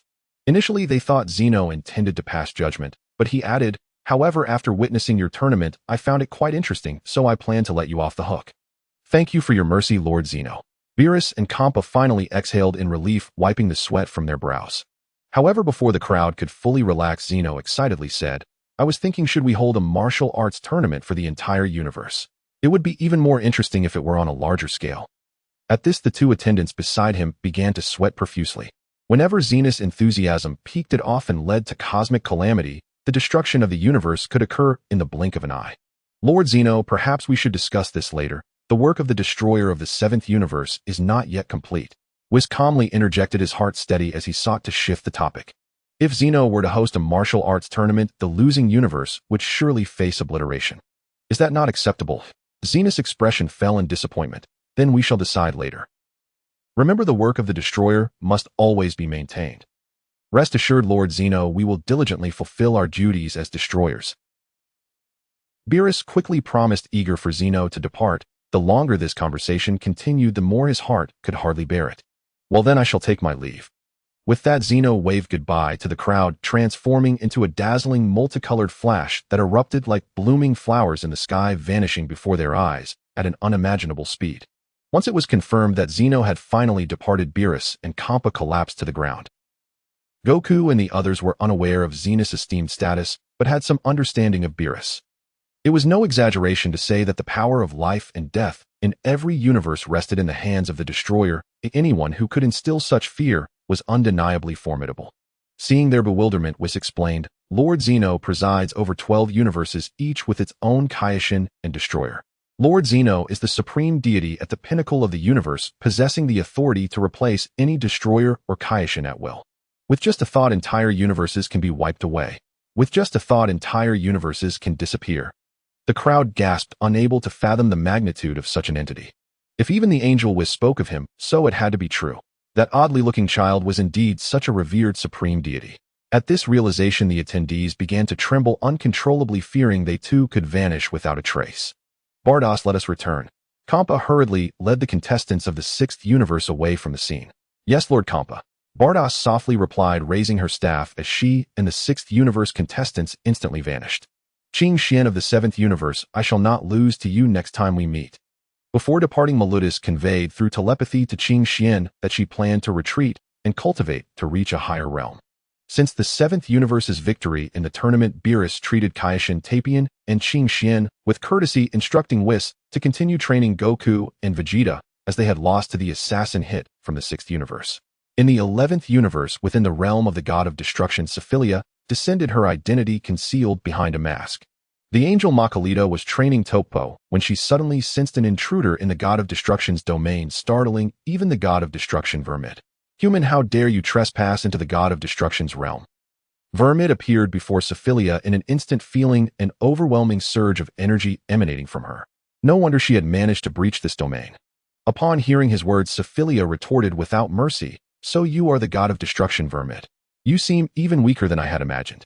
It's hard to believe you are the god of destruction in the 11th universe. Impudent, how dare you look down on me? Vermid was immediately enraged. He pointed a finger forward, unleashing a crimson beam of light that shot towards Suo Feiliya at an incomprehensible speed. Time manipulation. Suo Feiliya effortlessly evaded the blood-red beam, her verdant eyes locking onto Vermid as she unleashed a torrent of temporal energy that completely immobilized him. Time manipulation, a technique of the 3rd tier of divine arts, required no divine markings to wield, merely a slight expenditure of energy sufficient to handle a god of destruction of Vermid's caliber, especially since his power only reached the 3rd tier and he had yet to comprehend the free extreme skill. Damn it, what is happening? As he felt his movements becoming increasingly sluggish, Vermid hastily channeled his energy to the limit, his skin enveloped in destructive energy, barely managing to resist the temporal force and retain a semblance of mobility.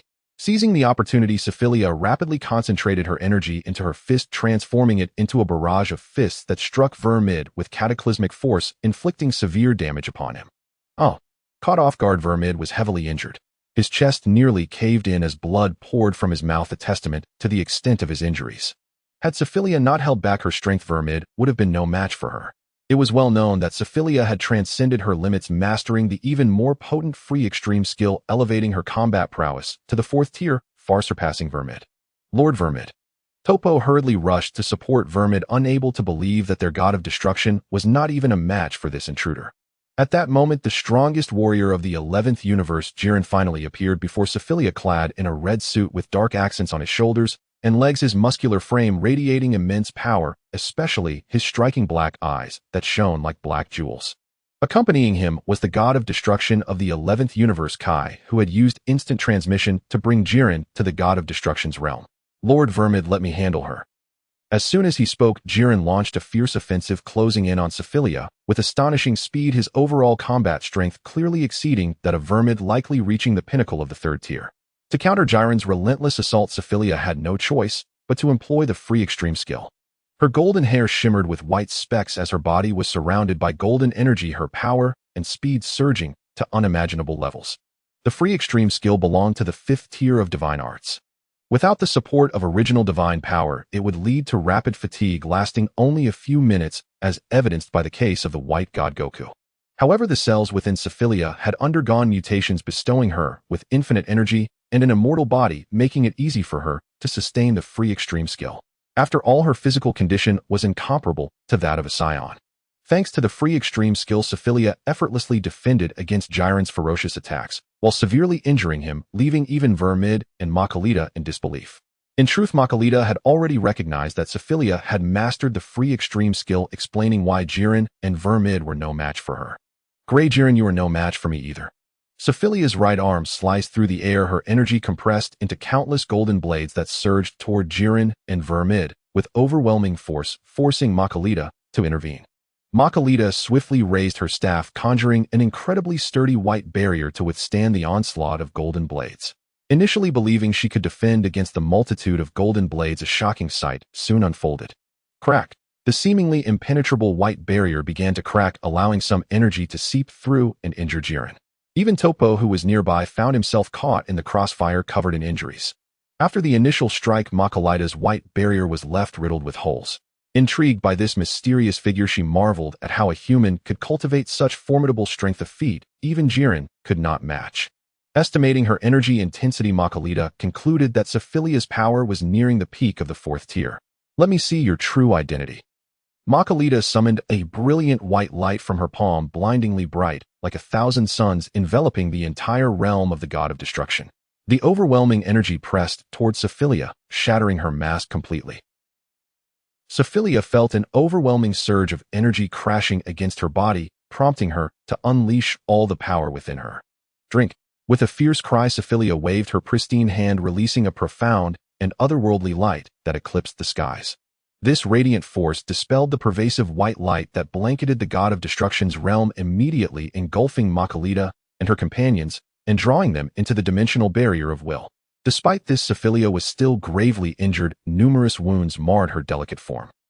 It must be said that the guardian angels were indeed terrifying, capable of inflicting such damage with a mere strike. As the 11th universe's guardian angel, Makalita's overall combat power had reached the 5th tier of divine realm, making her incomparable to Sophilia, whose strongest ability barely reached the 4th tier. Hey, not bad at all. Noticing that Sophilia remained standing despite enduring her full force attack, Makalita couldn't help but compliment, I had no idea that the Omni King's universe harbored such a cosmic powerhouse. Would you be interested in following me to become the guardian angel of the 11th universe? Sorry, I'm not interested. No sooner had the words left her lips than a blinding golden light erupted from Sophilia, her injuries miraculously healing in an instant, while her power surged multiple times over, propelling her energy into the pinnacle of the 4th tier divine realm. Impossible. How did you manage that? Seeing Sophilia restore herself to a state of perfect health, Makalita was incredulous. In truth, whenever Sophilia was injured, it would stimulate her cells, causing them to accelerate their division to automatically heal her wounds. This not only healed her physical injuries, but also triggered even more potent latent powers characteristic of a truly immortal body. Reverse time. Sophilia did not respond to Makalita's query. Instead, she hastily manipulated time to influence the surrounding environment. She then compressed her energy, rapidly coalescing it into her fist, transforming it into a torrent of shadowy punches that surged forth like a tempest. However, Makalita effortlessly evaded the oncoming punches, her movements seemingly unaffected by the temporal force. The two engaged in a fierce battle, shaking the entire barrier of will. Boom, boom, boom. As they exchanged blows, while Makalita could not momentarily overpower her opponent, Sophilia found herself at a disadvantage, perplexed as to why the reverse time technique had not worked. Seizing the opportunity, Makalita raised her divine staff and unleashed a beam of white light that pierced through Sophilia's abdomen, inflicting severe damage in an instant. Sophilia coughed up a mouthful of blood as her cells furiously divided to heal her wounds, inadvertently awakening even greater strength, her combat power nearly reaching the 5th tier divine realm. If this continued, it was likely that even Makalita would not be her match. This time, Sophilia had deliberately concealed her innate divine power to challenge the guardian angel Makalita, primarily to comprehend the state of constant liberation, a level referred to as the state of ultimate freedom. At that point, her overall combat power would surely ascend into the 5th tier divine realm. Yet Sophilia still did not understand why her reverse time technique had no effect on Makalita. Perhaps sensing the doubt in Sophilia's heart, Makalita smiled and explained, while you can manipulate time to affect me, do not forget that your opponent is a guardian angel. Such trivial skills are hardly effective. Sophilia retorted mercilessly, even if you are a guardian angel, you cannot be immune to the power of time. What is really going on? Upon hearing this, Makalita continued to smile as she explained, the answer is quite simple. Even if my movement speed is significantly reduced, as long as my inherent speed continues to rise, I can negate the effects of the temporal force. I see. Then I am eager to find out whether your speed is faster or my control of time surpasses yours. Finally, Sophilia understood she only needed to manipulate time until she surpassed Makalita's speed limit. As you wish. Makalita began to unleash her true power, raising her delicate hand and wielding her staff. The blinding white light erupted, tearing apart the barrier of will, and the surrounding scenery rapidly twisted and warped, leaving even Sophilia unable to evade this attack. Sophilia was instantly swallowed by the devastating brilliance, emitting a heart-wrenching scream as her self-recovery abilities struggled to keep pace with the damage. Fortunately, at this critical moment, she finally unleashed a far stronger latent power. In the next instant, they reappeared in the god of destruction's realm of the 11th universe. Although Sophilia had narrowly escaped with her life, she had fully grasped the state of constant liberation, causing her overall combat power to smoothly advance into the 5th tier divine realm. No, it's impossible. Seeing that Sophilia had not yet fallen, Makalita and her companions were baffled.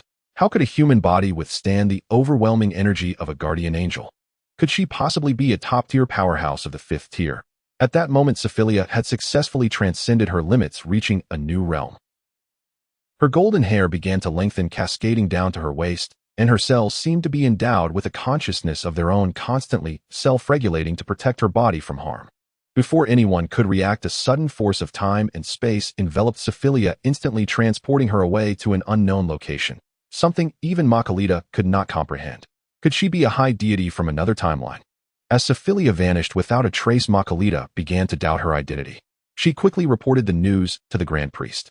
At this moment, beyond the universe, this was an exceptionally mysterious place shrouded in a faint purple mist, ethereal and dreamlike. Countless planets whirled through thick clouds at incredible speeds, maintaining a dynamic balance among themselves. At the center, surrounded by the mist, stood a super-divine star akin to the axis of the world.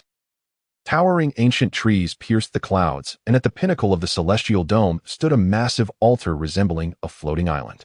A tall, handsome man with purple hair sat cross-legged, his divine staff suddenly emitting a purple beam that shot towards the heavens. Boom! The sky gradually tore open into an enormous rift in space-time, and a golden meteor descended, appearing before him. "She's here." The purple-haired man saw the target had arrived and hurriedly commanded the nearby guards to seize her. The guards, adorned in attire reminiscent of ancient Egyptian pharaohs, shot upward at incredible speeds, swiftly reaching their target. Sophilia, who had been forcibly transported from the Omni King's universe. God of Destruction. Sophilia immediately sensed something was amiss.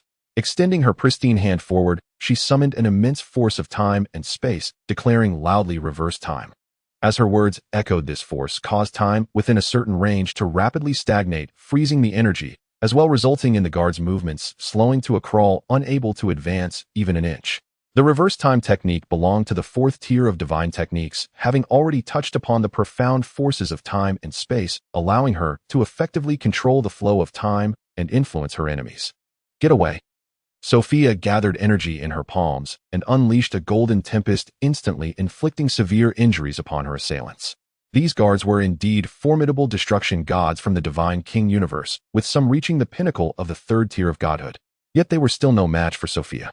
In the next moment, she teleported directly in front of a purple-haired man, her expression impassive as she questioned, "Did you bring me here? How dare you, a high deity of the entire divine universe, unilaterally alter the cosmic rules of other realms? Do you not know this is a capital offense?"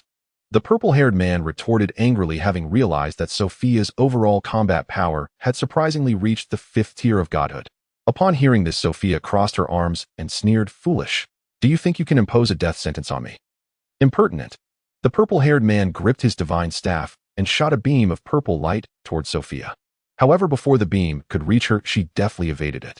The purple-haired man finally recognized that she had mastered the art of effortless movement to its highest level, which explained her audacious demeanor. In fact, this purple-haired man was also of the angelic race, specifically a dark angel from the Divine King universe.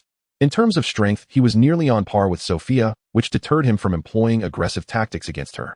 Seeing the man's formidable capabilities, Sofia did not underestimate him and feigned calm as she asked, "Are you suggesting that you brought me here to kill me? I doubt you possess such prowess." "While I may not have the power to kill you, your transgressions must be rectified. Otherwise, I will personally report to the Divine King, and even the All-King cannot shield you then." The purple-haired man intended to coerce Sofia, having sensed the miraculous power of the dragon god Salama within her. Ideally, he hoped to recruit her. Upon hearing this, Sofia felt alarmed. She was unaware of the overall strength of the Divine King universe, and even if she chose to compromise, it had to be without jeopardizing her own interests. "Very well, what do you want me to do?" After careful consideration, Sofia agreed, for this man had the means to forcibly transport her to this universe, and he might possess other hidden trump cards yet to be revealed. Additionally, she took the opportunity to inquire about the Divine King universe. It turned out that the strongest being within the Divine King universe was the Divine King himself, who ruled over the myriad worlds and was the king of all gods, holding a position equivalent to that of the All-King. His domain encompassed countless powerful beings, far exceeding what Sofia could imagine. The Divine King universe comprised 72 super-universes, each overseeing thousands of subordinate worlds primarily managed by destroyers. In cases of irreversible circumstances, entire subordinate worlds would be obliterated. The destroyers of the Divine King universe were renowned destruction gods with overall combat power estimated between the 3rd and 4th tiers of godhood. Although they were not endowed with destructive energy, they possessed immensely powerful physiques exemplified by Belmont, who had perished at Sofia's hands. Had it not been for Sofia's slaying of the destruction god Belmont, the purple-haired man would have never taken it upon himself to forcibly transport her to the Divine King universe. The impending domain war made it unnecessary to create more adversaries. The purple-haired man's name was Iklos. He hoped to harness Sofia's miraculous power to create a super Dragon Ball, which would alleviate many concerns regarding the upcoming domain war. Upon learning that Iklos sought the Super Dragon Ball to achieve a secret agenda, Sofia felt an overwhelming sense of wariness. She believed it prudent to leave the Divine King universe as soon as possible. After all, one could never tell if his words held any truth. Your desire for a Super Dragon Ball is unattainable for me. After all, it was specifically created by the dragon god Salama. Sofia gently declined Iklos' excessive demand. If you refuse, you may very well find yourself trapped here for eternity. Iklos had already set up a powerful barrier enveloping this super divine star, sealing off the surrounding space. Even if Sofia wanted to traverse time and space back to the All-King universe, it was impossible. Seeing Iklos daring to threaten her, Sofia laughed ironically. Foolish. Then I shall entertain you. Divine pattern activate.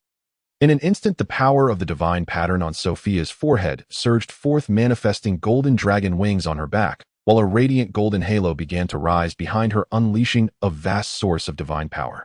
The immense source of divine power transformed into golden beams sweeping outwards like meteor trails. This display of strength sent waves of apprehension through Iklos, who hurriedly brandished his staff to defend himself. Hadai. Sofia fervently unleashed the energy within her, creating a vast web of thousands of golden beams imbued with earth-shattering might aimed at Iklos in an attempt to obliterate him completely. As a dark angel of the Divine King universe, Iklos was also proficient in effortless movement, quickly evading Sofia's chaotic and terrifying assault and retaliating with utmost speed. Boom, boom, boom. The two engaged in a fierce battle, the energy shockwaves threatening to obliterate the super divine star. Fortunately, Iklos had previously erected a powerful barrier, otherwise the resultant force would have certainly attracted more dark angels. Since both were top-tier 5th-tier deities, ordinary divine techniques could not be employed effectively. Though Sofia had mastered the 5th-tier divine technique of time-space erasure, employing it against Iklos would require a significant expenditure of her source divine power, something she preferred to avoid unless absolutely necessary. Truly worthy of the universe's deity of the All-King universe, prepare to witness my true power. Serpent God descend. Iklos finally became serious, his staff emitting a blindingly brilliant purple light that morphed into a colossal purple serpent coiling sinuously in the sky.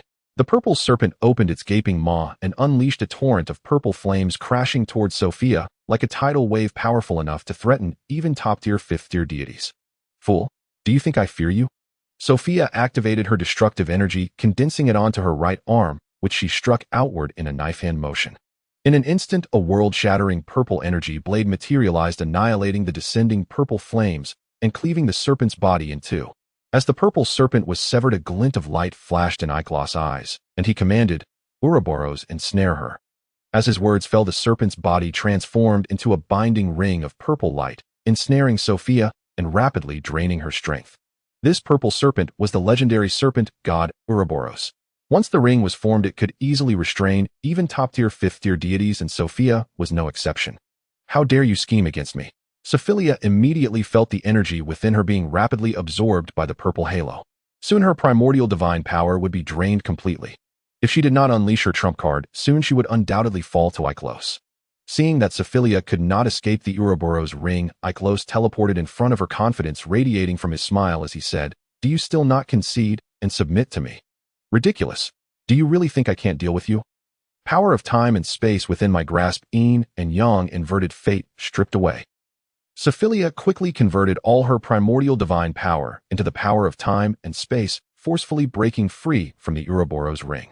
She chanted an incantation, her voice resolute as she shouted, Time and space obliteration. With her thunderous cry, her form erupted in a blinding golden divine light, surging skyward like the sun rising in the east, illuminating the world and spreading with an astonishing swiftness in all directions. Boom! At that moment, it felt as though the heavens had collapsed. Wherever the golden divine light touched, all things turned to ashes. The beings of this super divine star were the first to suffer annihilation. The all-encompassing power of time and space swept away their flesh and souls before they could even resist, leaving nothing but dust. The eerie and terrifying golden divine light imposed the laws of death, reducing all living things, including flowers and trees, to mere dust, with only Ikelos, the dark angel, managing to survive by a thread. After the attack, Ikelos' skin quickly shriveled and aged, his vitality waning, resembling nothing more than a frail elder with a candle flickering in the wind. Blood dripped from the corner of his mouth, and the robe he wore had transformed into a deep black armor. This black armor emanated a magnificent brilliance akin to the vast universe. Just a glance at it was enough to evoke awe and an involuntary sense of submission. The black armor was Ikelos' lifebound star armor, a precious gift bestowed upon him by the God King, capable of effectively defending against fifth-tier divine techniques. Relying on the defensive capabilities of the lifebound star armor, Ikelos barely withstood Suo Feiliya's time and space obliteration. "You wretched woman, how dare you make me experience the fear of death?" Ikelos gasped, his voice filled with rage. Had he not summoned his lifebound star armor at the last moment, he too would have turned to dust. "Ouroboros ring, bind her for me." As soon as he spoke, the Ouroboros ring, which had initially been shaken off, encircled Suo Feiliya once again. This time her primordial divine power was utterly exhausted. Although she still had energy within her, she could not summon it. Thud. Suo Feiliya suddenly felt weightless and fell to the ground. Ikelos, dragging his weakened body, flew before her, a sinister smile on his face as he said, "If you dare to resist me again, I will make you obediently my servant." Hearing this, Suo Feiliya gradually felt her control over her body slipping away. She never expected Ikelos intended to manipulate her. With her strength gone, Suo Feiliya ceased to struggle, eventually losing consciousness. The Ouroboros ring transformed into a purple collar around her neck, adding an alluring charm to her appearance. In the blink of an eye, 7 days had passed. Suo Feiliya gradually regained consciousness and opened her beautiful eyes. Although the ecological environment of the super divine star had been rebuilt, only Ikelos remained. All others who had served were now dust. In truth, Ikelos' physical condition was not much better. He had not anticipated that Suo Feiliya would comprehend the fifth-tier divine realm, leaving the residual power of time and space within him unresolved. "Do you know who I am, woman?" Ikelos questioned Suo Feiliya with an expressionless face. However, Suo Feiliya merely stared at him blankly, showing no reaction. This satisfied Ikelos, for the Ouroboros ring was capable of rendering others completely devoid of consciousness and memory, turning them into obedient servants. Excellent. Ikelos finally felt relieved, preparing to reach for the Ouroboros ring encircling Suo Feiliya's neck. Suddenly, an unexpected turn of events occurred. The Ouroboros ring broke free from Ikelos' control, forcefully bouncing off his hand as a massive serpent shadow appeared behind Suo Feiliya, blocking out the sun. "Ikelos, do you remember me?" Suo Feiliya crossed her arms mockingly, her aura completely transformed, radiating a terrifying malevolence that even Ikelos found daunting. Realizing the situation had shifted, Ikelos quickly retreated to a safe distance, his face pale, as he questioned, "Impossible. Are you the serpent goddess Gaia? So you still remember me? I must thank you for granting me this vessel." The serpent goddess Gaia had once fallen to Ikelos, but had later been subdued and sealed as a spirit within the Ouroboros ring. Recently, she had finally revived and regained control over Suo Feiliya's body. Seeing Ikelos in his weakened state, Gaia summoned her avatar, the Ouroboros, launching a fierce attack in hopes of ending the battle swiftly. The Ouroboros was merely an external manifestation of Gaia, yet its combined combat strength was sufficient to rival top-tier, fifth-tier divine beings. If not for his severe injuries, Ikelos would never have been able to force her into the staff and seal her completely. To counter Gaia, Ikelos quickly separated the staff from the Ouroboros ring. Wearing his lifebound star armor, Ikelos felt no fear towards Gaia, a defeated foe. Though severely injured and significantly weakened, it would still not be easy for Gaia to defeat him. Soon both parties were embroiled in a fierce struggle, with Gaia believing she must eliminate Ikelos now or risk losing this rare opportunity forever. Unfamiliar with Suo Feiliya's body, Gaia found it challenging to harness its full power, hindering her efforts to subdue Ikelos. "What a joke. With that little strength you think you can kill me?" Ikelos utilized his mastery of the supreme technique to maneuver against Gaia, waiting for the right moment to turn the tide. "Is that so?" A glimmer of cunning flashed in Gaia's eyes as her soul consciousness directly merged with the Ouroboros. At that moment, Gaia truly resurrected and emerged, uniting with her external manifestation, the Ouroboros, bathing in a purple light, before transforming into a breathtaking girl clad in purple. "Impossible. Could it be that your physical form has not been completely destroyed?" Seeing the girl in purple, Iklos recognized her as the former serpent goddess Gaia. Upon hearing this, Gaia could not help but laugh triumphantly. I am a direct descendant of the eight-headed serpent from ancient times, capable of reshaping my vessel through my external manifestation. I have waited countless years for this opportunity. The eight-headed serpent. Iklos finally understood why he could never completely eradicate Gaia in the past. It turned out she was a direct descendant of the eight-headed serpent. Come, Iklos. This time Gaia unleashed her full strength of force, far surpassing that of Iklos. Had it not been for the protective attire of his original star, which absorbed much of the impact, he would likely have been grievously injured and incapacitated. Realizing he could not match Gaia's power, Iklos prepared to flee prematurely. Before he could act, however, Gaia invoked her most formidable technique first. By the bloodline, I summoned the Serpent King to descend. Gaia directly employed an ancient arcane art to summon the ethereal spirit of the Yamada no Orochi, a monstrous, awe-inspiring beast with 8 serpent heads entwined in azure ghostly flames. Its hollow eye sockets emitted terrifying crimson orbs, and its overwhelming malevolent aura suppressed the ancient and extinguished the heavens. The serpent heads of Yamada no Orochi rapidly opened their cavernous mouths, and a cataclysmic energy coalesced into a black orb of light, resembling a twisted, swirling black sun, which hurtled toward Iklos with blinding speed. In an instant, Iklos was engulfed by the black orb. Despite wearing the protective attire, he could not withstand the might of the Yamada no Orochi's attack, and even the unconscious Suo Feiliya was caught in the ensuing chaos. Boom. The super divine star could not endure the destructive energy of the Yamada no Orochi and ultimately erupted, violently disintegrating into cosmic ashes. In the aftermath, the surrounding cosmic region lay utterly obliterated. Gaia could no longer sense Ikolos's presence. She believed he was either dead or gravely wounded, and even the protection of the original star would not save him from losing half his life. Whoosh! In the next moment, Gaia vanished without a trace. Suo Feiliya, having been swept into a rift in space-time by the explosion, did not lose her life or possessions. Time passed, and Suo Feiliya gradually regained consciousness and her memories. She hastily traversed time and space back to the Omni King's universe, no longer daring to linger in such a perilous realm. In the 10th universe, the Kaioshin realm. In this picturesque garden, Kaioshin Jivas sat in a pavilion savoring his tea while a green-skinned figure stood beside him, gracefully pouring from a teapot. This figure was Zamasu, the apprentice Kaioshin of the 10th universe. Jivas, with his yellow skin and wrinkled features, received his disciple's service with a calm demeanor. Lord Jivas, your tea has cooled. Zamasu, smiling, refilled Jivas' cup with hot tea. Zamasu, your heart is still not tranquil enough. Only a calm mind can brew delicate red tea. Jivas set down his cup and imparted wisdom to Zamasu. At that moment, Suo Feiliya instantaneously appeared beside the table, her face concealed by a mask and her figure draped in a black robe, making her appear almost indistinguishable from an ordinary human, with not a hint of her aura leaking out. Who goes there? Zamasu felt a surge of alarm at the unexpected intrusion into the Kaioshin realm, while Jivas sensed the elevated dimensional presence of Suo Feiliya and cautiously inquired, "May I ask who you are, Divine One? Why do you not reveal your true visage?"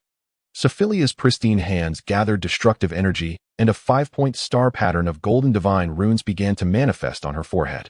Her inherent divine power surged forth, and a radiant golden halo gradually rose behind her. Destructive energy. Could you be a god of destruction? Upon witnessing this mysterious figure harnessing destructive energy, Jivas was suddenly on high alert. Coincidentally, the god of destruction Rumshi descended into the Kaioshin realm accompanied by the angel Kusu. Fool, cease this at once. Mistakenly believing Suo Feiliya intended harm toward Jivas, Rumshir rushed to attack with utmost speed. Seeing Rumshir take the initiative with an ambush, a glint of lethal intent flashed in Suo Feiliya's eyes. She waved her delicate hand, causing time itself to freeze within the Kaioshin realm, leaving only the angel Kusu unaffected. Perhaps sensing the presence of the Super Dragon Balls within Suo Feiliya, Kusu quickly bowed and addressed her. Kusu greets the Dragon God. Ah, you recognize my identity. As time resumed, Rumshir was left in shock, collapsing to the ground in disbelief that she was the legendary guardian dragon god, a being of the highest order above even the gods of destruction and angels. The Grand Priest has already informed us angels, though I merely guessed at it. Though Kusu spoke with a smile, her heart was wary of Suo Feiliya's miraculous power of force derived from dragon god Shalama. Only the authority of the Omni King could contend with it. Upon hearing this, Suo Feiliya slightly nodded. Her fingertips erupted with temporal power which flowed into Zamasu's body, easily sealing away his strength. She then warned the god of destruction Rumshur and Kaioshin Jivas. This is your apprentice Kaioshin of the 10th universe. You might want to probe his heart. Probe his heart. Upon hearing this, Rumshur and Jivas finally recognized the hidden malice within Zamasu. Had Suo Feiliya not appeared in time, the situation could have spiraled beyond control. Zamasu had intended to eliminate Kaioshin Jivas and seize the time ring to carry out his plans in the future, but he had not anticipated the intervention of the guardian dragon god, an entity he had never before heard of. How dare you harbor murderous intent against the Kaioshin? Rumshur seethed with rage, knowing his life was intertwined with that of Kaioshin Jivas. God of destruction, please let me explain. Seeing the murderous intent on Rumshur's face, Zamasu felt a cold sweat break out. Yet Rumshur offered no chance. In an instant he obliterated Zamasu, leaving no trace of his soul behind. Excellent, very good. Suo Feiliya was quite satisfied with Rumshur's decisive action, her figure slowly fading from the Kaioshin realm of the 10th universe, finally eliminating this latent threat. As Kaioshin Jivas remained unaware of the guardian dragon god, Angel Kusu took the time to explain. Upon learning that Suo Feiliya's status surpassed even that of the gods of destruction, and Angel's Jivas became convinced that Zamasu must have been hiding a sinister plot, otherwise how could the dragon god herself have intervened? In truth, the universe from which Suo Feiliya originated was merely the fourth world of the Omni King's universe. In this era, she became the guardian dragon god governing the Super Dragon Balls. Each time someone summoned the eternal dragon to fulfill a wish, it required her consent, alleviating concerns of Zamasu, seizing the time ring to wreak havoc. To avoid disturbing the main storyline, Suo Feiliya rarely descended into other temporal universes. The first world of the Omni King's universe is the temporal universe, where future Trunks was born, a future world ravaged by the onslaught of androids. The second world is the temporal universe, where the main storyline unfolds, where future Trunks travels back in time to eliminate Frieza and his father, ensuring that son Goku does not succumb to a viral heart disease. Prior to this, Cell had already been lurking somewhere on Earth, causing the timeline to branch into an entirely different parallel reality. In the third world of the Omni King universe, the timeline in which the future Cell is born unfolds. The plot takes a turn when Daitai, after his first journey through time, returns to find Bulma has created an emergency device to destroy androids 17 and 18. Consequently, Earth enters a brief period of peace. However, after Cell's birth, he is unable to locate androids 17 and 18, leading him to ambush Daitai, seize his time machine, and travel back to the second world, thus splitting another parallel timeline from the original. The fourth world of the Omni King universe is where Sofia is born. The main storyline in this era is quite similar to that of the second world, but the subsequent developments have undergone a dramatic transformation. Soon the Omni King will host a tournament of power for the entire universe, attracting many participants. Sofia decides to enter seclusion to enhance her strength, choosing to return to the dimensional god star of the 7th universe. To maximize her training time, Sofia utilizes the power of space-time to create an environment similar to the Room of Spirit and Time, where the flow of time is drastically altered. One day inside equates to a year outside. Additionally, she sets up a barrier using her space-time power to cover the dimensional god star, preventing any disturbances or accidental leaks of her energy signature. She wishes to avoid drawing the attention of the destroyer god Beerus and the angel Whis. Once her preparations are complete, Sofia takes out an ancient scroll from her pocket, a relic from a high deity of ancient times. She hopes to study its secrets and possibly grasp new divine techniques. However, not long into her research, Sofia begins to feel something amiss. Why is her mood inexplicably becoming irritable? Could it be that Parados from the 6th universe dares to toy with her? How dare they play such tricks on me? In a fit of anger, Sofia destroys the scroll. Suddenly, an unexpected event occurs. The scroll transforms into a mysterious and deep black vortex, exuding a chilling and violent aura, as if a dark abyss is devouring everything, even drawing Sofia into its depths. Damn it! What is happening? Sofia is taken aback, having never encountered such a peculiar phenomenon. Quickly, she identifies the source of energy emanating from the black vortex, a blood-red orb floating before her. From it, she feels an overwhelming source of divine power, disbelief washing over her as she realizes the scroll harbors such an anomaly. Whoosh!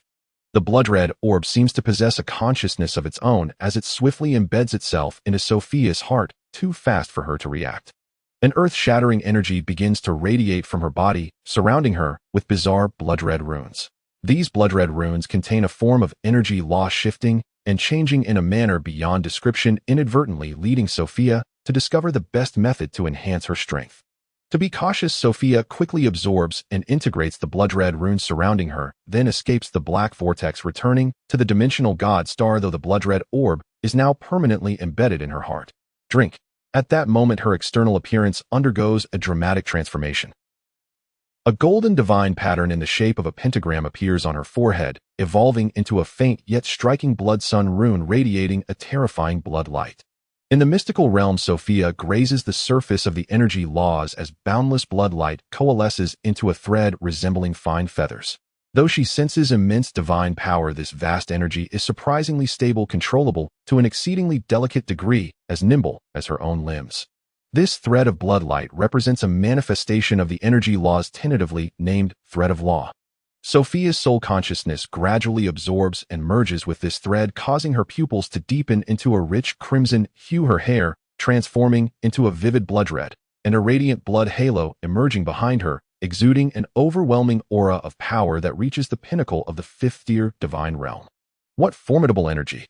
Sofia is astonished, never imagining that merely touching the surface of the energy laws would allow her to ascend to the peak of the fifth-tier divine realm. However, this transformation cannot be maintained indefinitely. It requires the extraction of the source divine power of the thread of law for sustenance, and can only last a few minutes at best unless she can gather more threads to extend the duration. Divine pattern activate. In an instant, the power of the divine pattern on Sofia's forehead is unleashed, the blood sun rune erupting with a breathtaking torrent of blood light that envelopes the entire dimensional god star, her mental will resonating throughout, as if she were the supreme deity governing the laws of the universe. Time erasure.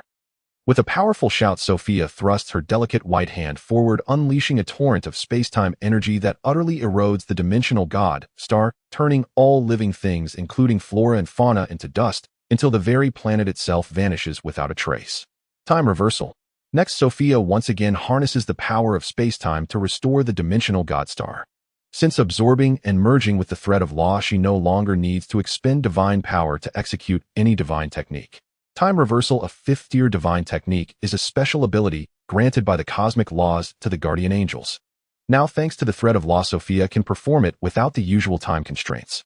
For instance, the guardian angel's time reversal is limited to a maximum of 3 minutes. Once this time elapses, restoration becomes impossible. In contrast, Sofia faces no such limitations, as this is a fifth-tier divine technique she has independently comprehended from the power of space-time.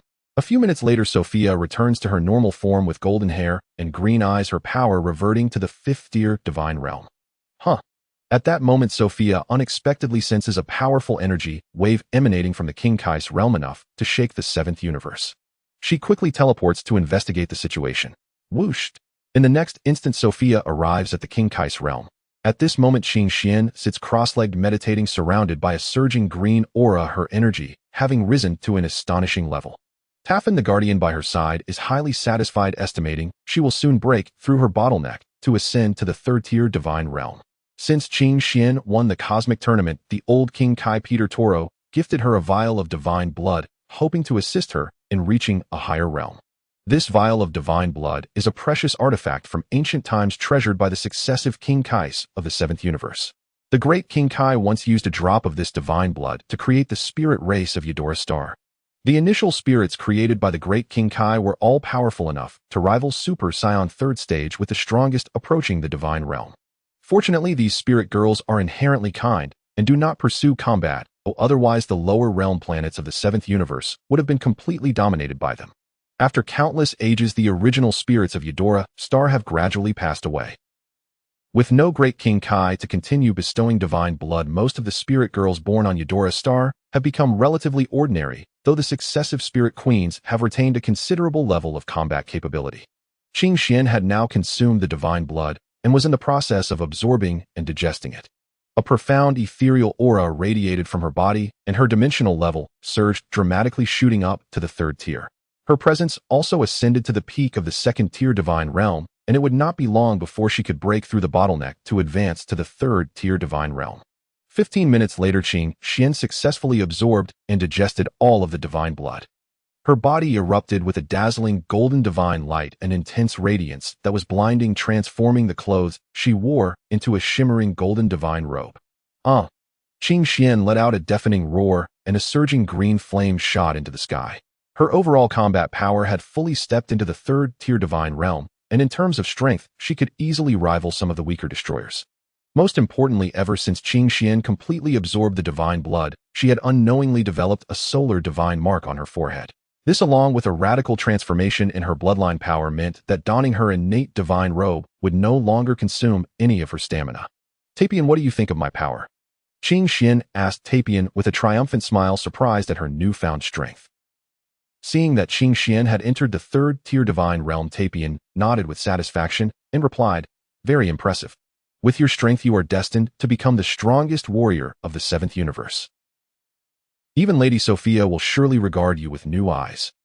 At that moment, Sun Wukong and the others also arrived in the realm of the Supreme Kai through instant transmission. The destroyer god Beerus could hardly believe that a top-tier powerhouse of the third-tier divine realm had emerged in his 7th universe. He quickly approached Qing Xian, circling around her, gritting his teeth and muttering, "Damn it, that Tapion is just lucky." Thinking of this, Beerus felt a surge of frustration. He had worked so hard with Whis to train Sun Wukong and Vegeta, and even now their full power barely reached the second-tier divine realm, making them incomparable to Qing Xian. "Queen of the Elves from Eudora, Star, would you be interested in a duel with me?" Beerus formally challenged Qing Xian, believing that she might be more suited to become the future destroyer of the 7th universe. With a respectful smile, Qing Xian replied, "Lord Destroyer, I am a servant of the Supreme Kai. Engaging in battle with you would be an affront to divine authority. Please forgive me for not being able to comply with your command." Hearing this, Beerus nodded in satisfaction, then his fierce gaze swept over Sun Wukong, who had never shown respect for the deities, acting as if he existed solely for the enjoyment of battle.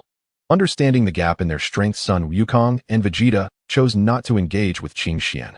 They quickly returned to the realm of the destroyer to continue their intensive training, knowing that the Omni King might hold a tournament of strength at any moment, and poor performance could lead to elimination. Not long after Sun Wukong and the others left, Sofia directly enveloped Qing Xian and Tapion in a will-based barrier. "Lady Sofia." Seeing Sofia descend into the realm of the Supreme Kai, Qing Xian and Tapion hurriedly approached her and bowed respectfully. "Rise." Sofia believed that Qing Xian still possessed tremendous potential, and she used her primordial divine power to unlock it. Before Qing Xian could react, Sofia concentrated a ball of primordial divine power in her palm and infused it into her body, instantly unleashing the residual divine blood power within her. Qing Xian's strength finally reached an unparalleled level, rising to the peak of the third-tier divine realm. This time, Qing Xian did not erupt with the usual overwhelming green flame. Instead, her body was surrounded by green spiritual energy, her aura deep and ethereal, completely obscuring her true essence, as if she had merged with the very fabric of the universe. "Thank you for your benevolent gift, Lady Sofia." Feeling her power surge once more, Qing Xian quickly knelt and bowed to Sofia. Although she had successfully reached the third-tier divine realm, the energy was too chaotic for her to master perfectly at that moment. Now, with Sofia's assistance, she had resolved this issue and achieved the highest realm she had always aspired to. In the blink of an eye, 7 days passed. The Omni King issued a decree requiring all destroyers and Supreme Kais to gather at the Omni King Palace. Sofia was nearly certain that the tournament of strength would proceed as scheduled, though she was unsure how the rules would be altered. Destroyer god Beerus and Supreme Kai Tapion promptly used instant transmission to arrive at the Omni King Palace. The Omni King Palace stood at the highest dimension of the Omni King system, enveloped in a chaotic space filled with thunderous roars. The destructive energies of the outside world surrounded this sanctuary like a protective shell. In contrast to the tumultuous exterior, the Omni King Palace had an aura of tranquility and elegance. This was the dwelling of the Omni King, where a magnificent Omni temple stood majestically in a dreamlike realm. At that moment, the Omni King sat before a grand chessboard, extending a finger to manipulate the pieces as if the hand of fate was determining the future. Unlike ordinary board games, each piece on this board represented a real cosmic planet. Bang! The Omni King pushed a cosmic planet on the board, causing it to collide with another celestial body. This was the process of writing fate, and each movement determined the destiny of the planets below. The two planets crashed into each other, ultimately turning into a cloud of stardust. Perhaps playing alone was too dull, and the Omni King could not withstand the boredom for long. Before long, he found it excessively tedious and began to fidget, accidentally kicking the chessboard, which instantly toppled to the ground, scattering countless planets that turned into stardust. "How beautiful!" The Omni King clapped his hands in delight. The Grand Minister approached with a smile, saying, "Omni King, the gods have arrived outside the temple." Yes, let them in. After speaking, the Omni King leaped down from his throne and paced eagerly, awaiting the arrival of the gods. Greetings, Omni King. Greetings, Grand Minister. All the destroyers and supreme Kais of the universe gradually appeared inside the temple. 36 high-ranking deities knelt before the Omni King, their unified voices resonating. Despite their significant status, they could only humble themselves in the presence of the Omni King and the Grand Minister. Rise. The Grand Minister spoke first. The purpose of gathering the gods this time is primarily because the Omni King believes that the number of 12 universes is excessively large. Moreover, many universes have not progressed in their overall levels for countless years. Therefore, we plan to conduct a selection process to eliminate the unqualified universes. Eliminate. These words were like a stone cast into a serene lake, stirring up waves of shock among the gods. Fear gripped them as they began to murmur, worried that their own universe might face annihilation. What should we do? My universe ranks very low. This is disastrous. The universes ranking lower were already pale with fear. If the Omni King intended to prune some universes, any weaker ones would undoubtedly suffer, especially Destroyer God Beerus, who was nearly rendered speechless with dread. Great High Priest, may I ask how Lord Zeno intends to conduct the selection? The god of destruction from the first universe, Ewan, was the first to inquire, confident in his position as the top-ranked universe, free from any concerns of being eliminated. The Great High Priest first signaled for the gods to quiet down before responding. Although this selection of universes was an impulsive idea from Lord Zeno, it still preserves the opportunity for competition among the gods. Lord Zeno plans to hold a power tournament, the specifics of which will be announced shortly. In summary, the universes that achieve high scores will be spared from elimination. One wonders who will be the unfortunate one. The assembly of high gods began to murmur among themselves. Throughout countless ages, the number of universes in Zenith's multiverse has dwindled from 18 to 12, and now the threat of further elimination loomed over the lower-ranked universes. At this thought, all the gods of destruction felt a chill, losing their composure in the face of impending doom. Bathos, think of a way quickly. The god of destruction from the 6th universe, Xiangpa, was already in a state of panic. My lord Xiangpa, this is simply fate. If the 6th universe is truly eliminated, I will miss you dearly. Bathos suddenly covered her face and began to sob as if the fate of destruction was imminent. At her words, Xiangpa's face turned ashen and he roared, I absolutely refuse to be eliminated by Lord Zeno. Even if the 6th universe is destroyed, you will vanish alongside me. Hurry and help me think of a solution. Bathos, with a sympathetic expression, sighed and said, Does Lord Xiangpa not realize that I am a guardian angel? Even if the 6th universe were to completely disappear, I would remain untouched. Is there such a thing? Xiangpa was momentarily taken aback. Hearing this, the god of destruction from the 7th universe, Beerus, immediately shouted at Whis, What does this mean? Will you also be safe? Oh dear Lord Beerus, we guardians are appointed from above to supervise and guide you gods of destruction. Essentially, we do not belong to any universe. Whis replied with a smug smile, observing that the Supreme Kai Tapion exhibited no signs of panic or fear, which seemed fitting for a high god of the 7th universe. Soon after, the Great High Priest officially began to announce the rules of the power tournament. The competition would take place in the Void of Chaos. The first phase would involve a battle among humans from the 12 universes, with each universe sending 10 participants to engage in an elimination free-for-all. Points would be awarded based on performance. 1 point for defeating an opponent, and a point deducted for each ally eliminated, with scores tallied at the end of the battle. The second phase would involve all the gods of destruction from the 12 universes, again employing an elimination free-for-all format, but with a higher point system, 10 points for defeating an opponent. In theory, even if a universe performed poorly in the first round or suffered total defeat, they could still recover in this phase. The top 4 universes based on cumulative points would be spared from elimination. Furthermore, the rules prohibited flying, the use of drugs, and killing opponents. Any participant falling outside the designated area would be disqualified. The power tournament would officially commence 72 hours later. In summary, both phases of the tournament would be exceptionally fair, each offering a 50% chance of victory. This competition would not only test the quality of the humans from each universe, but also challenge the comprehensive strength of the gods of destruction, while also requiring strategic intelligence in selecting participants. Of course, another consideration arose: the human combatants from the higher-ranked universes typically possessed formidable strengths, and their associated gods of destruction would not be weak either, underscoring the Matthew effect of the strong getting stronger. All right, let us all perform well and present an extraordinary power tournament for Lord Zeno. This is an opportunity for your respective universes to secure their survival. the great high priest concluded, conveying the tournament rules to the gods. Yes, all the gods of destruction and Supreme Kai nodded in agreement. Now everyone prepare yourselves. The great high priest commanded each Supreme Kai to teleport back to their respective realms. In the 7th universe within the Supreme Kai realm, Tapion teleported with the god of destruction Beerus and Angel Whis into the Supreme Kai realm. He was not worried about the first phase of the power tournament, as this was a battle among humans from the 12 universes, and with King-Chuan's formidable prowess, she would undoubtedly emerge as the strongest. Tapion, you must find some reliable universe experts for me. Beerus entrusted all matters to Tapion, quickly instructing Whis to head to the god of destruction realm, intending to rigorously train Goku and Vegeta during this time, while he himself also sought to enhance his combat abilities. To secure victory in the first phase of the power tournament, Tapion could only turn to Suo Feiliya for assistance.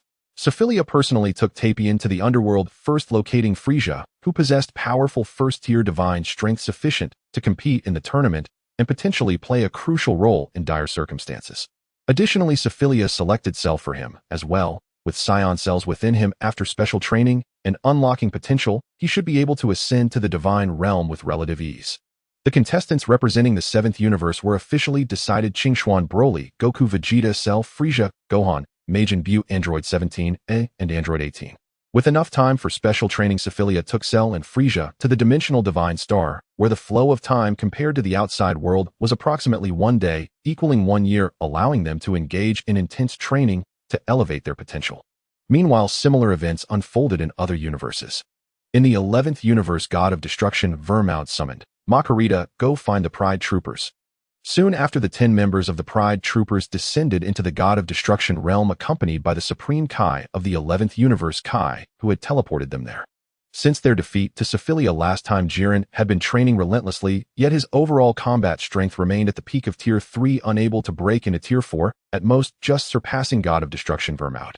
According to Vermoud's plan, the entire Pride Troopers would participate in the human battle of the 12 universes, and Jiren as a human needed to earn a significant number of points in the first phase of the power tournament. This was the only way the 11th universe could potentially evade annihilation. Originally, Vermoud had considered allowing Jiren to become a god of destruction for the second phase of the power tournament, wherein he would face all the gods of destruction from each universe. His absolute advantage would be nullified, making it wiser to participate in the human battle of the 12 universes for a stronger chance of victory. In the 9th universe within the god of destruction realm, a stunning young woman clad in purple gazed at the god of destruction, Sidra, smiling as she said, "I have a way to save your 9th universe from disaster. Just allow me to become a god of destruction and participate in the second phase of the power tournament, and your universe will surely avoid elimination." This purple-clad maiden was none other than Gaia, the serpent god from the Divine King universe. She had traversed through time and space to arrive in Zenith's multiverse, only to inadvertently appear in the 9th universe's god of destruction realm, nearly clashing with god of destruction Sidra. "Alright, I accept your request." Yetelar relinquished the position of god of destruction, allowing Gaia to successfully become the god of destruction for the 9th universe. It is important to note that Gaia possesses formidable strength at the 5th order divine realm, sufficient to protect the 9th universe from annihilation. This time, Gaia chose to descend upon the Omniverse with the intent of searching for a particular item, while also deliberately avoiding Ikelos, whose status was uncertain. Whether he was alive or dead remained a mystery. 3 days passed in the blink of an eye. Suo Feiliya returned to the dimensional god star, bringing Frieza and Cell with her. During this time, their powers surged dramatically. To exercise caution, Suo Feiliya assisted Cell in unlocking his potential, enabling him to evolve into Golden Cell. His strength was now comparable to that of a second-order divine realm cosmic expert, while Frieza had comprehended the full energy state, elevating his overall combat power to the peak of the second-order divine realm. Whoosh! In the next moment, Suo Feiliya teleported to the Supreme Kai realm. All the competitors from the 7th universe had gathered here, and both Son Goku and Vegeta had made notable advancements, likely nearing the strength of the 3rd order divine realm. It seemed that Angel Whis' specialized training had been highly effective. Another Saiyan. Upon noticing Broly next to Suo Feiliya, Vegeta felt utterly incredulous. He had not anticipated the presence of another Saiyan in the 7th universe, though he was uncertain of the other's strength. In truth, Suo Feiliya had already conferred with Broly, planning for him to participate in the first phase of the Tournament of Power under his identity. This way they could ensure safety, while also helping him unlock even greater latent abilities. Now, Suo Feiliya's spiritual consciousness had successfully attached to Broly's soul, even eluding the notice of god of destruction Beerus and Angel Whis. At that moment, Angel Whis received a message from the Grand Minister. All right, the Grand Minister is prepared to transport us to the Null Realm. As soon as he finished speaking, a divine power enveloped them from the void, and the sky of the Supreme Kai realm suddenly rippled like waves bursting forth with dazzling rainbow hues. This divine force directly transported them to the tournament venue, the Null Realm. The Null Realm belongs to a chaotic and dim void world devoid of any signs of life. It is said to be the endpoint of cosmic evolution, and there are claims that it is a unique product birthed after the destruction of the universe. In the center of this world, the arena had already been constructed. The arena for the Tournament of Power had a very peculiar design, resembling a large circular top. Surrounding it was a ring of spectator areas with corridors encircling 2/3 of the arena's perimeter, creating an appearance akin to a circular fence. Suo Feiliya appeared in the Null Realm alongside the others, while 10 competitors remained on the arena, and the rest temporarily made their way to the waiting area. To avoid drawing attention, Suo Feiliya did not intentionally conceal her appearance, as there were few who recognized her identity here. At the same time, competitors from the 12 universes began to arrive at the Null Realm, and Suo Feiliya felt a sense of disbelief as many were unfamiliar to her. Notably, several universes had unexpectedly changed their gods of destruction. The god of destruction for the first universe was now a burly man wearing a mask. The god of destruction for the 5th universe was now a diminutive being with pink skin. The god of destruction for the 8th universe had transformed into a stunning young woman, her face obscured by a white veil. Her figure was extraordinarily alluring, resembling a ripe peach, exuding a chilling and terrifying aura that evoked a sense of dread as she displayed 9 tails that flicked gently behind her. The god of destruction for the 9th universe was now a captivating girl clad in purple. What is going on here? Suo Feiliya instantly sensed that the situation was far beyond her expectations, particularly as the god of destruction from the 9th universe gazed at her with a meaningful look. In reality, this girl in purple was the serpent goddess Gaia. She was surprised to encounter Suo Feiliya here, which implied that Iklos had likely not perished, but was probably severely injured instead. Whis, why have they suddenly changed gods of destruction? God of destruction Beerus quickly inquired of Whis. Upon hearing this, Whis' expression turned serious as he replied, such a situation can only arise from one possibility. It seems that the newly appointed gods of destruction possess strength exceeding that of the previous ones. After all, the second phase of the Tournament of Power is a battle among the gods, and to ensure a final victory, only stronger individuals can serve as gods of destruction. The Tournament of Power adopted a mixed battle point elimination format, meaning that regardless of their strength, all competitors were equally valuable. Defeating weaker opponents yielded far greater benefits than besting a top-tier powerhouse. It was easy to imagine that once the competition began, some competitors would quickly become targets for the stronger beings across the universes, necessitating careful assessment to avoid low scores for their respective universes. This straightforward principle was understood by all, and the other universes were also diligently selecting their targets, creating an atmosphere of tension throughout the Null Realm, which weighed heavily on Suo Feiliya. Although Suo Feiliya's spiritual consciousness was attached to Broly's soul, she could only exert power up to the 4th order divine realm at most. If she exceeded her limits, Broly's body would not withstand the strain. He was, after all, the legendary Super Saiyan, and ordinary Saiyans could easily perish under such pressure. Even Son Goku and Vegeta were not exceptions. Just as the arena was engulfed in a murderous aura, the sky suddenly tore open, revealing a spatial rift as chaotic matter instinctively recoiled to either side. A small spherical platform emerged before everyone. The Grand Minister stood with hands clasped behind his back on the floating platform, his lavender eyes surveying the competitors, and with a smile he declared, "It seems everyone is ready. Now let us welcome Lord Zeno." "Welcome, Lord Zeno." The gods collectively shouted, their expressions tense. As the gods called out, Lord Zeno finally descended before them, flanked by 2 diligent attendants. "So many people have come. You all must compete well. If your performance is poor, I will clear you out." Lord Zeno cheerfully rose from his position, looking down at the arena from above. At this proclamation, the gods felt a surge of trepidation. The thoughts of Lord Zeno were truly inscrutable, and pleasing him could lead to great delight. However, failing to satisfy him might result in obliteration. This was a reflection of his immature mindset. Perhaps to Lord Zeno, all cosmic matters were akin to toys, and this lack of humanity might just be the supreme cosmic rule. "Everyone has heard clearly. I urge you to deliver spectacular battles." The Grand Minister bowed respectfully to Lord Zeno, and then continued to address the competitors. "Yes," the competitors promptly responded. As the human participants from the 12 universes entered the arena, the first phase of the Tournament of Power officially commenced. Indeed, once the competition began, all participants instinctively selected opponents they deemed weaker, akin to predators vying for prey. Many were swiftly eliminated, including number 18 from the 7th universe, who was caught off guard and ousted. Given that some contestants possessed wings and could fly, Qingxian hurriedly ascended to the sky to evade attacks, her body enveloped in a surging green aura. She rapidly flapped her wings, summoning a colossal tornado that swept across the arena with a devastating force, engulfing everything in its path. A colossal super hurricane descended from the heavens, instantly eliminating a number of weaker competitors. Simultaneously, Broly unleashed a deafening roar, his muscles swelling to an extreme. His hair and pupils transformed into a brilliant green as he successfully transformed into the legendary Super Saiyan form. The surge of energy emanating from him had already reached the 3rd tier of divine realm, momentarily astonishing everyone present, including the gods of destruction in the audience. Impossible. A top-tier powerhouse from Universe 7 that can rival a god of destruction.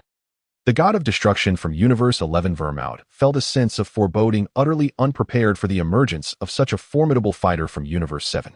Fallen Star Meteor. A golden vortex appeared behind Broly, from which countless golden meteors surged forth, sweeping in a cataclysmic force that eliminated more and more competitors. The first to be ousted were the contestants from Universe 4 and Universe 9. Damn it! How can you all be so useless? God of Destruction Katra gritted his teeth in fury, mercilessly attacking the competitors from Universe 4. Universe 9 was similarly engulfed in despair. Sidra could only place his hopes on Gaia, for her power far exceeded imagination. Not even the angel Mojito dared to claim victory over her. Due to the astonishing performances of Qingxian and Broly, many experts from the realm of gods were already watching them closely. TSK, Ants, you should just get out of my way. As more and more presences locked onto her golden sun, symbols began to appear on Qingqian's forehead. An overwhelming sense of pressure akin to the collapse of the heavens and the earth was unleashed as she released an unfathomable wave of energy. Her pupils shot forth a dazzling golden beam that struck the arena with lightning speed. Boom! In that instant, it felt as though the sky itself was falling. The energy shockwave from the explosion of the golden beam radiated outward with an indescribable ferocity, causing the entire arena to shatter and collapse. All contestants who had not entered the realm of gods were eliminated, including number 17 from Universe 7 Gohan and Majin Vegeta. After the explosion, contestants from Universe 2, Universe 3, and Universe 10 were ousted in succession, leaving fewer than 40 competitors remaining. The weakest among them had already reached the 1st tier of divine realm, otherwise they could never have survived this catastrophe. Universe 1 had 7 survivors. Universe 5 had 5. Universe 6 had 3. Universe 7 had 6. Universe 8 had 6. Universe 11 had 3. Universe 12 had 6. Damn it. All the points are being claimed by Universe 7. The contestants from the realm of gods were seething with anger, particularly Meru's from Universe 6, who could hardly contain herself. She quickly communicated with Parados, and 2 beams of red and blue light shot upwards, intertwining. After merging, Meru's power surged several dozen times her strength, now vastly superior. True form of the Rakshasa. Suddenly, Meru's was enveloped in a blood-red glow, transforming into a smaller version of a Rakshasa giant, sporting twin horns, black hair, and crimson eyes, clad in armor, with wings sprouting from her back, wielding a black scythe. Her overwhelming aura was terrifying, rivaling that of a top-tier powerhouse in the 3rd tier of divine realm. The Rakshasa giant swung her black scythe toward the Pride Troopers of Universe 11, forcing Topo and Dispo to dodge hastily. Jiren quickly engaged in fierce combat with her, and witnessing both sides match the power of the gods of destruction, some competitors felt a chill run down their spines. Originally, Goku and his companions thought they could relax and watch the spectacle, but unexpectedly, contestants from Universe 1 approached them.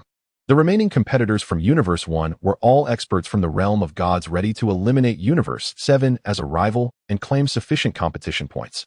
Qingxian fought valiantly against 2 top-tier powerhouses of Universe 1, unable to assist Goku and his friends. Everyone had to rely on their own strength to fight, especially Broly, who was in a tough spot, needing to face powerful enemies while also guarding against the lurking assassin Hit. Broly deliberately exposed a slight weakness, pushing himself to the edge of the arena to see if Hit would attempt a surprise attack. As expected, Hit activated his time skip technique and appeared before Broly, aiming to knock him off the stage. Time manipulation. Suddenly, Broly's pupils locked onto Hit, and an overwhelming force of time and space bound him, rendering him temporarily immobile. Seizing the opportunity, Broly instantaneously moved behind Hit and struck him away, sending him perilously close to the edge of the arena. In a last-ditch effort, Hit managed to break free from the binding force of time and space, quickly stabilizing himself and retreating to safety. Blood dripped from his mouth as he glared at Broly in fear, unable to believe that his time-skip technique could be countered. Since Broly lacked the original divine power within him, it caused Sofia to be unable to perform the divine arts. Even the time manipulation technique was a simplified version. Otherwise Hit would never have escaped the binding force. The competitors from Universe 7 truly possess remarkable skills. A burly man, the god of destruction from Universe 1, couldn't help but exclaim in admiration. He had not anticipated that Broly could manage 2 tasks simultaneously with such ease. Hearing this, the god of destruction from Universe 1, E1, nervously asked, "Mr. Well, do you think we can defeat the contestants from Universe 7? After all, they are already being attacked from 2 sides. Extremely difficult. I suspect we will be lucky to achieve a mutually destructive outcome unless other competitors from different universes are willing to intervene and break the balance." The burly man, named Bell, calmly assessed, seemingly not placing much hope on them. 15 minutes later, both the contestants from Universe 1 and Universe 7 had exhausted substantial stamina.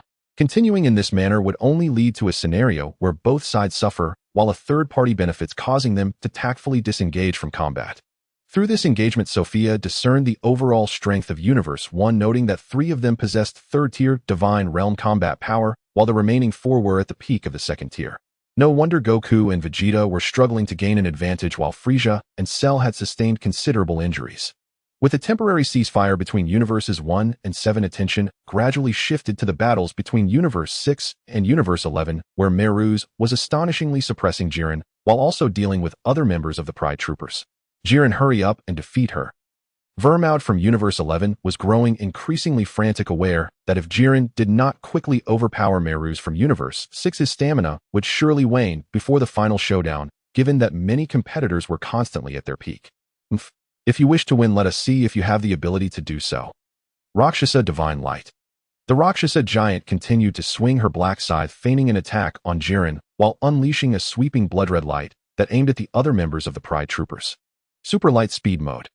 Tispa quickly maximized his speed advantage, narrowly evading the lethal range of the Rakshasa Divine Light. Destruction. Tuapa had no time to evade. He rapidly concentrated destructive energy into a purple sphere, crashing it against the Rakshasa Divine Light with an earth-shattering force. The 2 immense powers clashed, locked in a stalemate. Seizing the opportunity, Julian transformed his fists into a torrent of shadowy strikes, relentlessly pummeling the Rakshasa giant's abdomen. In an instant, he sent Maludis flying, successfully safeguarding his teammate Tuapa. Wiping the blood from her face, Maludis rose from the ground, once more her aura surging uncontrollably. She continued her ferocious assault, both her strength and speed visibly enhanced. Defeating Maludis was no easy feat. She was currently in her Rakshasa form, clad in armor and sporting wings. When faced with danger, she could easily take refuge in the skies, and it had to be said that the competition rules severely limited tactical options. Since the temporary truce between the 1st and 7th universes, Broly had swiftly dealt with Hit from the 6th universe, eliminating him in a matter of moments. After all, Hit's time manipulation techniques were of little effect against Broly. Hit. Seeing Hit being knocked off the stage sent the god of destruction Kampa of the 6th universe into a frenzy. Even the Angel Vados felt overwhelmed by the sheer number of top-tier warriors emerging in this power tournament. It was common knowledge that third-tier deities could easily serve as gods of destruction, yet here they struggled to maintain an absolute advantage. Most astonishing was the presence of Qin Xian from the 7th universe. Her power had long surpassed that of ordinary gods of destruction, and even Julian from the 11th universe dared not engage her lightly, given that the participants from the 1st universe served as a prime example. The 2 competitors who had previously besieged Qin Xian were grievously injured. Had it not been for their synchronized retreat, they would have likely been defeated. With Maludis as the sole remaining contestant from the 6th universe, many turned to launch relentless assaults against her. To seize competition points, the participants from the 5th universe rushed in unison, but Maludis showed no fear. She allowed the attacks to rain down upon her, her body battered and bloodied, her clothing torn and barely clinging to her form. "Get down." The participants from the 5th universe attacked en masse, coordinating their efforts to prevent any opportunistic strikes. Yet a strange smile flickered on Maludis' lips as her body suddenly transformed into a colossal crimson vortex, an unparalleled, terrifying force akin to a cosmic black hole drew in the 5th universe contestants who could not resist being pulled into its depths. Moments later, Maludis stood within the crimson vortex, her hair billowing, without wind, radiating an overwhelming blood-red light. She unleashed an indescribable wave of energy that rivaled Qin Xuan, likely reaching the pinnacle of the third tier of divine realms. Haha. Maludis erupted into joyous laughter, transforming into a crimson figure that soared into the sky, crashing down onto the battered arena. All participants from the fifth universe were eliminated, shocking everyone present. Damn it. Witnessing the complete elimination of his team, the former god of destruction, Arak, gritted his teeth in rage. These were all top-tier, second-tier warriors, yet they had met such a disastrous fate. He quickly turned to the diminutive demon beside him, asking, "Lord Morpheus, what on earth happened?" The small demon Morpheus seemed to recognize Maludis' true nature, his expression turning hazy as he spoke. "I never expected to encounter the ancient blood refinement technique after countless ages. This is the renowned fifth-tier divine technique, said to be able to absorb others' energy for oneself. It appears the legends hold true." Impossible. Arak refused to believe such absurdity. Hearing this, Morpheus continued, "Though a human body cannot fully master the fifth-tier divine technique, grasping even a fragment is not out of reach. Otherwise, her abilities could not possibly have reached the pinnacle of the third-tier divine realm." The blood refinement technique belonged to the fifth-tier divine arts, and Maludis had managed to cultivate a semblance of it, allowing her to ascend to the third-tier divine realm and gain the exceptional ability to devour others' energy to enhance her own power. Additionally, she could transform into a blood shadow, unleashing formidable strength far beyond her previous limits. At present, only 6 universes remained in the first phase of the power tournament: the first universe with 7 contestants, the 6th universe with 1, the 7th universe with 6, the 8th universe with 6, the 11th universe with 3, and the 12th universe with 6. Less than 30 participants remained. "Maludis, the hope of the 6th universe rests upon you. Please do not be careless." Kampa urged Maludis, hoping she would refrain from reckless attacks and instead wait for the opportune moment to strike. "Lord Kampa, do not worry. I will undoubtedly lead the 6th universe to victory." Maludis set her sights on the 11th universe, her power and speed now slightly exceeding Jillian's. Taking on 3 opponents was hardly a problem as the fierce battle resumed. The 8th universe chose to confront the 12th universe, while the 1st and 7th universes maintained a watchful distance to recuperate. With no distractions nearby, Maludis' right arm morphed into a colossal blood shadow claw, unleashing a cataclysmic assault towards Tizpu with a speed that left Jillian and Tuapa unprepared. Tizpu let out a heart-wrenching scream as his abdomen was violently torn open, blood gushing forth from the onslaught of Maludis. Unable to withstand her ferocity, he was swiftly eliminated. Destruction. At that moment, Tuapa materialized behind Maludis, condensing destructive energy in his palm and striking her. Boom. The shockwave from the explosive energy rippled outward, yet Maludis charged through the explosion's radius. She thrust her hands forward and a blood-red vortex emerged behind her, a cosmic sea of crimson light flooding forth in an endless barrage of blood-red blades aimed at Tuapa and Jillian, the force beyond measure. Jillian gave his all to defend himself, narrowly avoiding injury, while Tuapa was unable to withstand the onslaught and was ultimately eliminated. His destructive energy could only affect those below the third-tier divine realm and was completely ineffective against Maludis in her blood shadow state. Moreover, in her blood shadow form, Maludis possessed limitless energy, inexhaustible, and without concern for fatigue, a secret yet to be uncovered even by Sofia, who had possessed Broly. Damn it, I never expected Tuapa to be eliminated as well. The god of destruction from the 11th universe Wymide fell into utter disarray. If they could not accumulate sufficient competition points in the first phase of the power tournament, the subsequent battle of the gods would undoubtedly become even more daunting. Delicious master, I have disappointed your expectations. Tuapa lowered his head in sorrow, unable to fathom that Mei Lu TC from the 6th universe could be so formidable. Perhaps even Jiren would find it challenging to defeat her. At this moment, a fierce battle raged between the 8th universe and the 12th universe. To his surprise, the 1st universe dared to intervene, making the conflict even more chaotic, causing even Sun Wukong and Vegeta to feel restless.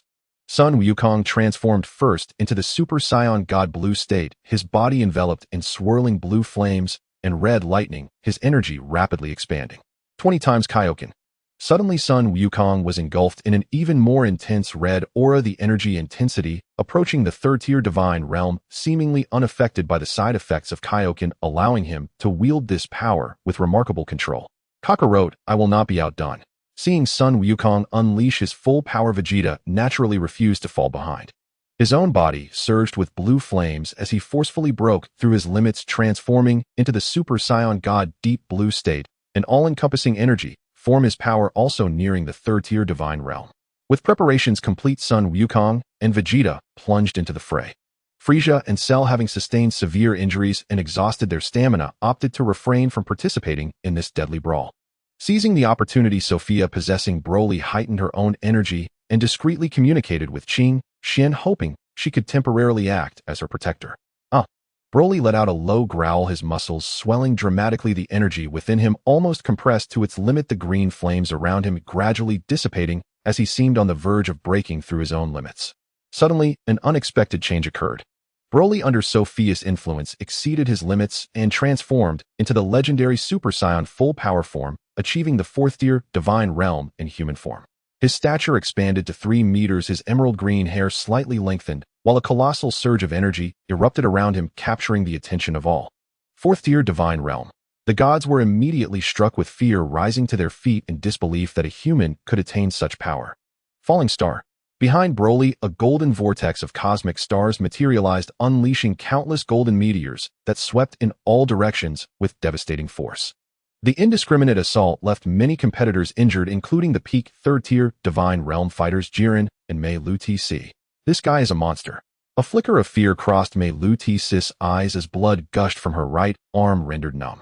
Had it not been for her blood shadow form, which absorbed most of the impact, she likely would have been severely injured.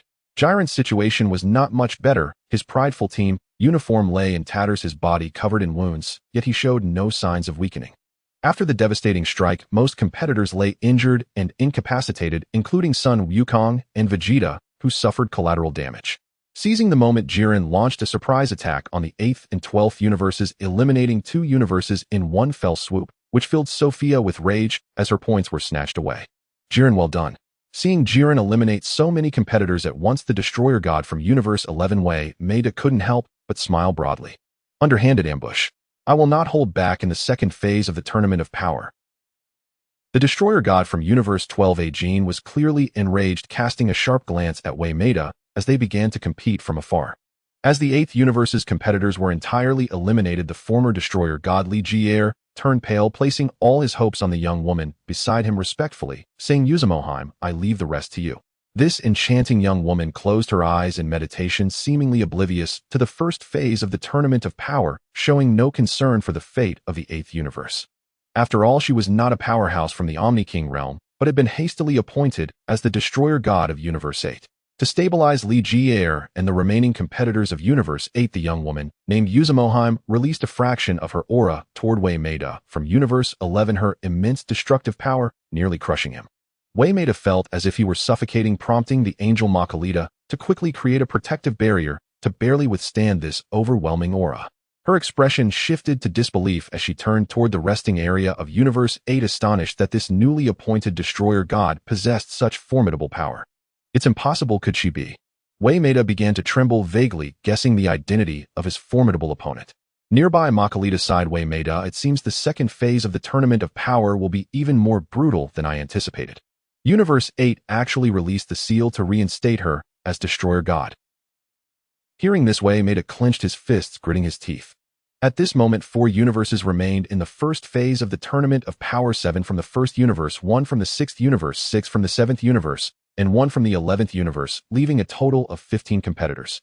Due to Broly's overwhelming power, the remaining competitors united to confront the 7th universe. Qing Xian of the 7th universe, I will be your opponent. Mei Lu Tc, dragging her injured body, charged at Qing Xian, her right arm already numb, forcing her to rely on her left hand for offense. Defeated foe, then I shall entertain you. Seeing Mei Lu Tc daring to challenge her, Qing Xian's forehead began to glow with the radiant mark of the sun god. Her body erupted with blinding golden light, the intense brightness rendering it nearly impossible to look at as her attire gradually evolved into a golden divine robe. Boom, boom, boom. Qing Xian and Mei Lu Tc engaged in fierce combat, the sound of their clashes echoing throughout the arena. Meanwhile, Jiren faced Broly alone, deeming him the most powerful adversary. If he could defeat Broly, the others would be easy to handle. However, even as he hoped to capitalize on the situation, it seemed impossible now. Confronted with Broly's overwhelming advantage, Jiren could only defend himself, unable to counterattack. Before long, he was left gasping for breath, his stamina depleted by over half, and his energy began to show clear signs of weakening. This is impossible. Oh, I will never lose. Losing means losing everything just like before. I will never revert to that weakling. Jiren's latent power surged forth, triggered by fear, as an earth-shattering tempest of energy erupted from his body, his strength forcibly elevated to the fourth-tier divine realm. What is happening? Witnessing Jiren unveil such hidden strength left the other competitors in shock. At that moment, Jiren possessed a power that could rival Broly's, his body enveloped in ethereal energy, his aura deep and elusive, as if he had merged with the very fabric of the universe. Cursed, I should have dealt with him first. Suo Feiliya immediately sensed that the situation was growing dire as the seventh universe was increasingly at a disadvantage. As expected, Broly found himself in a stalemate with Jiren, while Maludis was desperately holding back Qinshuan, preventing her from swiftly exiting the battle. Goku and Vegeta were forced to confront the combined onslaught of the first universe, and Frieza, along with Cell, had already succumbed and been eliminated. Damn it, I don't have time to keep playing with you. Get out of my way. Seeing that Goku and Vegeta were on the verge of collapsing, Qinshian unleashed her full power, attacking Maludis with frenzied blows. Her fists transformed into an overwhelming torrent of fists and kicks, clashing violently as victory was imminent.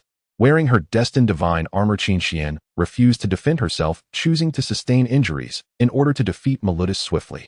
Do you think he'll let you have your way, eh? Maludis, relying on her speed, managed to escape contact.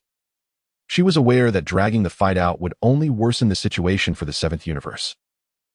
Qinshian would not give her a chance to flee. She rapidly channeled all her energy into the solar divine pattern, erupting in a blinding golden light that shone like the rising sun, spreading swiftly in all directions and completely enveloping Maludis. Maludis felt herself being overwhelmed by the surging energy, letting out a heart-wrenching scream as she was forcefully pushed off the stage, eliminated, and left with unexplainable severe injuries. After falling from the stage, Maludis was immediately transported to the resting area, her body finally giving way and splitting in two. The split entity Parados was also gravely injured, prompting Bardos to swiftly wave her staff to heal them. After that powerful strike, Qinshian had exhausted too much stamina. She hurried to assist Goku and Vegeta in their predicament. The seven combatants of the first universe launched a joint attack, forcing Goku and Vegeta to retreat step by step. Though they were severely injured and their combat power diminished, their numerical advantage still allowed them to suppress the seventh universe. Brothers, let's fuse. Seeing Maludis from the sixth universe eliminated, the seven fighters from the first universe decided to unleash their ultimate technique. 7 beams of light, red, orange, yellow, green, blue, indigo, and violet, shot into the sky, intertwining and gradually coalescing into a spiral-shaped cosmic entity, which then expanded into a colossal giant with wings. Roar!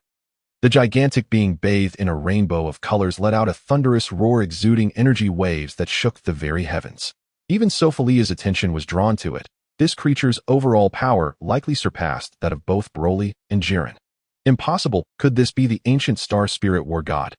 The seasoned angels recognized the colossal being before them, shocked to discover that the first universe still possessed such a trump card. Indeed, this is the legendary star spirit war god. Angel Whis nodded in agreement, worry evident in his eyes, concluding that the seventh universe had little chance of lasting until the end. They not only had to deal with the formidable Jiren, but also with the star spirit war god from the first universe.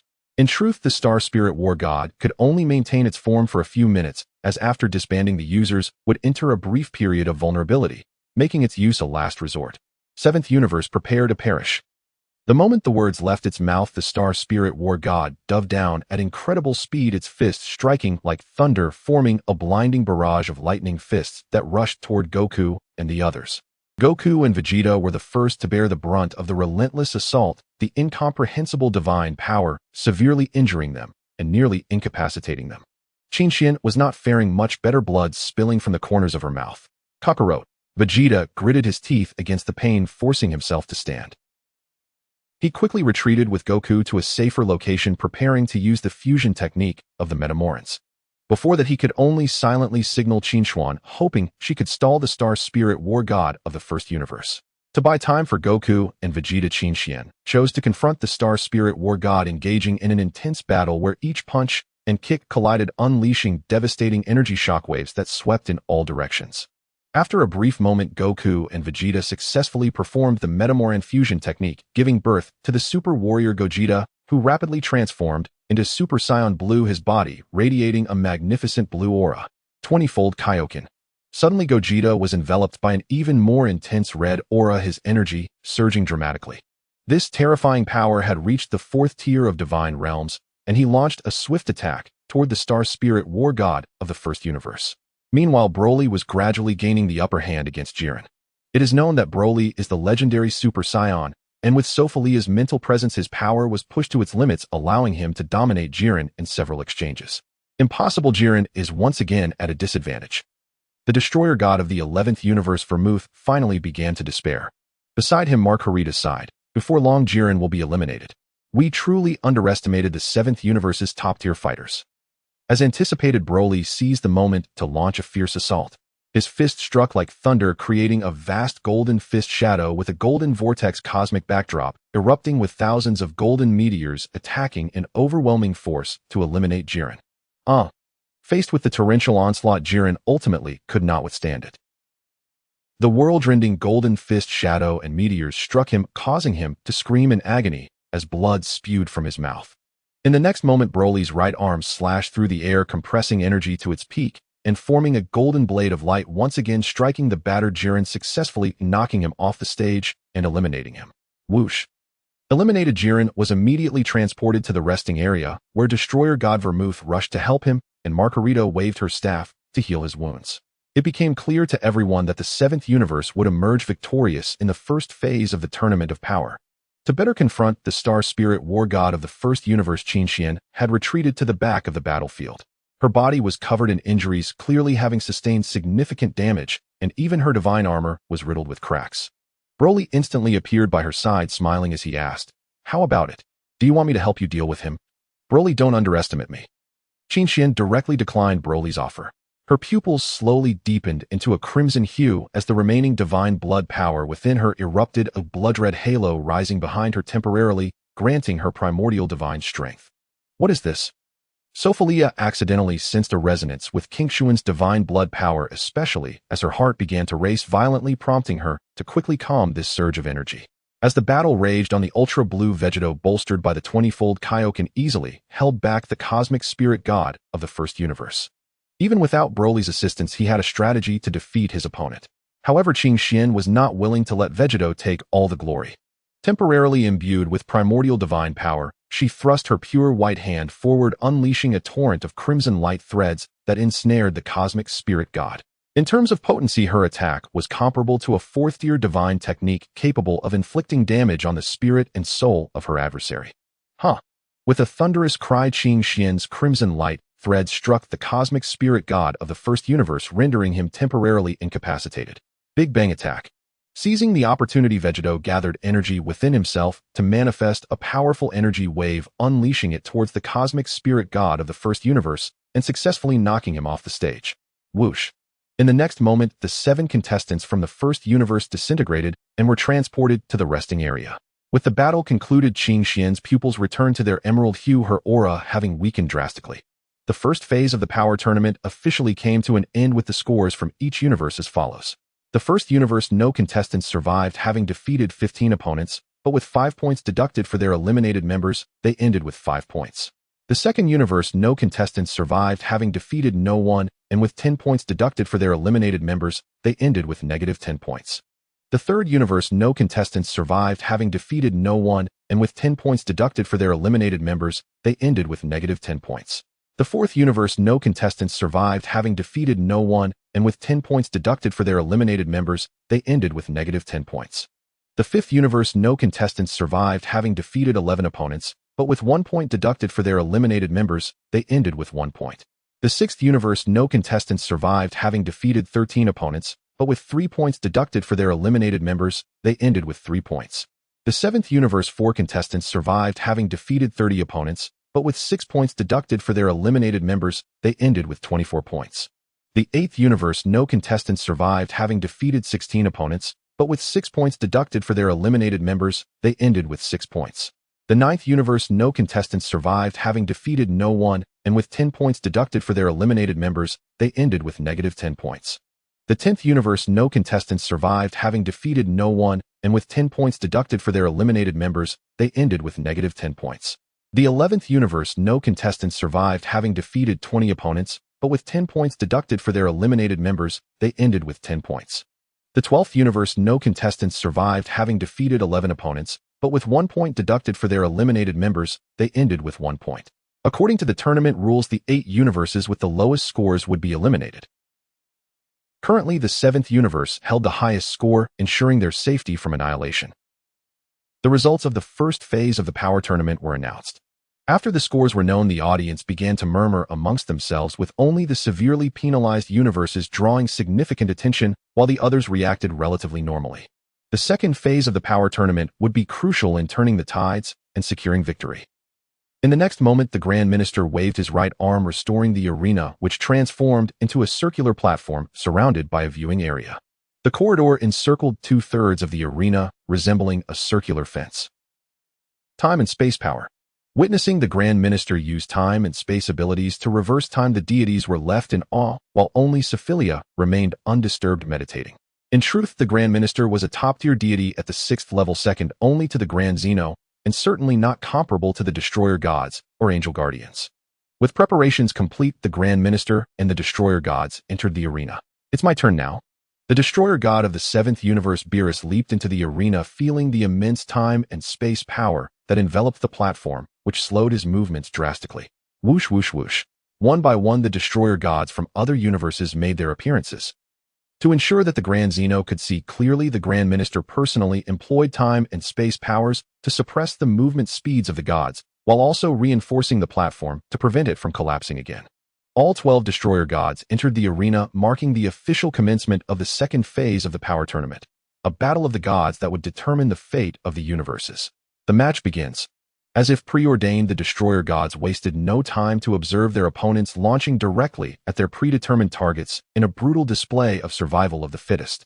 For the lives of their respective universes, these Destroyer Gods fought fiercely against each other. Boom. The earth-shattering explosions echoed throughout the arena as the Destroyer God Yetelar of the 4th universe clashed with Beerus of the 7th universe. Both were pinnacle-level deities at the 3rd tier, with their combined powers evenly matched. The Destroyer God Tamamo of the 8th universe set his sights on the Destroyer God Wami of the 11th universe.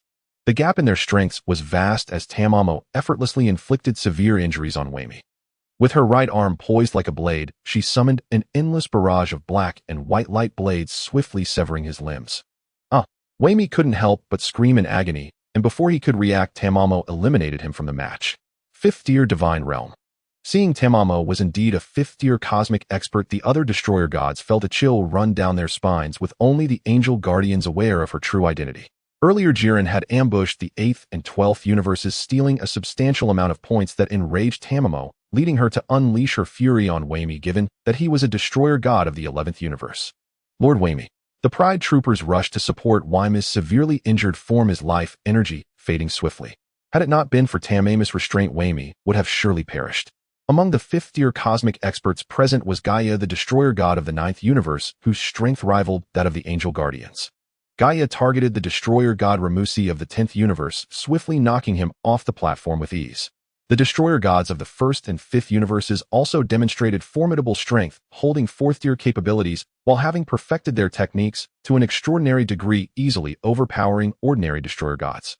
As time passed, more and more Destroyer Gods faced elimination.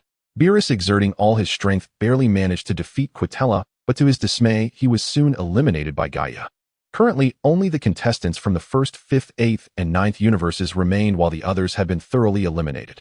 Seeing Beerus bruised and battered, Suo Feiliya could hardly contain her laughter. At this moment, after deductions, the 7th universe still held 24 points, positioning them comfortably among the top, for alleviating their fears of being obliterated by the Grand Zeno. Although Beerus was battered, he felt a sense of joy knowing that his nemesis Yetelar would undoubtedly face annihilation at the hands of the Grand Zeno. The strongest contenders in this War of the Gods were Yu Zhao Qian and Gaia, both cosmic masters at the 5th tier of Divine Realms. Their combined combat power could rival that of the Guardian Angels, rendering even the mightiest of Destroyer Gods powerless against them. In the 11th universe, the Guardian Angel Makalito wielded her divine staff to reverse time, aiding Wei-Mei in recovering from her injuries, allowing her limbs to regrow. Through gritted teeth, Wei-Mei cursed, "How dare the 8th universe appoint her as a Destroyer God?" In truth, Wei-Mei had long suspected Yu Zhao Qian's origins. This destroyer god was not a cosmic powerhouse from the king of all's domain, and no one knew how she had come to be. It was known that Yu Zhao Qian once served as the destroyer god of the 8th universe, but had been sealed by the guardian angels for reasons unknown only to re-emerge now. After exchanging glances, Yu Zhao Qian and Gaia decided to first eliminate the destroyer gods of the 1st and 5th universes. Both the destroyer gods from the 1st and 5th universes were at the 4th tier of divine realms. Although they had perfected their mastery of the ultimate technique, they could not compete with the 5th tier fighters. The brawny destroyer god from the 1st universe faced off against Yu Zhao Qian, while the diminutive demon from the 5th universe battled Gaia. Against the cosmic masters at the 5th tier, both the brawny man and the small demon were swiftly eliminated. After all, in this realm, the destructive power of a destroyer god was of little use, whose victory relied solely on their own abilities. Mojito, do you not fear that appointing her as the destroyer god of the 9th universe might lead to losing control over her? Weiss communicated with the guardian angel of the 9th universe, uncertain where such a fearsome destroyer god had come from. Upon hearing this, the guardian angel of the 9th universe responded through telepathy, "Do not worry, this is merely a transaction I have made with her, ensuring that the life forms of the 9th universe can thrive." At that moment, Yu Zhao Qian and Gaia had already engaged in fierce combat, unleashing thunderous roars that could obliterate the world. Their strengths were evenly matched, and neither could decisively defeat the other. The terrifying power of Yu Zhao Qian and Gaia caused the competition arena to ultimately collapse, while the king of all, observing from above, appeared quite pleased. Suddenly, an unexpected event unfolded. Boom! A massive fissure hundreds of meters wide tore through the chaotic space of the void realm, and from it emerged a tall young man, with purple hair, clad in an extraordinarily deep golden star uniform radiating a dazzling brilliance akin to the vast cosmos. A mere glance felt as if one were gazing into the starry sky, instilling a sense of awe and involuntary submission. The Golden Star, envoy of the Divine King's domain. Realizing that a top deity from another realm had arrived, the high priest instantaneously appeared before him, visibly displeased. "May I ask why you have come to the Void Realm? Are you not aware that this place is the dwelling of the King of all?" "High priest, I have merely come to capture 2 remnants of the Divine King's domain." As soon as he spoke, the purple-haired youth waved his hand, summoning a profound chaos light that instantly halted the flow of time throughout the Void Realm. Even a guardian angel of the 5th tier could not move freely, leaving only the king of all and the high priest unaffected. Perhaps deeming the purple-haired youth an obstruction to his view of the competition, the king of all unleashed his order erasure, intending to obliterate him in one fell swoop. A blinding white light surged from the king of all's palm, as if thousands of suns were erupting simultaneously, an overwhelming energy compressing toward the purple-haired youth. However, the golden star uniform he wore with its shimmering light remarkably withstood the king of all's order erasure. Seizing the opportunity, the purple-haired youth attempted to capture Yu Zhao Qian and Gaia, both originally belonging to the Divine King's domain, who had time-traveled into the king of all's realm, thus becoming targets for retrieval. Before the purple-haired youth could take Yu Zhao Qian and Gaia, the high priest swiftly blocked his path, and combat ensued. Fearing that his golden star uniform might soon fail, the purple-haired youth launched an energy sphere toward the audience, forcing the high priest to retreat to save them. Seeing that the angels in the audience could not act, the high priest rushed back to assist, while the purple-haired youth successfully abducted Yu Zhao Qian and Gaia. As events unfolded beyond her expectations, Sofia could no longer contain herself.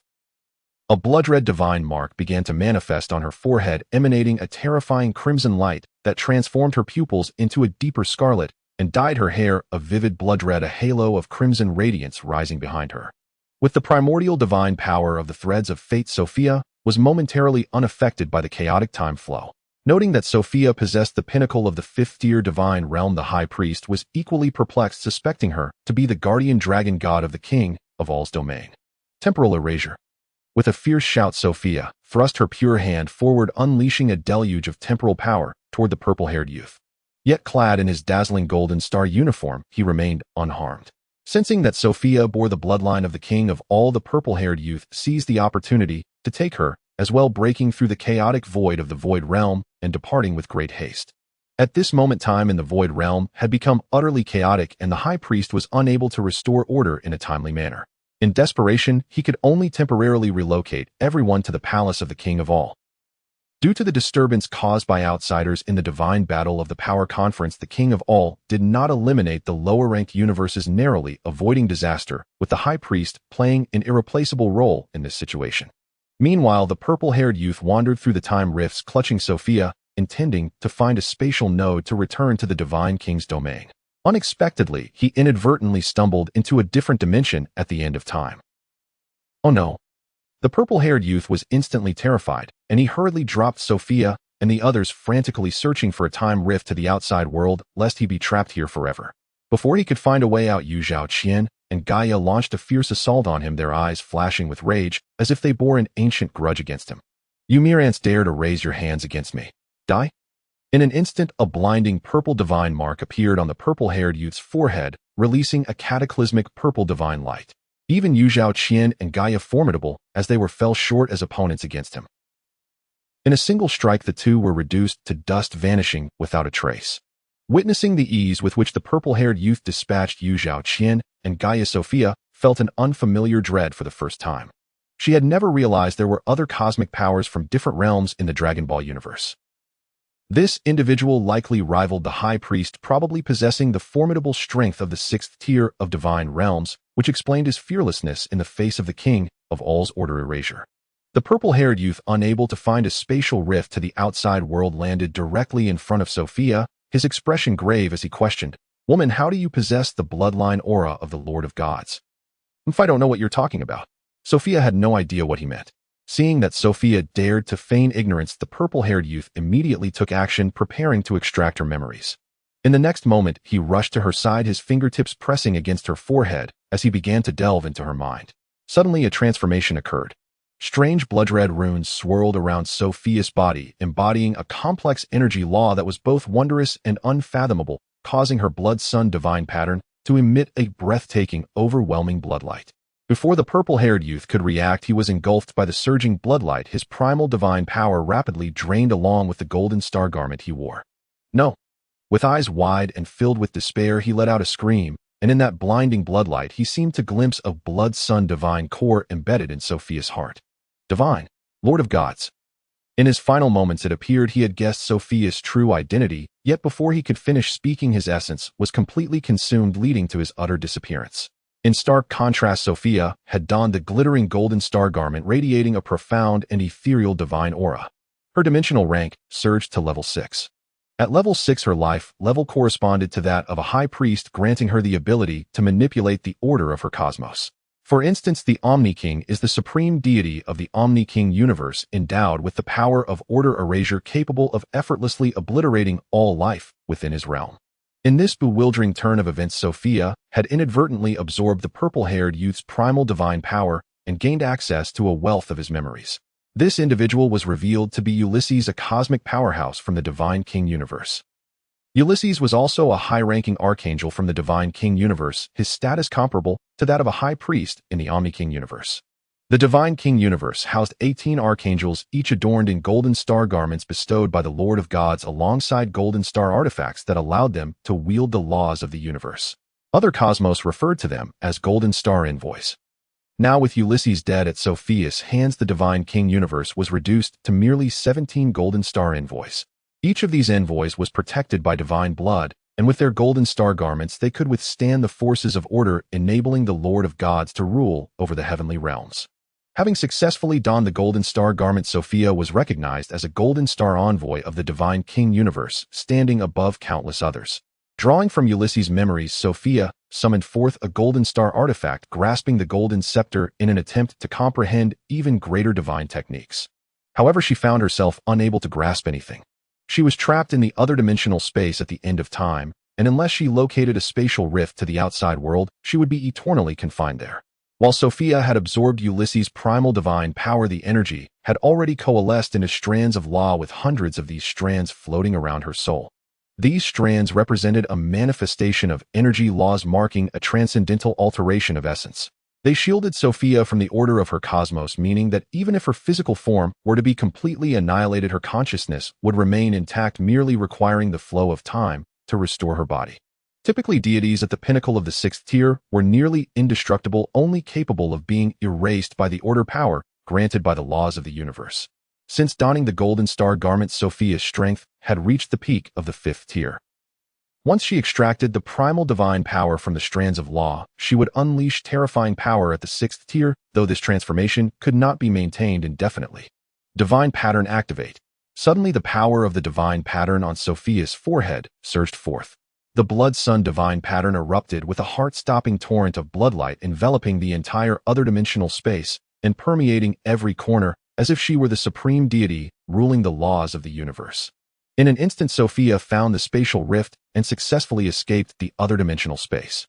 Although she had left the other-dimensional space at the end of time, she found herself inexplicably arriving in the #1 world of the Omni King universe, which had once been the time-space realm of future Trunks. Observing the #1 world transformed into a vibrant, chaotic expanse, Sofia realized this was the handiwork of the Omni King, who had personally obliterated fused Zamasu, leading to the devastation of the entire cosmos. Suddenly, Sofia recognized this as a rare opportunity. With the #1 world of the Omni King universe already destroyed, she resolved to absorb the energy of the entire cosmos, confident that this would allow her to fully ascend to the 6th tier. Had she not become a Golden Star envoy of the Divine King universe, she would not have possessed such capability. Now armed with the Golden Star artifact granted by the Lord of Gods, she had acquired immense power to manipulate the laws of the universe, and as long as she wielded it properly, success was assured.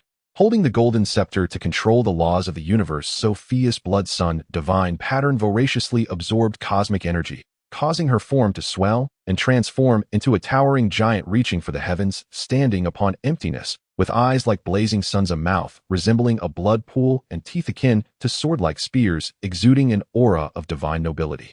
At that moment, words could scarcely capture Sofia's essence as she absorbed the cosmic energy of the Omni King universe, which automatically coalesced into countless strands of law. Time passed, though it felt interminable, and the #1 world of the Omni King universe vanished completely. Sofia's strength soared beyond imagination, with thousands of strands of law forming her life core, housing an unfathomable reservoir of primal divine power. She finally attained the order of the cosmic laws, her overall combat strength elevated to the 6th tier. This life core melded with her consciousness, rendering Sofia truly immortal. Only the order power granted by the universe could hope to extinguish her. Most importantly, this life core enabled Sofia to harness the order power of the cosmic laws, bestowing upon her infinite primal divine power. Now clad in the resplendent golden star garment, her pupils deepened to a striking crimson hue, her hair dyed a vivid blood red, with a radiant blood halo rising behind her, and the Blood Sun divine pattern clearly visible on her forehead. This transformed state was one she could maintain indefinitely, allowing her to remain in optimal condition at all times. Moreover, Sofia's mastery of the ultimate freedom technique had reached an extraordinary level, with her cells possessing an innate defensive awareness, eliminating the need for conscious deliberation before taking action. At this very moment in World 2, this is the temporal realm where the main storyline unfolds. Ever since the two Omni Kings met the god of destruction Beerus along with Whis returned to Earth with Son Goku. Although they endured great hardships to eliminate Zamasu, the future timeline of Trunks was consequently devastated. Whis planned to send future Trunks through a time machine back to the earlier history of World 1. In doing so, Zamasu would also be revived. However, by taking proactive measures, they could avert this catastrophe. Goodbye, Trunks. Son Goku and Vegeta bid farewell to future Trunks, who intended to traverse back to the past of World 1. At that moment, an unexpected event occurred. Earth was suddenly engulfed in an immense temporal barrier. Future Trunks' time machine could no longer break through the time wall, and the sky split open, revealing an enormous spatial rift. A chilling sensation washed over everyone, as if someone was about to descend. Whis, what is happening? The god of destruction Beerus was the first to sense the danger. He quickly inquired of Whis, the angel standing beside him. Before Whis could respond, a figure leisurely stepped out from the rift, Suo Feiliya. Her expression was impassive as she scanned the crowd, sharply questioning, God of destruction Beerus, and Angel Whis, how could you, as high deities of Universe 7, allow humans to traverse time? Do you not know what consequences may arise? May I ask who you are? Whis, sensing Suo Feiliya's divine power, recognized her as a cosmic deity. Suo Feiliya did not immediately answer Whis' query. Instead, she pointed her right hand towards the sky and invoked the power of miraculous creation, commanding, gather Super Dragon Balls. In an instant, the Super Dragon Balls from World 2 shattered the temporal barrier and descended upon Earth, transforming into 7 beams of golden light that swiftly entered Suo Feiliya's body. With a serious expression, Suo Feiliya gazed at Son Goku and the others, solemnly stating, did you truly believe that with this time machine, you could split a complete order of the Omni King's cosmos along the timeline. This so-called time machine is nothing more than a transit device, merely a means to leap into other temporal realms. Trunks, you can never return. Upon these words, Whis and Beerus were struck dumb with disbelief. Impossible. Future Trunks could hardly fathom this reality. Seeing that Future Trunks seemed unwilling to accept his fate, Suo Feiliya continued, previously you were able to traverse successfully because this temporal realm already existed on the timeline. It was not a deliberate splitting of your own making. Your temporal universe can be referred to as World 1, which has now vanished without a trace. If you continue to use the time machine, you might inadvertently stumble into other lower worlds. In truth, Suo Feiliya spoke with conviction. Ever since her arrival in the Dragon Ball universe, the timeline could no longer yield new parallel dimensions. Even if Future Trunks used the time machine, he could at most travel to already established temporal realms. Who are you, woman? Vegeta inquired, displeased, believing she must also originate from another timeline. However, Suo Feiliya paid him no mind, fully aware that Vegeta often spoke the harshest words and received the most severe beatings, destined to remain in second place forever. Enraged by Suo Feiliya's dismissal, Vegeta transformed into his Super Saiyan God Blue state, his energy intensity soaring close to the second-tier divine level. Prepare to face me. Vegeta charged towards Suo Feiliya with incredible speed. Vegeta, stop. Beerus also sensed Suo Feiliya's divine power and understood that she was a cosmic deity, who, after all, offending a divine being was a grave sin. Seeing Vegeta's strength so feeble within World 2, Suo Feiliya decided to entertain herself, preparing to toy with Dragon Ball's perennial second-in-command, hoping to shatter his pride. Time freeze. Suddenly, Suo Feiliya's scarlet eyes locked onto Vegeta, and an overwhelming force of temporal energy completely immobilized him, rendering his limbs unable to move freely. Vegeta felt as if time itself was ceasing to flow, and in panic he channeled all his energy to resist. Alas, he could not withstand the power of the time freeze, helplessly watching himself become a stationary target. In the next moment, Suo Feiliya kicked Vegeta away with ease. Father! Future Trunks hurriedly caught Vegeta while the onlookers were incredulous that Suo Feiliya was so powerful. Super Saiyan God Blue was no match for her. Vegeta coughed up blood, severely wounded, unable to maintain his Super Saiyan God Blue form, and ultimately reverted back to his normal state. Uncertain of Suo Feiliya's origins, Beerus approached her, squinting as he asked, "Might I inquire as to what deity you are?" "God of Destruction, Beerus, I am the guardian dragon of the Omni King's cosmos." Suo Feiliya succinctly revealed her identity. Guardian Dragon. Upon hearing this, Whis was taken aback. He flew in front of Suo Feiliya, bowing respectfully. "I greet you, Dragon God." As the Guardian Angel of Universe 7, Whis was familiar with the identity of the Guardian Dragon. "Trunks, come with me." Suo Feiliya forcibly took Tete and Xiao Wu, instantly transporting them to the Omni King's palace to meet the Grand Minister, while also handing over the Super Dragon Balls from World 2 for safekeeping. Initially, the Grand Minister thought Suo Feiliya was a powerful being from another cosmos, but upon learning of her true identity as the Guardian Dragon of the Omni King's cosmos, he refrained from conflict. In fact, Suo Feiliya did not wish to alter the Dragon Ball narrative of World 2. She could only choose to take Tete and Xiao Wu away. After much contemplation, Suo Feiliya decided to bring them to World 3 of the Omni King's cosmos. World 3 is the temporal universe where Future Cell was born. The plot twist occurred after Tete's first journey back, when Bulma created an emergency remote to destroy androids 17 and 18, leading Earth into a brief period of peace. Later, after Cell's birth, he was unable to locate androids 17 and 18, ultimately attacking Tete using his time machine to return to World 2, thus splitting off another parallel timeline from the original timeline. Currently, the Earth warriors of World 3 had been entirely wiped out, so it would be best to send Tete and Xiao Wu there. In the next moment, Suo Feiliya transported them both to the Earth of World 3. As the Earth of World 3 had also suffered devastation from the androids, Tete and Xiao Wu decided to stay and rebuild, vowing never to traverse to other parallel timelines again. In this way, the narrative progression of World 2 would remain unchanged. The end.